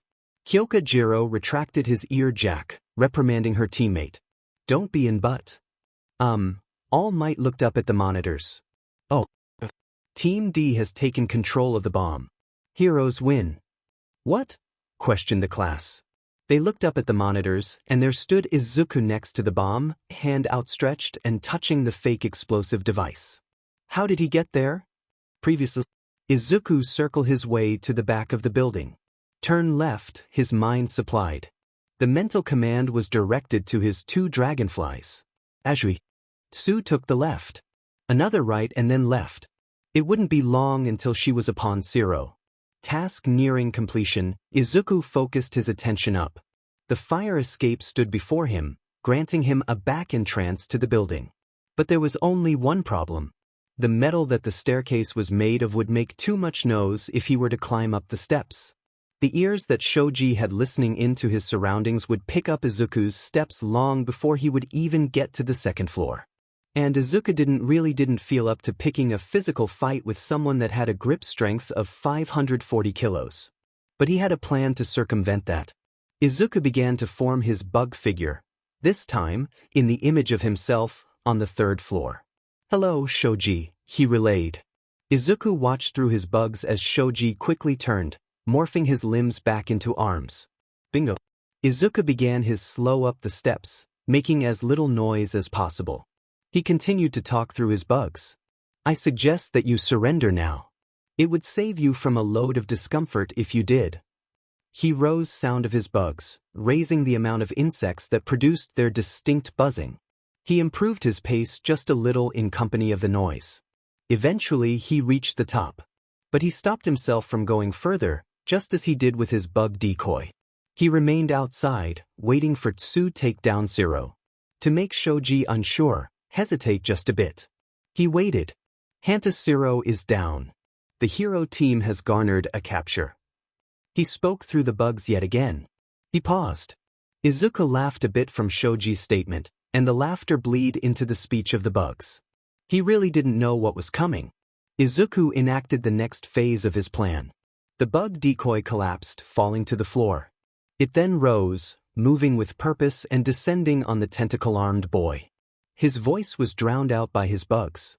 With Shoji neutralized, Izuku simply strolled into the room. He strode in, funding himself in front of the fake bomb. He smiled, placing his hand upon it. This is getting exciting. Let's continue with this, shall we? So, Monoma. Midoriya, the boy said with a smug look on his face. Why are we doing this again? It was currently lunch, Izuku flanked on both sides by Manga and Pony. Mei, on the other hand, was currently in the workshop, again, working on another one of her inventions. Across from them sat a rather smug-looking Monoma. He sat seemingly calm, as if he had his entire speech planned out. But his look, his facade, didn't fool Izuku. He could feel that the boy in front of him was full of nerves. Manga and Pony said that you were sorry? Izuku questioned, almost disbelievingly. He paused, seemingly in an attempt to reconsider his words. His image broke a little as he faltered. Yes, he said almost reluctantly. That day in the park, I misjudged you, you see. An honest mistake if I'm to be honest, he said. His smug smile found its way onto his face. His facade was back up as strong as ever. A mistake? Izuku asked. A couple bugs rose from his hair and found their place beside his head. The hornets, a total of 3, buzzed, urging Monoma to continue. Monoma nodded. I didn't believe you to be so powerful. But it showed. Yesterday, during my class's battle trials. The strength of your friends, my classmates, revealed themselves to me. They are true warriors, worthy of being here at UA. It was afterwards, after reigning in their fights, that I knew you to be the one responsible. Only someone sufficiently as strong could motivate such a group to be so successful and proficient. Izuku took a second to take in all of the information supplied by Monoma. He takes the excuse for now. But another question came to his mind. And how about that little bout you had in the park? What was that about me being quirkless? Izuku said, warning him to choose his next words carefully. The hornets landed near Monoma, on the table space in front of him. Well, you see, my quirk? I can copy other people's quirks upon physical contact. I can copy up to 3 at a time, as long as I use each quirk by itself, none simultaneously. The hornets inched closer in response to the half-answer. What does that have to do with your expressive vernacular? Izuku said in a warning tone. That's what's strange here, Monoma admitted seamlessly. That day in the park, I didn't feel a connection when I touched you. No spark, you could say, that established a connection to your quirk. Just an empty void. A giant expanse. It was similar to how I feel when I touch other, quirkless people. But different at the same time, in a way that I can't explain. Izuku scrunched an eyebrow in confusion. You say that you couldn't feel my quirk? Monoma shook his head. Precisely. None that I could feel. It's why I called you what I did. So I sincerely apologize for all the trouble I've caused. I suppose I can give him the benefit of the doubt. But why wouldn't he be able to feel my quirk? What's so special about it? Thank you for your honesty, Monoma. But if I end up finding out that you're lying or anything of the sort, the hornets lunged at Monoma, causing him to flinch ever so slightly. But the insects stopped before they touched him, instead buzzing dangerously close to his face. Yes, I know. You'll send your swarm upon me with the utmost wrath. I shall rue the day I dared to defy you, Monoma sarcastically remarked. His facade was back up again, making the flinch from before almost seem like it never occurred. Good. The hornets flew back into Izuku's hair. Glad you understood. A blaring siren disrupted the lunchtime air. There has been a level 3 security breach. All students please evacuate outdoors promptly, announced the PA system. Everyone was still at first, quiet aside from the screeching sound of the alarm. But then people started to panic, the rumble of feet against the ground, filling everyone's ears. It's the security alarm system. It means that someone has trespassed on school grounds. I've never seen anything like this in my 3 years here, someone explained expositionally. Is that really what this is about? Izuku remained seated in his seat as the masses around him began to panic. He motioned to Manga and Pony and yes, even Monoma, to sit still. All 3 complied, even if the third did so reluctantly. As Izuku connected to his swarm, he utilized the ants near the school's entrance to see what all the ruckus was about. A large amount of the ants had taken refuge underground, hidden from the 100 or so feet stomping on the ground. A little scrying revealed that the media that were crowding around the entrance from the morning had found their way through the school's barrier. Not an actual emergency, then? Must be a fluke in the security system. He peeked with his ants again, finding Aizawa and Present Mike talking down the eager reporters. Better calm down the masses, I suppose? Izuku called upon his insects again, this time gathering them above the cafeteria's exit. The swarming bugs also caused another bit of panic, students screaming at the incoming mass of bugs. Izuku forgot at that second that some people weren't exactly comfortable with insects swarming past their heads and feet. But he went along with his plan anyway. The large mass of insects found their place, forming the words, "Stop. Do not panic," in the air. The message seeming caught the attention of most of the students, temporarily halting the stampede. There is no need to worry. The trespassers are merely the media folk that were crowding around the entrance this morning. Nothing to worry about. Eraserhead and Present Mike are currently taking care of the situation, the bugs said in unison. At that, a couple students actually looked out the window, thereby confirming what Izuku's bugs had announced. The resulting discovery calmed down the students, and it wasn't long before everyone was mostly back to their normal routines. A few of the more rule-abiding students continued their march outside, but most returned to the cafeteria to resume their lunch. As the commotion died down, Uraraka and Ida, who had seated themselves elsewhere when they saw the meeting between Izuku and Monoma, approached Izuku after departing from the crowd. "Wow, Midoriya-kun, that was a cool way to use your bugs," Uraraka exclaimed. "That is, if those bugs were yours." Unless there is another student who wields some sort of bug control, asked Ida. Nope, they were mine, Izuku said, sending the bugs back to the outside. He called upon a few of them back to himself, their bodies taking residence in his hair again. In that case, good job, Midoriya. I knew that I voted for the correct candidate for class representative. Ida said. Yeah. Nice going, class rep. Uraraka exclaimed. I forgot about that. If he were to be honest, Izuku was quite baffled by the results earlier, when his class decided upon anonymous voting to choose class representative and deputy representative. Yaoyorozu came in second place with 3 votes, gaining the deputy position. Meanwhile, Izuku got several more votes, 6, to be exact, which secured his place as class rep. It was strange, because Izuku didn't expect to get any votes at all. He personally voted for Yaoyorozu. Her brief introduction convinced Izuku that she had the right mannerisms and intelligence to handle the position. In regard to his votes, the only ones that he had confirmed had voted for him were Ida, Uraraka, and Azuitsu. He mentally corrected himself. You got voted as class rep? Pony quietly asked. He turned to Pony. Yeah. I haven't been able to tell you guys yet since it just happened a while ago, Izuku responded. Huh? Who would have known, Manga said. Izuku voted as his class's representative. Well, this has been nice and all, interrupted Monoma, but I believe that I should excuse myself. If I may. He turned to Izuku, asking for acceptance to leave. Izuku nodded. Monoma nodded as well, then walked back to where a good portion of 1B was seated. Uraraka and Ida gazed at the blonde boy with questioning glances, turning to Izuku. If I may ask, what was that about, Midoriya? Ida asked. Oh, it's nothing much. Just something that happened a few months back at. Izuku abruptly stopped, becoming slightly disoriented with the output of some of GI's bugs. In another part of the school, some of his bugs were engulfed into a black mist.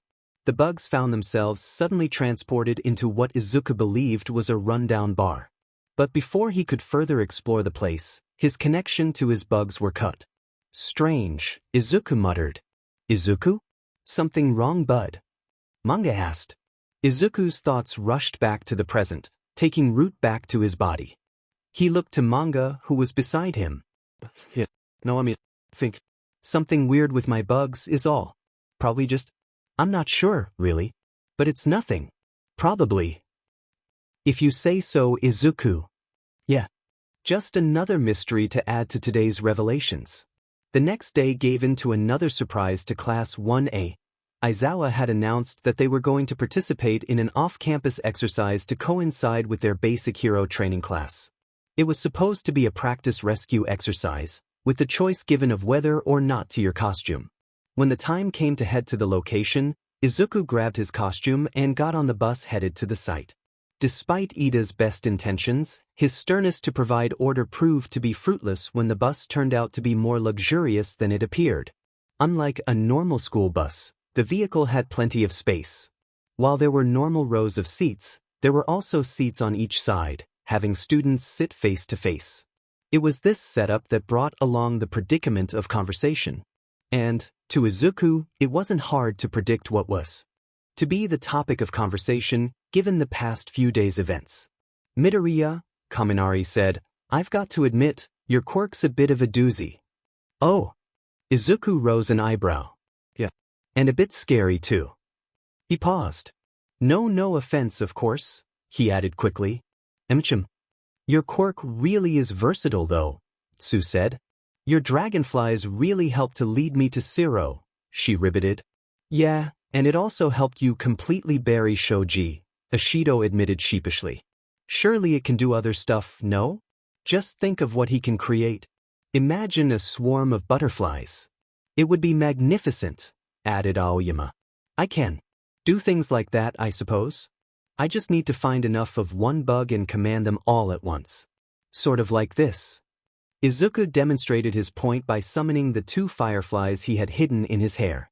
The insects lit up and began to perform their own little light show. The others around him were suddenly looking at Izuku in disbelief. What? He asked as the fireflies continued their performance. Oh, splendid. But I must ask, Are you always so prepared? Izuku quirked an eye at the question. I think what he means to ask is, did those fireflies really just come from your hair? Ashido questioned. Yeah. I always have some bugs in supply. Just in case, you know? Izuku said nonplussed. Ashido drew out.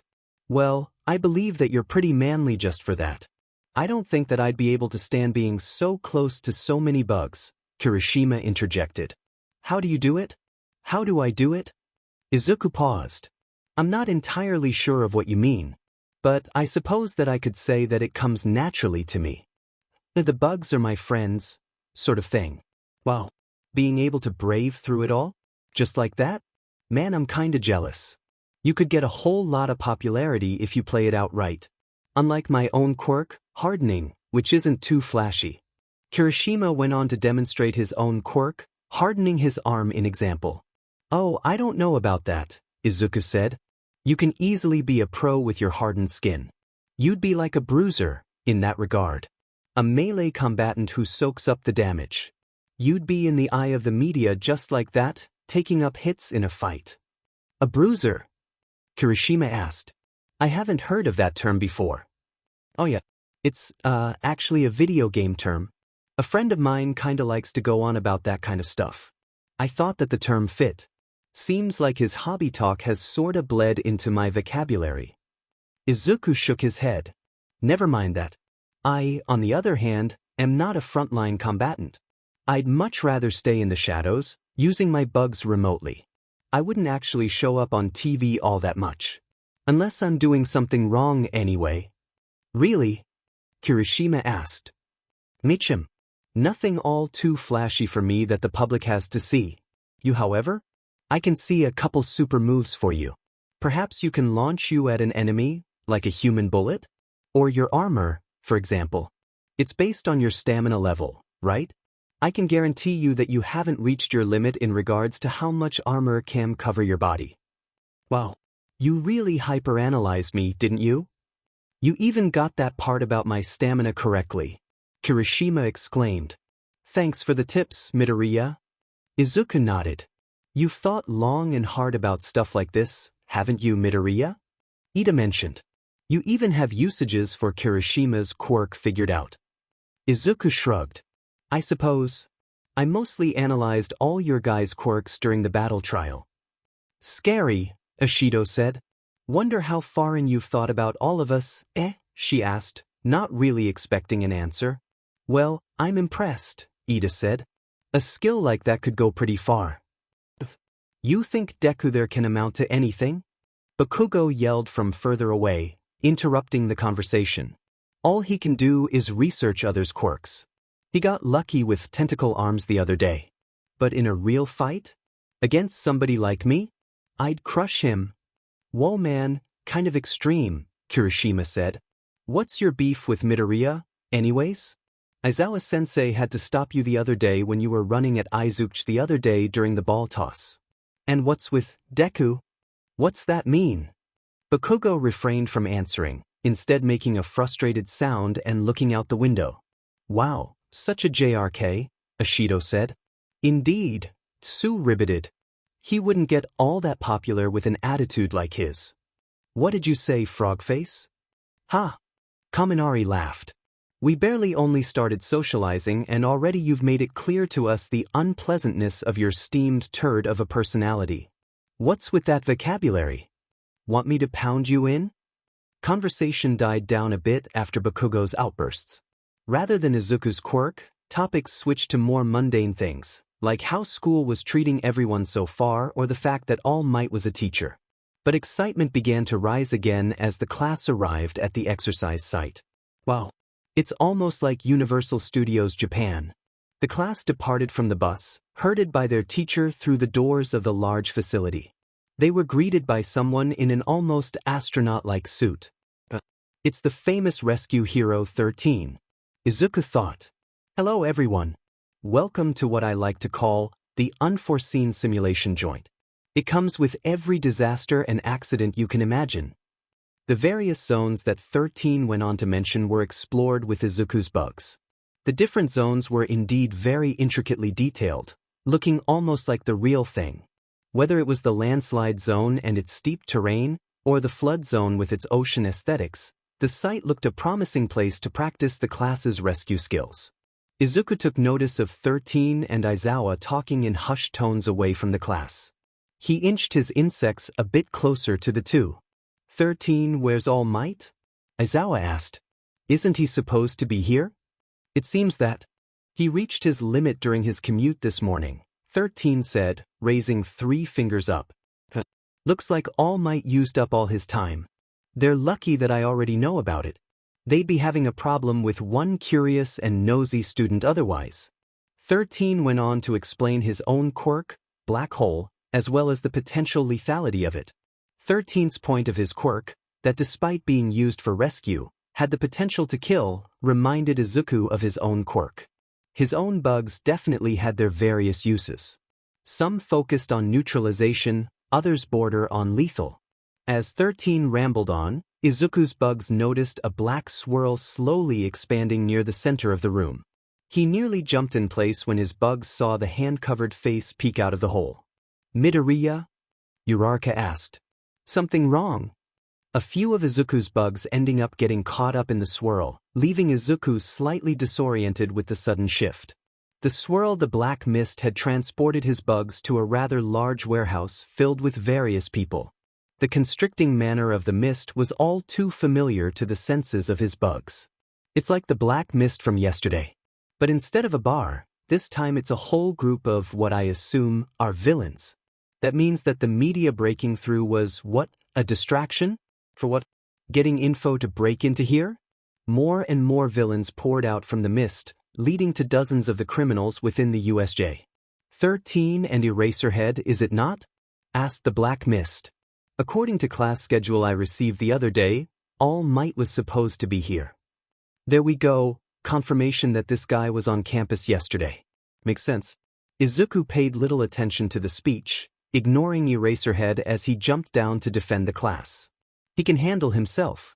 Izuku began to survey the scenario, taking note of any dangerous-looking individuals that he would try to keep away from.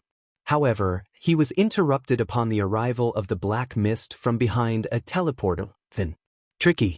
Greetings, announced the shadowy figure. We are the League of Villains. Forgive our audacity, but we've come here, to UA High School, this bastion of heroism, to end the life of the symbol of peace, All Might. His announcement was met with a stunned audience, the resolute, certain-sounding goal to kill All Might shocking the students. Focus. Retreat. Bugs. Izuku calmed. Kill All Might. Izuku said. That's quite the goal you guys have. Indeed it is. The mist said. Then he threw his arms up. Begone. The man's shadows exploded outwards, encapsulating most of the class. Writhe in torment until you breathe your last. The threat was the last thing Izuku heard before falling into darkness. He connected to his swarm, calling out to them. That was his first action upon becoming aware. He breathed in and out. He was calm. But then he noticed his bugs, unable to reach his position, dying left and right as they attempted to reach him. It wasn't long before the cause of the problem came to Izuku's senses. He opened his eyes. The heavy downpour of water fell onto his face, the heavy winds and the sound of thunder echoing in the background. It seemed that he was in the downpour zone, the place best suited to suppress his quirk's usage. He was lacking reconnaissance and an edge to his offensive power now. Without his bugs, he needed to rely on his skills alone. He would have to deal with it. A groan from behind spurred him to turn. He found 2 of his classmates, then.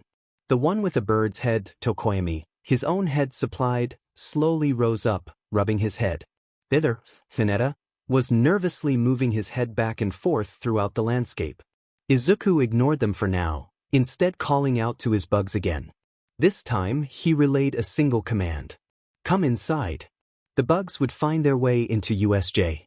They'd come into through the vents, any small cracks and imperfections within the infrastructure of the building.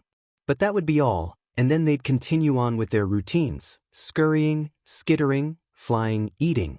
That was fine. All Izuku needed was for them to be there when he was ready. For now, he needed to focus on the situation in front of him. He needed to get out of the heavy rain and wind. A mere 23 bugs that had been within his hair, not that they could do much in this weather, and his trusty Eskrima sticks on his back were all he had to work with. He looked back to his classmates. Mineta was a crying mess, muttering inconsistently about the villains, all might, and the possibility of death looming around the corner. On the contrary, Tokoyami was rather calm. He was simply eyeing the zone, until his gaze fell upon Izuku. He walked forward, his beak opening to speak. "Midoriya, are you all right?" Tokoyami asked. "Yeah." Izuku nodded. "I'm good. You?" "I am fine," Tokoyami replied. He then gestured to the other, shorter boy present. "I'm not sure that I can say the same about Mineta here, though." Both glanced back at their classmate, who was still panicking over their current situation. Izuku shook his head, and began to approach the boy. "Hey, Mineta." No response, the boy continued muttering. "Mineta," Izuku said, more forceful. It seemed to snap Mineta out of his trance.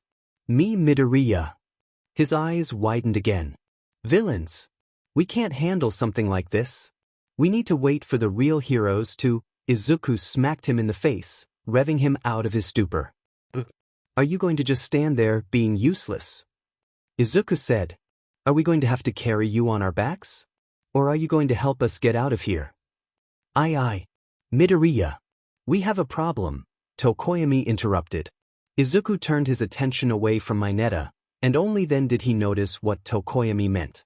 Various villains had converged upon their position, surrounding them from all sides, preventing escape. "Shoot. Looks like we're gonna have to fight our way out of here." Tokoyami, surround Mineta. "He isn't in a position to fight. Right? It is a good thing that we find ourselves in a pseudo-darkness, then, within this storm. Dark shadow." Izuku watched as the sentient being that was Tokoyami's quirk rose from his back. "Oh, a fight? Oh, how I do love fights," uttered the shadowy being. Its claws lengthened as its size grew. A few of the villains visibly grew uneasy, but they held their ground. "You brats should just come with us quietly. You're outnumbered." "Surrender yourselves now," exclaimed one of the villains. "If you believe that we would just give in here, you are exactly the fools I depict to break into such a bastion for heroics," uttered Tokoyami. The villain smiled, chuckling. "Perhaps so. But no matter, at least we'll have some fun." The others surrounding the students, Izuku estimated a little over 20, readied their quirks. Izuku reached for his back, wielding his only weapons against his foes. Then it started. Lunging at Izuku, a villain swiftly traversed the slippery terrain, their claws splayed out in attack. Izuku quickly rose his sticks to block the oncoming swipe, his body being pushed back by the force exerted by the villain. The villain's arm rose in for another attack, but Izuku found his footing before then, taking a low sweep at the villain's legs. The villain fell, unready for the maneuver. With a hard, steady smash over the villain's neck, they grew still. A reflex parry blocked another incoming attack, this time 2 heavy fists from a four-armed opponent. Izuku shifted into a loose stance, focusing more on evasion. The villain continued his display of brute strength, his punches hitting nothing but air. Eventually his stamina depleted, and he grew tired. This provided a simple opening for Izuku to place a hard smash over the villain's stomach, them reeling over in discomfort. Izuku chanced a glance back at his classmates. Mineta was fine, but still on the ground, scared out of his mind. Tokoyami was fending off 3 other villains, for already down at his feet. Izuku swiftly turned again, continuing to defend against the onslaught of villains. One thing Izuku hadn't tried before was engaging in close quarters with villains. Sure, there was the sludge villain, and that one guy he fought in an alley to save that woman, but those were all singular, individual criminals. He hadn't fought groups before, and for good reason. He knew that he would have been overrun without the use of his bugs. And he couldn't use his bugs for vigilantism if he didn't want to get caught under his identity. The fighting lasted quite a while, minutes passing by as villains fell. One by one they fell, but so did Izuku's strength. He was vying for alternatives to end the fight. One option he had was using the parasites he had noticed some of the villains were carrying. It was a novel alternative, but he scrapped the idea. The tapeworms would take too long to do any immediate damage after all. So he continued fighting on. Despite all the damage he was doing, Izuku didn't escape completely unscathed, having taken a few hits himself. His experience, or lack thereof, of a fight within groups showed. A rather large gash was on his arm after a villain's crystalline projectiles had cut through the durable spider silk. Though he was growing tired, his breaths coming in loud huffs, Izuku decided that the situation wasn't too bad. He was lucky that he wasn't alone here, even if the only comrade he had was Tokoyami. He would have been overrun a long time ago, otherwise. Even if these villains were surprisingly weak for members of a so-called League of Villains. As Izuku finished off another enemy, this time with a double swipe to the back, he heard the distinctive sound of a sword being unsheathed. Izuku knew that he wouldn't be able to block in time, but he still turned, readying himself for the blade. But it never came. Instead, the sword-wielding villain was on the ground, groaning and covering a broken, bleeding nose. Izuku was at first confused, until he looked at the villain's feet. There lay a purple ball, pinning the villain in place. More orbs came, pinning down all the villain's limbs. Izuku turned, finding Mineta standing off to the side, holding his ball of hair in his hands. I'm sorry, Midoriya, Mineta said to Izuku. You were right. I signed myself up to UA to become a hero. He turned his head off to the side. And other stuff, he muttered. What? But that's besides the point. Mineta yelled. You and Tokoyami were being like true heroes. Going all, bamf, pow, so. I saw that guy with the sword and I got it, Mineta. Thank you for the assist. Mineta smiled. Then he was blasted into a wall, making a deep imprint in the concrete and steel. I'm okay, Mineta muttered as he fell to the ground.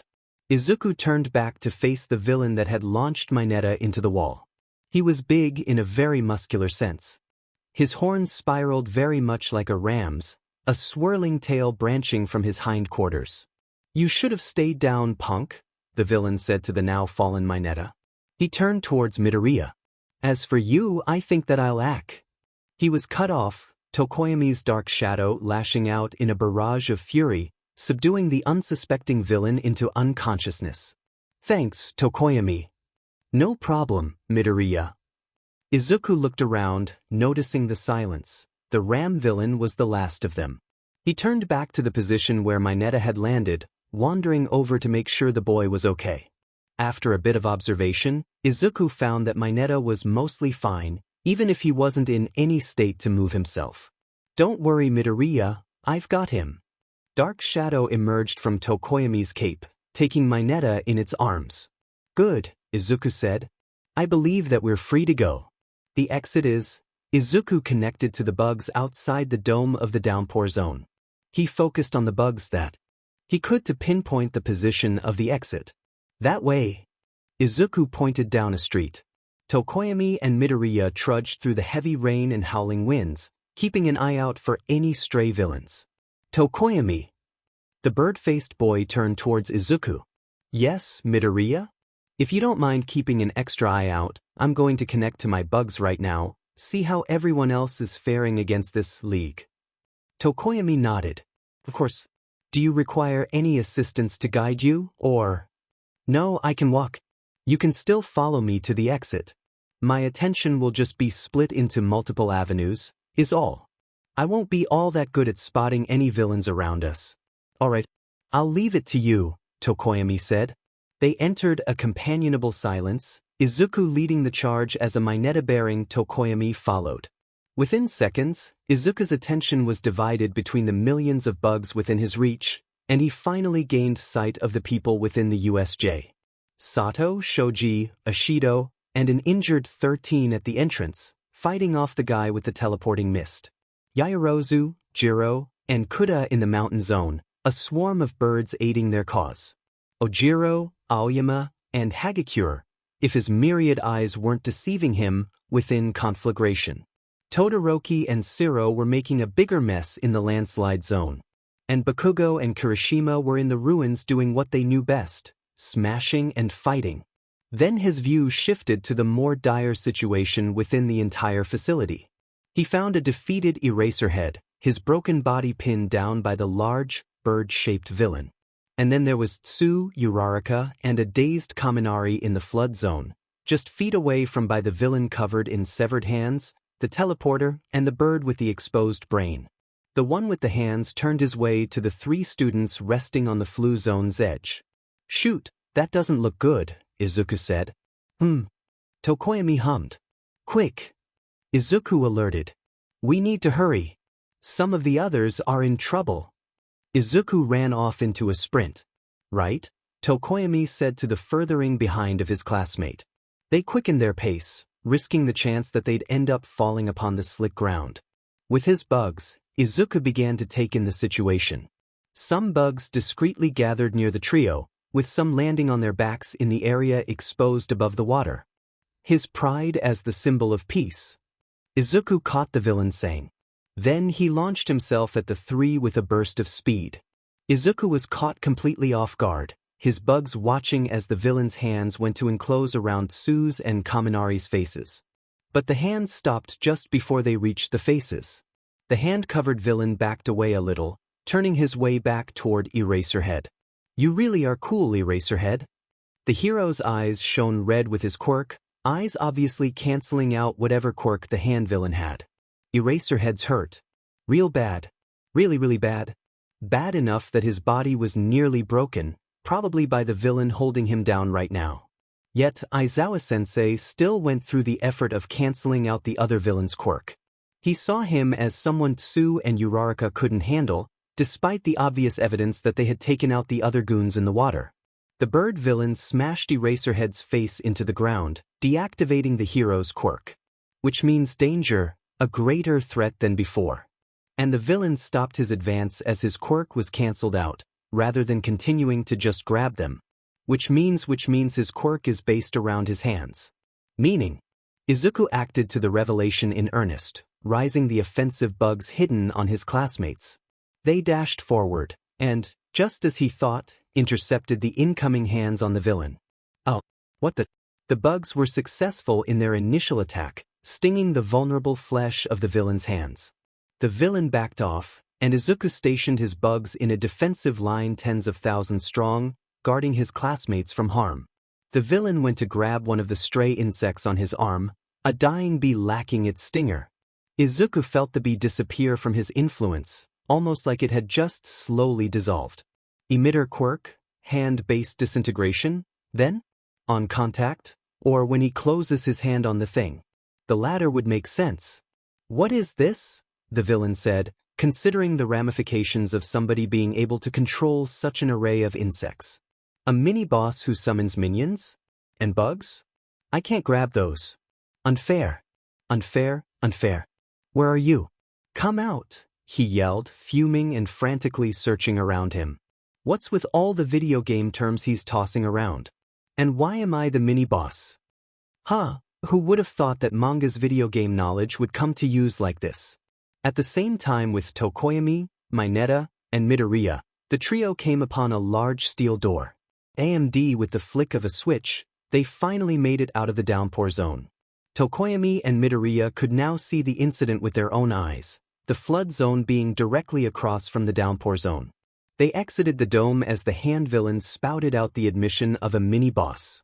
"Tokoyami," Izuku said, turning to the boy and gesturing to the other on his back, "Get Mineta out of here. I'm going to stall for time and see what I can do with these villains." Tokoyami gave Izuku a concerned look. "I'm not sure that is a wise decision, Midoriya. As much as I want to help out our fellow classmates, those villains over there." "Don't worry," Izuku said, cutting Tokoyami off. "I'm going to stay hidden over here, use my bugs." Tokoyami tilted his head at that, considering the prospect. Eventually, he nodded his head. "I'll take your word. Though I advise caution." With that, Tokoyami ran away from the action and back towards the exit. Watching the boy leave, Izuku quickly positioned himself behind a bush to keep himself hidden. "Nomu." Izuku's bugs heard the declaration. So the bird guy's name is Nomu? However, Izuku's bugs noticed that the hand villain had ended his outburst, his head looking straight for the downpour zone, and directly at him. Well, there goes the hiding part. He probably saw me as I hid behind the bush. Great. At least Tokoyami and Mineta are gone. Whatever the villain was about to say was cut off from a loud clang and explosion of metal. A cloud of dust covered the entrance of the unforeseen simulation joint, a concealed figure slowly marching out from the cloud. Out came a rather rare sight, an unsmiling All Might. He was still in his teaching attire, his tie and blazer thrown off and in his grasp. His frown shook up many of the villains present still conscious enough to fight. His voice boomed in the open air, further enforcing his presence. "It's fine now. I am here." With that, All Might launched himself into a speed that provided a challenge for Izuku's bugs all around the facility to follow. The blur of speed unceremoniously beat back the rest of the minor villains around the plaza. After mere seconds of battle, All Might went off to rescue the hurt Aizawa, as well as removed Tsu, Uraraka, and Kaminari from the grasp of the hand villain. Unfortunately for Izuku, his position behind the bush seemed to have concealed his presence to All Might, leaving him stranded in the plaza as All Might brought the rest to safety. This didn't go unnoticed by the remaining 3 villains within the USJ. The villain with the disintegration quirk opened his mouth to speak, but stopped himself at the last second. He paused, as if considering his moves, then opened his mouth to relay an order. "Nomu, fetch the kid over there." He pointed straight at Izuku. Before Izuku could blink, Nomu was in front of him, its hand wrapped around his torso. And before he could even adjust to the sudden pressure around his body, he felt severely dizzy, reeling in from vomiting. It seemed that Nomu had zoomed back to its last position with him in hand. Fast, really fast. As fast as All Might? At the same time, a distressed All Might came before them, obviously worried with what the villains were going to do with Izuku. "I'm a hostage. That makes sense, I suppose." "All Might, glad that you could join us," said the teleporter villain. All Might, still barring his frown, retorted back. "Villains, release the boy. There's no need to harm him." "You," yelled the hand villain, looking at All Might. "I've been waiting for you. This isn't good. I'm just in All Might's way. He can't fight any of them if I'm here in this guy's grasp. I need to get out of here, see what I can do. This Nomu guy is tough, though, and probably just as fast as All Might himself. I have to hurt him, make him let me go." "Hey, stop that muttering, kid," yelled the hand villain. Izuku quieted himself, again berating himself for his habit of muttering. Then he ordered some of the bugs out of his hair, spiders, beetles, hornets and the like coming out from their hiding place and crawling onto Nomu's eyes. All at once by Izuku's command, the insects bit and stung at the fleshy orbs, rising a broken, garbled screech from Nomu. With Nomu effectively blinded, All Might sprung into action, launching a punch at Nomu. But what All Might didn't expect was the lack of response towards the attack, Nomu instead going to scratch at one of its eyes. The clawed movement removed the bugs, but did so by removing his entire eye as well. However, even more surprising was the instantaneous regrowth of the eye within its socket, restored to pristine condition. "Nice try," the hand villain said, "but Nomu here was designed to kill you, symbol of peace. He has shock absorption and regeneration." All Might looked at the villain in a new light, uncertainty in his eyes. Izuku grew a bit more uneasy with the position he was in. However, the next words that came from the disintegration villain's mouth instilled a new worry into his head. "Nomu, kill All Might." With that, the brain villain screeched anew, throwing Izuku out of the way and into the distance. Izuku landed with a crack, the force of the throw knocking him nearly unconscious, with him barely able to stand. Izuku attempted to rise from his crumpled state, but did little but move his head towards the fight. He watched on as All Might and Nomu fought, an uneasy feeling growing in his mind. He knew that All Might had reached his limit in the morning. He didn't have much time to fight the villain. And if that Nomu had 2 quirks and was supposedly made to kill All Might, there's a chance that All Might won't make it through the fight. A shiver ran through Izuku's spine, the realization of the League's plan scaring him. They really have a chance. As black began to fill his vision, Izuku ordered his bugs to act, however little he knew it would do to help. But, sting. Kill. Izuku fell unconscious. Izuku awoke to a white-tiled ceiling, the steady beat of heart rate monitor blaring into his ears.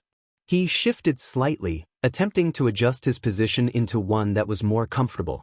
That was when he spotted the gray blur at the edge of his vision. Turning his head, Izuku saw that the blur was the retreating back of Cementos as he was leaving the room.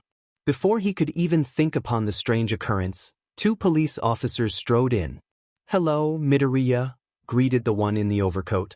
"I hope you're feeling all right?" "Yeah, I suppose. As much as I can be after being thrown into a wall with the force that rivals all might, anyways." The man smiled. "That's good to hear. Anyway, I'm Investigator Naomasa Tsukachi. The woman next to me is Officer Asano Saya." He gestured to the orange-haired woman beside him. "If you wouldn't mind, she and I would like to ask you a couple questions regarding what occurred this morning at the unforeseen simulation joint." Izuku nodded, quite curious to what was happening. "Of course. But, can I ask where I am at the moment?" "Of course. Don't worry. You're in the infirmary at UA. You're under Recovery Girl's care right now." "Oh, thank you." "No problem. All right then, let's begin." The questions began simple, with Izuku recounting the events that had led up to the incident. Izuku then went into detail on his exploits with Tokoyami in the downpour zone, as well as his subsequent escape and incapacitation. One thing Izuku found odd was the eerie silence that surrounded Officer Saya. Despite Tsukachi's assurance that both were present to ask questions, Saya had been silent so far. However, his thoughts were paid little heed, his questioning by the police continuing on. "Your quirk? It says here that it's bug control?" Tsukachi asked. "Yeah. Still working on a more permanent name for it, though," Izuku admitted. Tsukachi nodded. "How does that work exactly?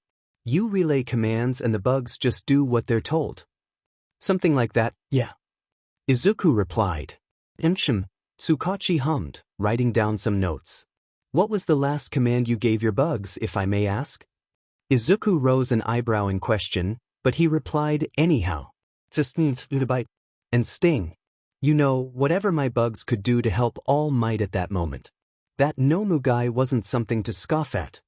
"You're absolutely right there, if the reports we've been getting are anything to go by. Anyways, another thing, what was the most damage you know of that you caused to any of the villains present?" Now that's a weird question, Izuku thought. I guess there was this one snake lady in the downpour zone. She was coming at me fast, and I think I heard a couple bones breaking when my Eskrima sticks hit her. Probably her ribcage when I think about it. But is she all right?" "Snake lady?" Tsukachi took a moment to think. Yes. I believe that I remember one of the villains matching that description. Don't worry, last I heard was that she was in stable condition." "That's good, I suppose," Izuku muttered. Both the officers quirked an eyebrow at that, but shook it off. "All right then," Takachi exclaimed, closing his notebook. "That seems like that's all we needed for today. If we require a follow-up, we'll contact your mother on your home phone." Tsukachi turned toward the door, yelling out into the halls. "He's clear." With that, the door to the room slammed open with a bang. "About time. You officers are already draining enough of his energy as is. Out. Of course, Recovery Girl." Tsukachi smiled. "I hope you get well soon, Midoriya." Tsukachi yelled as the door was slammed in his face. "Sheesh," Recovery Girl voiced. "Those police officers don't respect the notion of a patient's rest." But seriously, young man. Minor head trauma, a few broken ribs, a large gash on your arm, and a couple or so bruises. You did a nasty amount of damage upon yourself out there. You're lucky that your armor took the brunt of the force. I'm not sure that you'd be conscious otherwise." "Oh, sorry," Izuku laughed sheepishly. "Oh, my costume. What happened to it?" "Yes. I had to get a specialist to cut parts of it off. Took some time, too. But some of it is salvageable, I suppose. You made it yourself, right?" "Yeah. Truly admirable work. The quality of a professional's, even. But enough on that. You still need to rest." "Sorry." "No need. But I don't recommend you using your quirk at least until tomorrow. Too much stress on your brain is a bad thing. Now, come along, Recovery Girl said, pushing on Izuku's bed. I need to transfer you to another room. Have you joined the rest of your classmates? I have another patient to attend to. As Izuku's bed jostled from its position, it was only then that Izuku noticed the resting form of All Might in the adjacent space. Well, an unpowered All Might, anyhow. Man, I should really connect to my bugs. I need to keep track of. Izuku shook his head. I should listen to Recovery Girl. She knows what she's talking about. I'm kinda tired. Besides, what possible danger could come near the heart of UA High?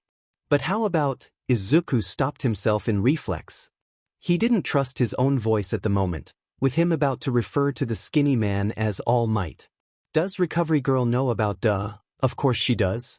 In fact, she's probably All Might's doctor concerning his injury. I shouldn't need to. Oh, Tashinori? Recovery Girl supplied, having noticed where Izuku was looking. He'll be fine. Just a couple flesh wounds and such. He got them from a bad shuffle with the villains. He was the one in charge of the security systems at USJ. That's why he's here.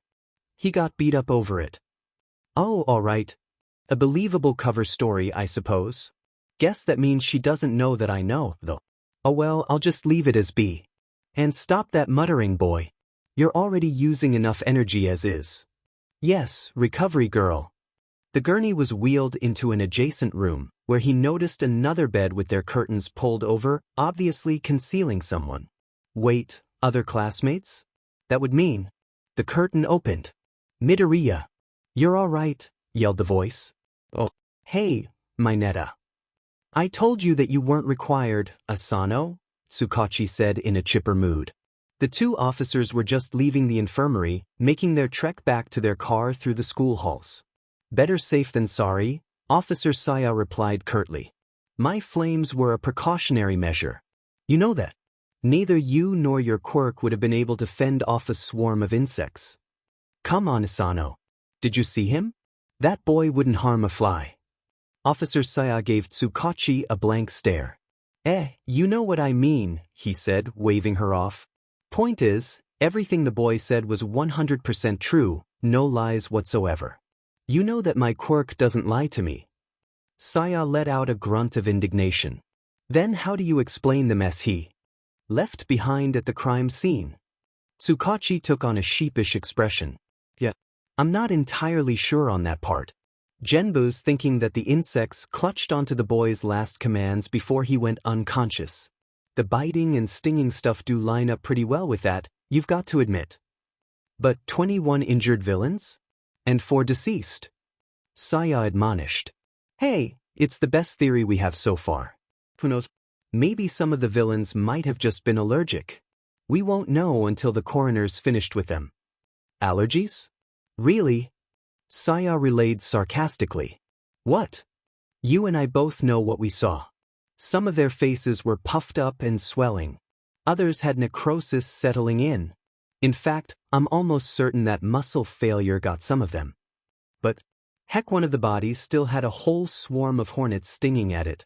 Japanese. Giant. Hornets. Need I remind you what they look like?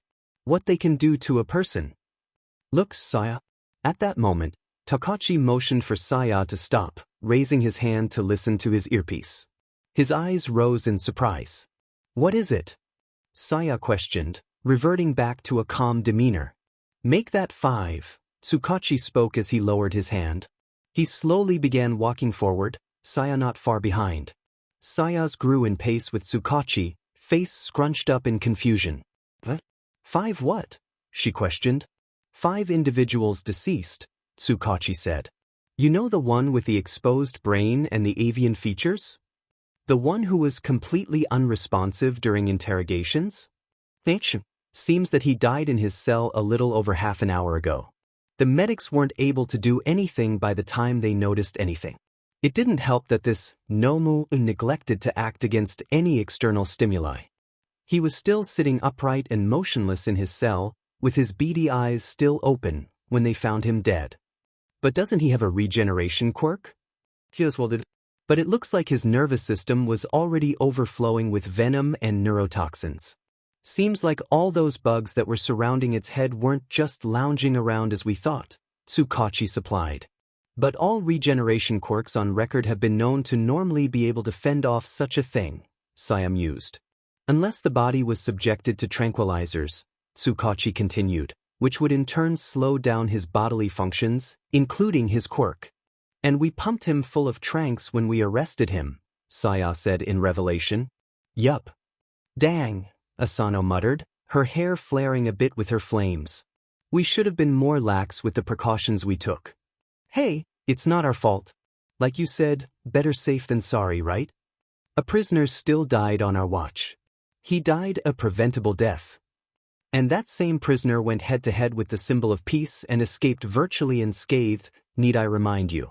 Besides, if what All Might said was true, he was having trouble fighting this Nomu, even with the majority of the kids' bugs focusing on it, slowing down the villain's reactions. Who knows, All Might have been in worse condition if the bugs hadn't affected the villain.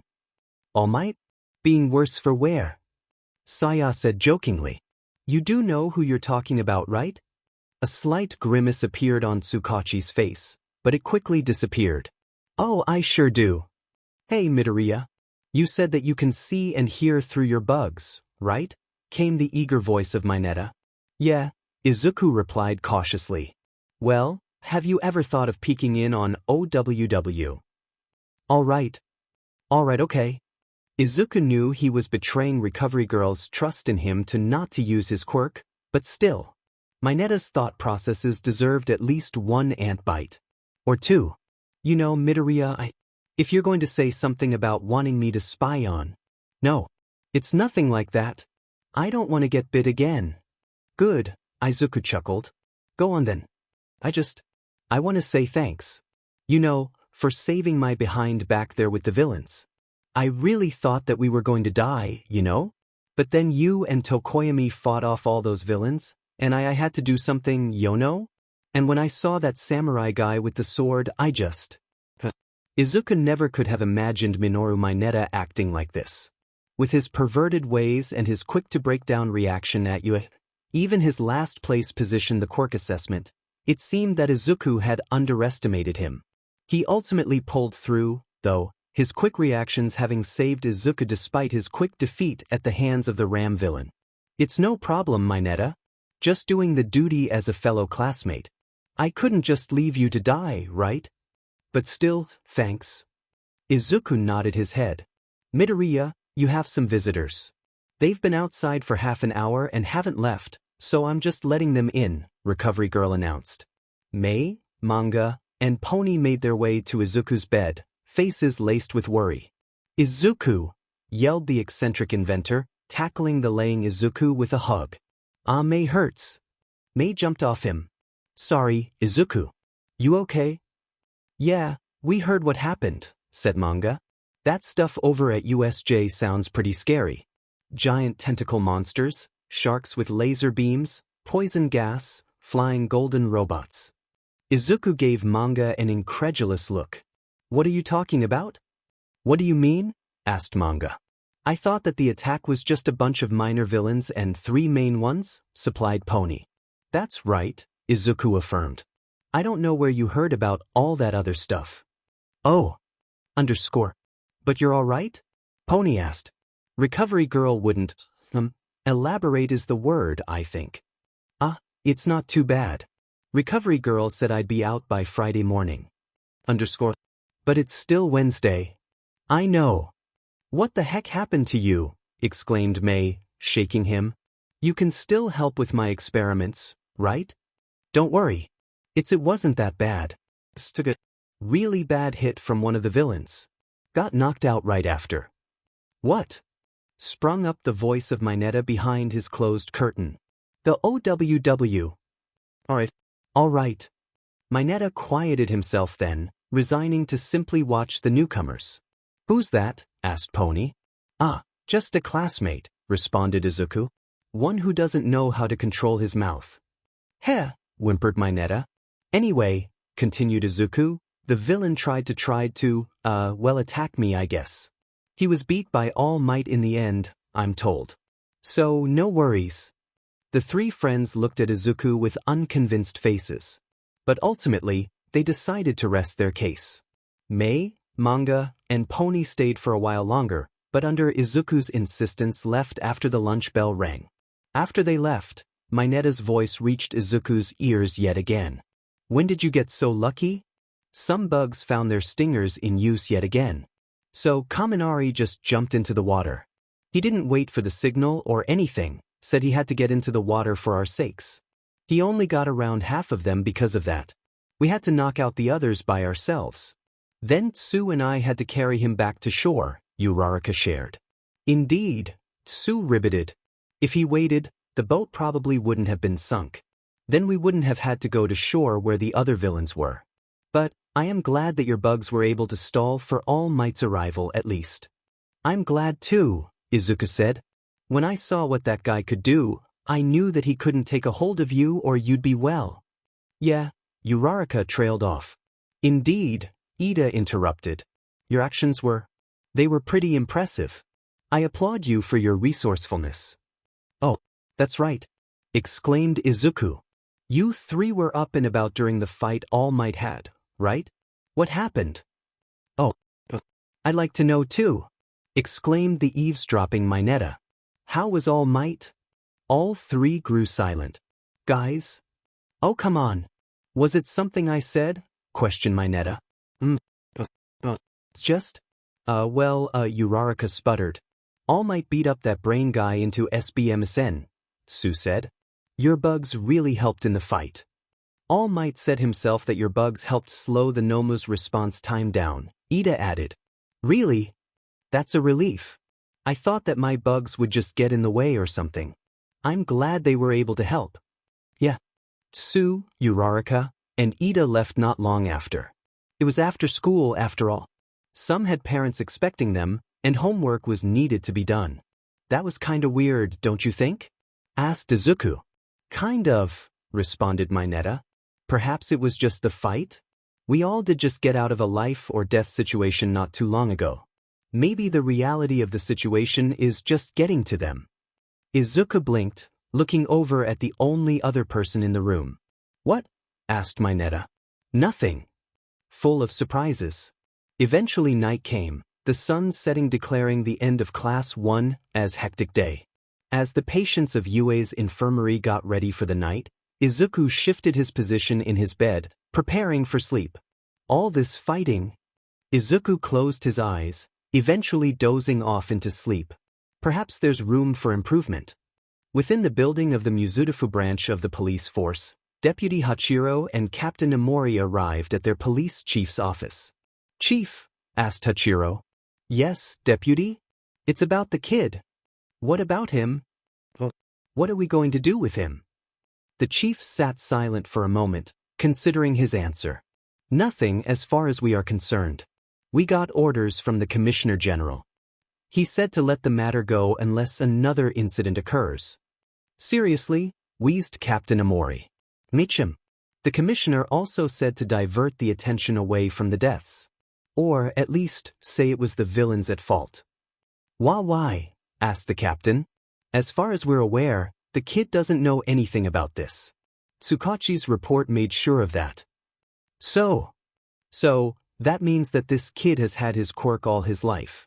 There weren't any prior reports of him causing any problems, and not once has the kid had any irking of doing so. The chief grabbed a folder, handing it to his deputy. It was an accident, plain and simple. A part of the kid's quirk he wasn't aware of, activated when he was knocked out. Besides, the chief said, turning to the window, I'd rather not have to fill the kid's head with guilt where it's not needed. Are you kidding? Exclaimed Captain Amori. How do we know that? How do we know that he didn't know exactly what he was doing, that he specifically ordered those people killed? Amori warned the chief of police. Sorry, chief, apologized the captain, calming his demeanor. As I was saying, continued the chief, Tsukachi's report made sure that the kid didn't purposely kill those villains. Besides, if there was a homicidal villain out there murdering people with bugs, don't you think that anyone would have heard of it? The last we heard of such a thing was with that whole Queen Bee fiasco. Fine. But what's to stop the villains from broadcasting this kid's hand in the death of all those villains? Asked Amori. And risk tarnishing their name? I don't believe that a group calling themselves the League of Villains would want to drive away potential recruits, voiced Hachiro. Besides, we should be glad that the only ones who were harmed were villains, Deputy Hachiro added. Yes. As much as it is wrong, you are right, Hachiro, voiced the chief. How about the commission? Asked Captain Amori. The chief turned back to the two. The Hero Public Safety Commission has assessed the damage done. There currently aren't any pleas to take the boy into custody. That's strange, admitted Deputy Hachiro. If anything, they should be brewing up a storm trying to get the boy contained. Indeed, the chief said. It seems as if the commissioner and the commission have come to some sort of agreement in keeping the boy out of the loop. It doesn't help that Nizu over at UA is trying to keep us out of the boy's life as much as possible. Wants to see to the boy's growth himself, apparently. Promises to do something about it. That is undoubtedly very unusual, said Hachiro. Very. But the point is, these were extenuating circumstances for the boy. Unless something of this caliber happens again, we don't act. Orders are orders, after all. You two are dismissed. Friday morning was met with little incident. Recovery girl discharged Izuku from the infirmary just before classes, ensuring he would get at least 1 day of education before the weekend. Izuku had gotten through his 2-day absence with a rather quick recovery, albeit with an arm that was still a little stiff from USJ, but otherwise fine. Classes were the same as usual, the teachers droning on about the subject material. But Izuku could sense that something was just a bit off-kilter. The atmosphere throughout the day felt rather off, creepily unlike what he had been getting used to in his short time at UA. He wasn't sure if it was just the tension from surviving an all-out villain attack, but he was willing to bet otherwise. Even stranger was what Izuku eventually noticed to be the cause of the changes, he himself. For one, Cementos seemed to be keeping an eye on him whenever he could for some unknown reason. And while some of his teachers, like Midnight, seemed to be going about business as usual with her playful and flirtatious nature, the usually loud and upbeat present Mike seemed to twitch whenever his eyes landed on Izuku. Even his own classmates seemed to be a bit more jumpy than usual. Ojiro, Hagakure, and Kaminari seemed to be actively avoiding him, while Sato, Siro, and Ishido kept taking glances at him from across the room. But Koda was the worst of the bunch. While Izuku had noticed Koda's apprehensive approach towards Izuku's presence before, it was nothing like it was now. Koda seemed to shiver whenever he glanced at Izuku, and even yelped when Izuku had passed him in the halls. His other classmates appeared to not be fazed with whatever the problem was, however, treating Izuku the same as they had been. Even Shoji, whom Izuku would have thought to have leaned toward the "there's something wrong with Izuku" club, was acting amicable. But of all things, Izuku had found out that Mineta was out of the loop. Whatever was affecting the others was absent within Mineta, while that was due to the time spent in the infirmary or something else was up in the air. And as if the day wasn't already taxing enough on Izuku's thought processors, Aizawa, as sleep-deprived as he was, had neglected to organize a whole myriad of papers that were needed for the next day. Izuku wasn't surprised when Aizawa delegated the class representatives to stay behind and do the work in his stead. And so, here he was, sitting in an almost empty classroom with Yaoyorozu beside him and stacks of paper towering before them. "I'm glad to see that you are up and about, Midoriya," Yaoyorozu said as she and Izuku began their duties. "Thank you, Yaoyorozu. Honestly, I'm just glad that I am moving at all, really. That punch that I got really hurt," Izuku said. She nodded, smiling while doing so. But then she fell into a more somber mood, recalling the attack. "Some of us were worried when you got hit by that Nomu villain, you know. And when we saw what that thing could do to All Might, we weren't sure if you were going to make it. But I did." "Yes, you did. And I'm glad for that.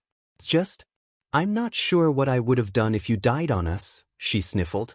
"I was so relieved when Ida and Todoroki brought you back to us so quickly despite—" There it was again, whatever mysterious conflict that arose from USJ was still in effect. "Yaoyorozu," Izuku bluntly interrupted. The simple utterance of her name broke Yaoyorozu out of her reverie. Yes, Midoriya? If I may put it bluntly, what is up with everyone? I've noticed that there's been some unease with my presence. Her face lit up in realization. Oh, that. Yes, that. Whatever, that is. Yaoyorozu answered after a brief moment of silence. What? Are you aware that your bugs started swarming the villains after you fell unconscious? What? Yeah, I suppose. I told them to bite and sting the villains. Especially that Nomu one. I didn't want All Might to fight that guy without any help since he was Alria. Well, Nomu hits pretty hard, from my experience. Izuku laughed off. You shouldn't joke about it, you know. You could have died. But I'm alive. That's the important thing, right? Yaoyorozu opened her mouth to answer, but whatever retort she had in mind sputtered out. Yeah. Anyways, your bugs were rather determined, I could say. They hurt some of the villains pretty badly from what I saw. And the swarm was... Well, it was everywhere, Yaoyorozu continued. I'm sure that some of our classmates just felt a bit frightened by the experience, is all. Oh, muttered Izuku. Does it really matter? The villains were targeting children. They had to be stopped at all costs. As for the teachers, I'm certain that they're just wary over your control. You haven't been here for too long after all. They aren't familiar with your quirk. They may just want to make sure another incident with your bugs doesn't spring up again. So everyone's scared of me, is what you're saying? Izuku muttered. Yaoyorozu looked over, sensing and seeing the dejected tone in Izuku's voice. Midoriya. She straightened up. I'll be straight with you. When you got knocked unconscious, whatever your bugs were doing weren't because of you, right? I suppose. But then that means whatever happened wasn't your fault. But what? Yaoyorozu asked, as if already disapproving of whatever Izuku was to say. The bugs, they were still influenced by my whims and... But they weren't, Midoriya. What your bugs did were in the best interest of the class. We were already so fatigued and injured as is. Your bugs got rid of the villains. They forced their leader and the teleporter to leave while leaving behind Nomu. They helped All Might of all things. In fact, I'm not sure what would have if you hadn't acted as you did. Izuku sighed. Thank you, Yaoyorozu. Of course. Now, let's get to work, shall we? Izuku, where are you going? Asked Inko Midoriya. Izuku, halfway out the door, shuffled back inside to answer. It's Saturday, Mom. Mei asked me to come over to help work on something, remember? Oh yeah, that's right. I almost forgot. You two are having one of those over-the-weekend giant projects again? Yeah. I'm sorry in advance if I don't check in at all again.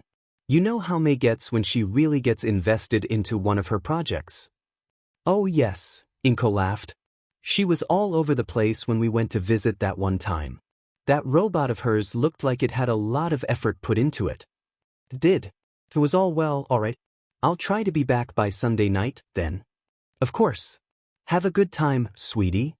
As the door to their apartment closed, Izuku let out a sigh of relief. After a moment's respite, he began his way to the train station. He thought back to the excuse he made to his mom.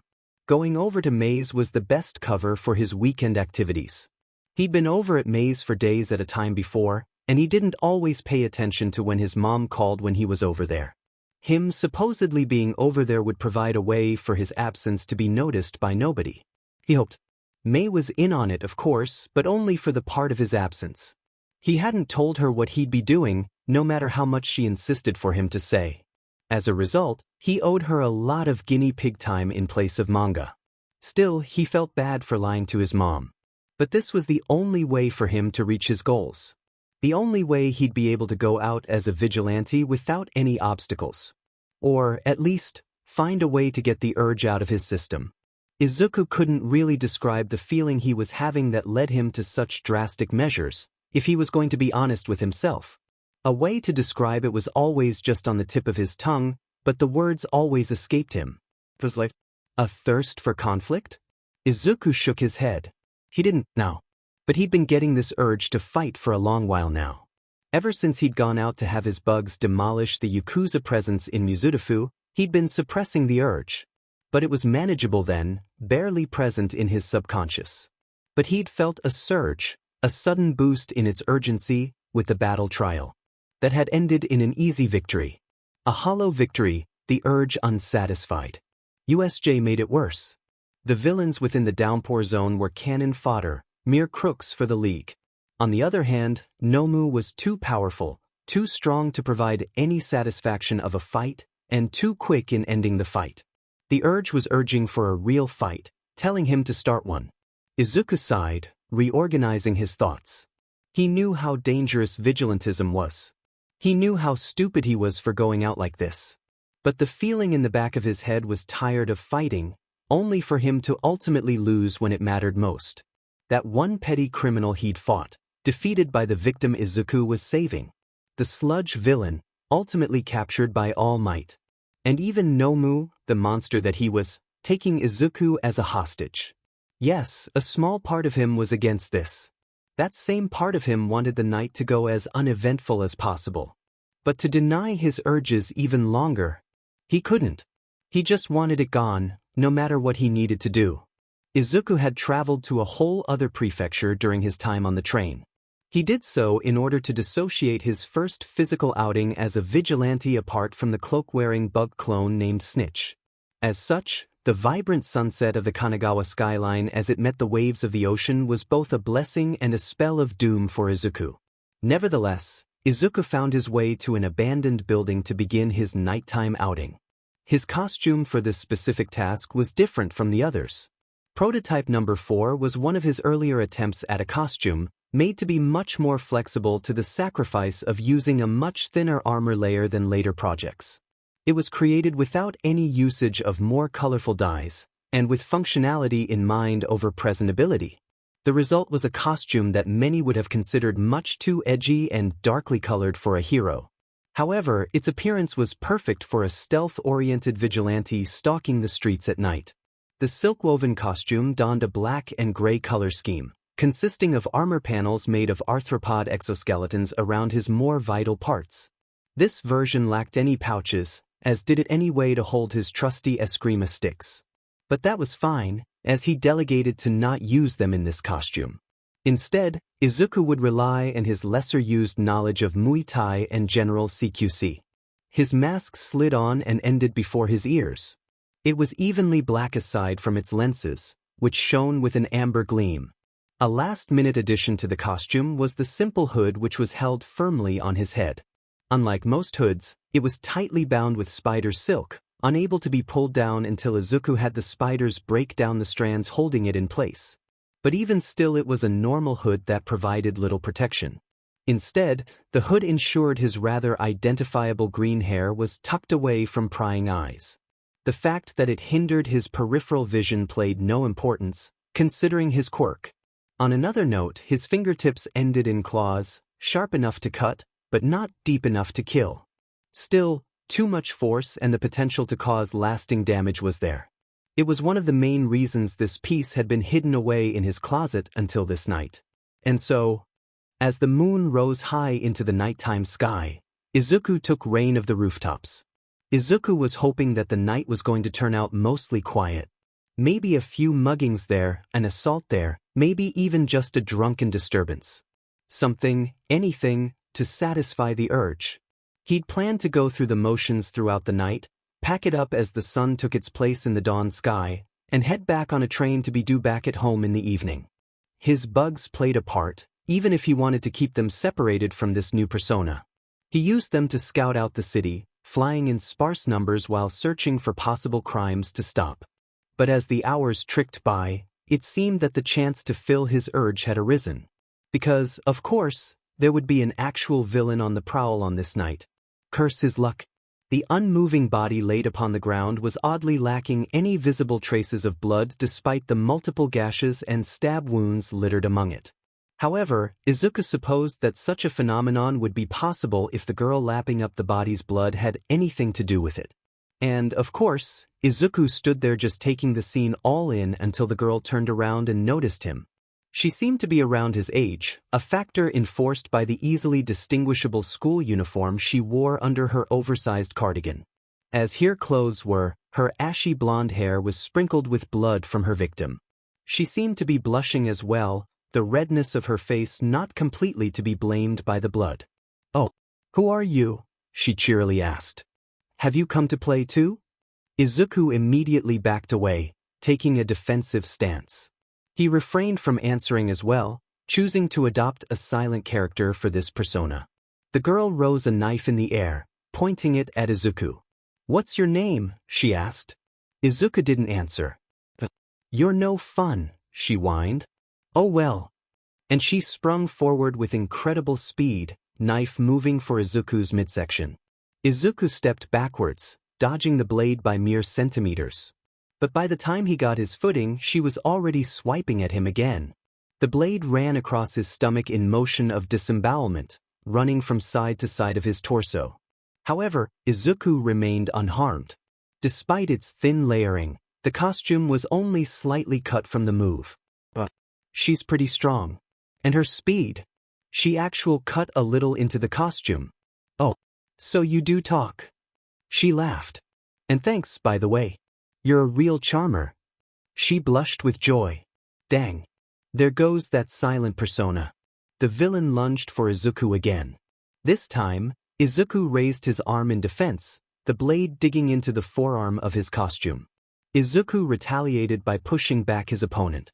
He pushed forward with a quick fury of swipes from his hands. And while they did take the girl by surprise, she didn't take the attacks without her own counter.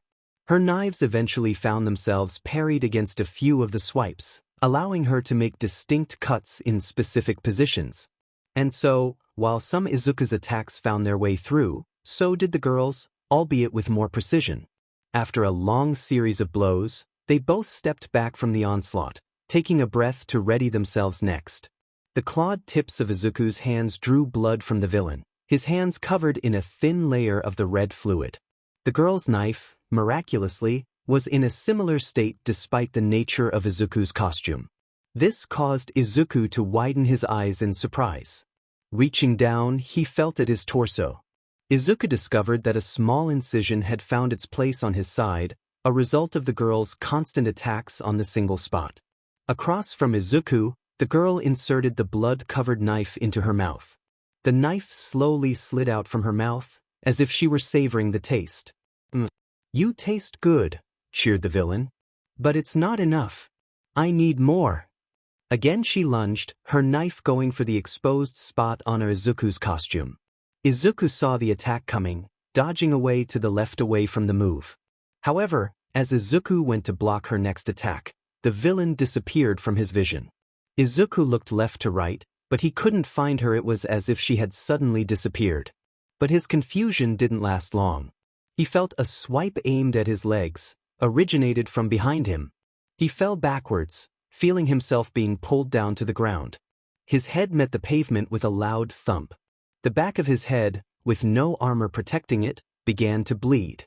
The injury left Izuku disoriented, dazed on the ground. He felt two hands rest upon his own, the weight of them limiting his movements. When he opened his eyes, he met the eyes of the girl. "Hi. How are you? Oh. You're bleeding." Her face inched closer to his mask. Izuku's head shot upwards, meeting the girl's. "Ow." The sturdy material of the silk mask met the villain's fleshy face. As Izuku had hoped, the mask absorbed most of the force of the headbutt, thus preventing Izuku's growing head injury from worsening. However, the girl wasn't so lucky. Her abrupt movement to grab her head left Izuku free from her weight. With his now two free hands, Izuku pushed her off his form and stood again. Izuku ran towards the dazed girl, grabbing her arm and twisting it to her back. His other hand grabbed for her other arm, but did so with little success. The villain twisted around Izuku's form, gaining the advantage over him and pushing him against the wall. The girl's fingers then wrapped themselves around her knife, moving towards Izuku's hood. "I'm still safe. My armor's fine." Her hands meticulously cut away at the bloodied fabric. As the cloth gave way, Izuku's hair shot out, the long strands covered in his blood. "Ooh, that's some nice hair you have there. All nice and long. A bit wavy too." Her fingers curled around the back of Izuku's exposed head, wiping over where the blood slowly seeped from his head. Her fingers became enriched with Izuku's blood, and she eyed the spectacle with a sadistic glee. She stuck out the still bloodied hand, observing it with joy. "You know, I wouldn't mind if we became friends." "You're pretty good," the girl stated. "Friends? With her?" "Yeah." "Now, to get out of this, I just needed her to raise her knife again. I'll wait for the opportune moment, then go for the opening on her lower torso, trip her over with my own legs. Then I'll—" "Still not talking?" she asked. Her hand, the one still unoccupied with Izuku's blood, rose, knife in hand. "Fine. Just stand still so I can see you." She abruptly stopped her speech, her eyes shifting to the right. Then her head turned, tilting upwards to the rooftops. Her eyes widened, and she jumped away from Izuku with the swiftness of a cat. Her vacated spot, just in front of Izuku's body, immediately was filled with the sound of a bullet hitting the concrete ground, barely missing the girl by only a few centimeters. "You didn't tell me you had backup." The villain whined to Izuku. "You meanie." She dodged another bullet, this time hiding her body behind a dumpster. "But that's no fun at all." "Well, guess we'll be seeing each other around, yeah?" And with that, the villain left the alleyway, sprinting off and taking a left into the city streets.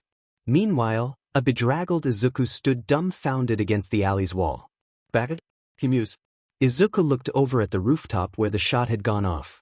Indeed, there was a shadowy figure armed with a rifle, aiming down at where he was. Unfortunately, their position was heavily concealed with darkness that high up, removing the ability to identify any distinguishable features with either his bugs or his eyes. And then there was the distance. They were just outside of his capable range of his bugs. In a split-second decision, Izuku took off in the same way as the girl had, but instead taking a right. He scrambled up to the rooftops via a fire escape staircase, and went off in a hurry.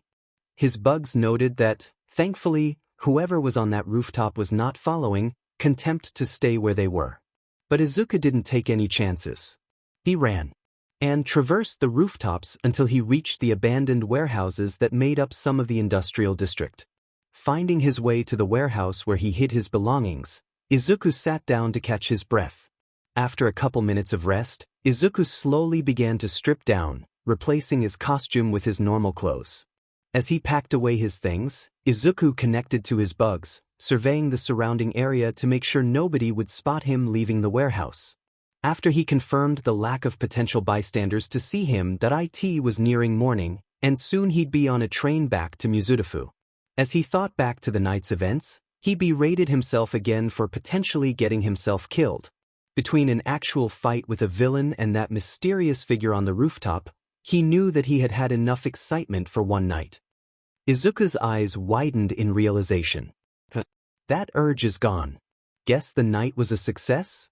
Izuku let out a heavy sigh. He almost died again, and yet he felt at ease. I guess I'll be holding off on this type of vigilante stuff for a while.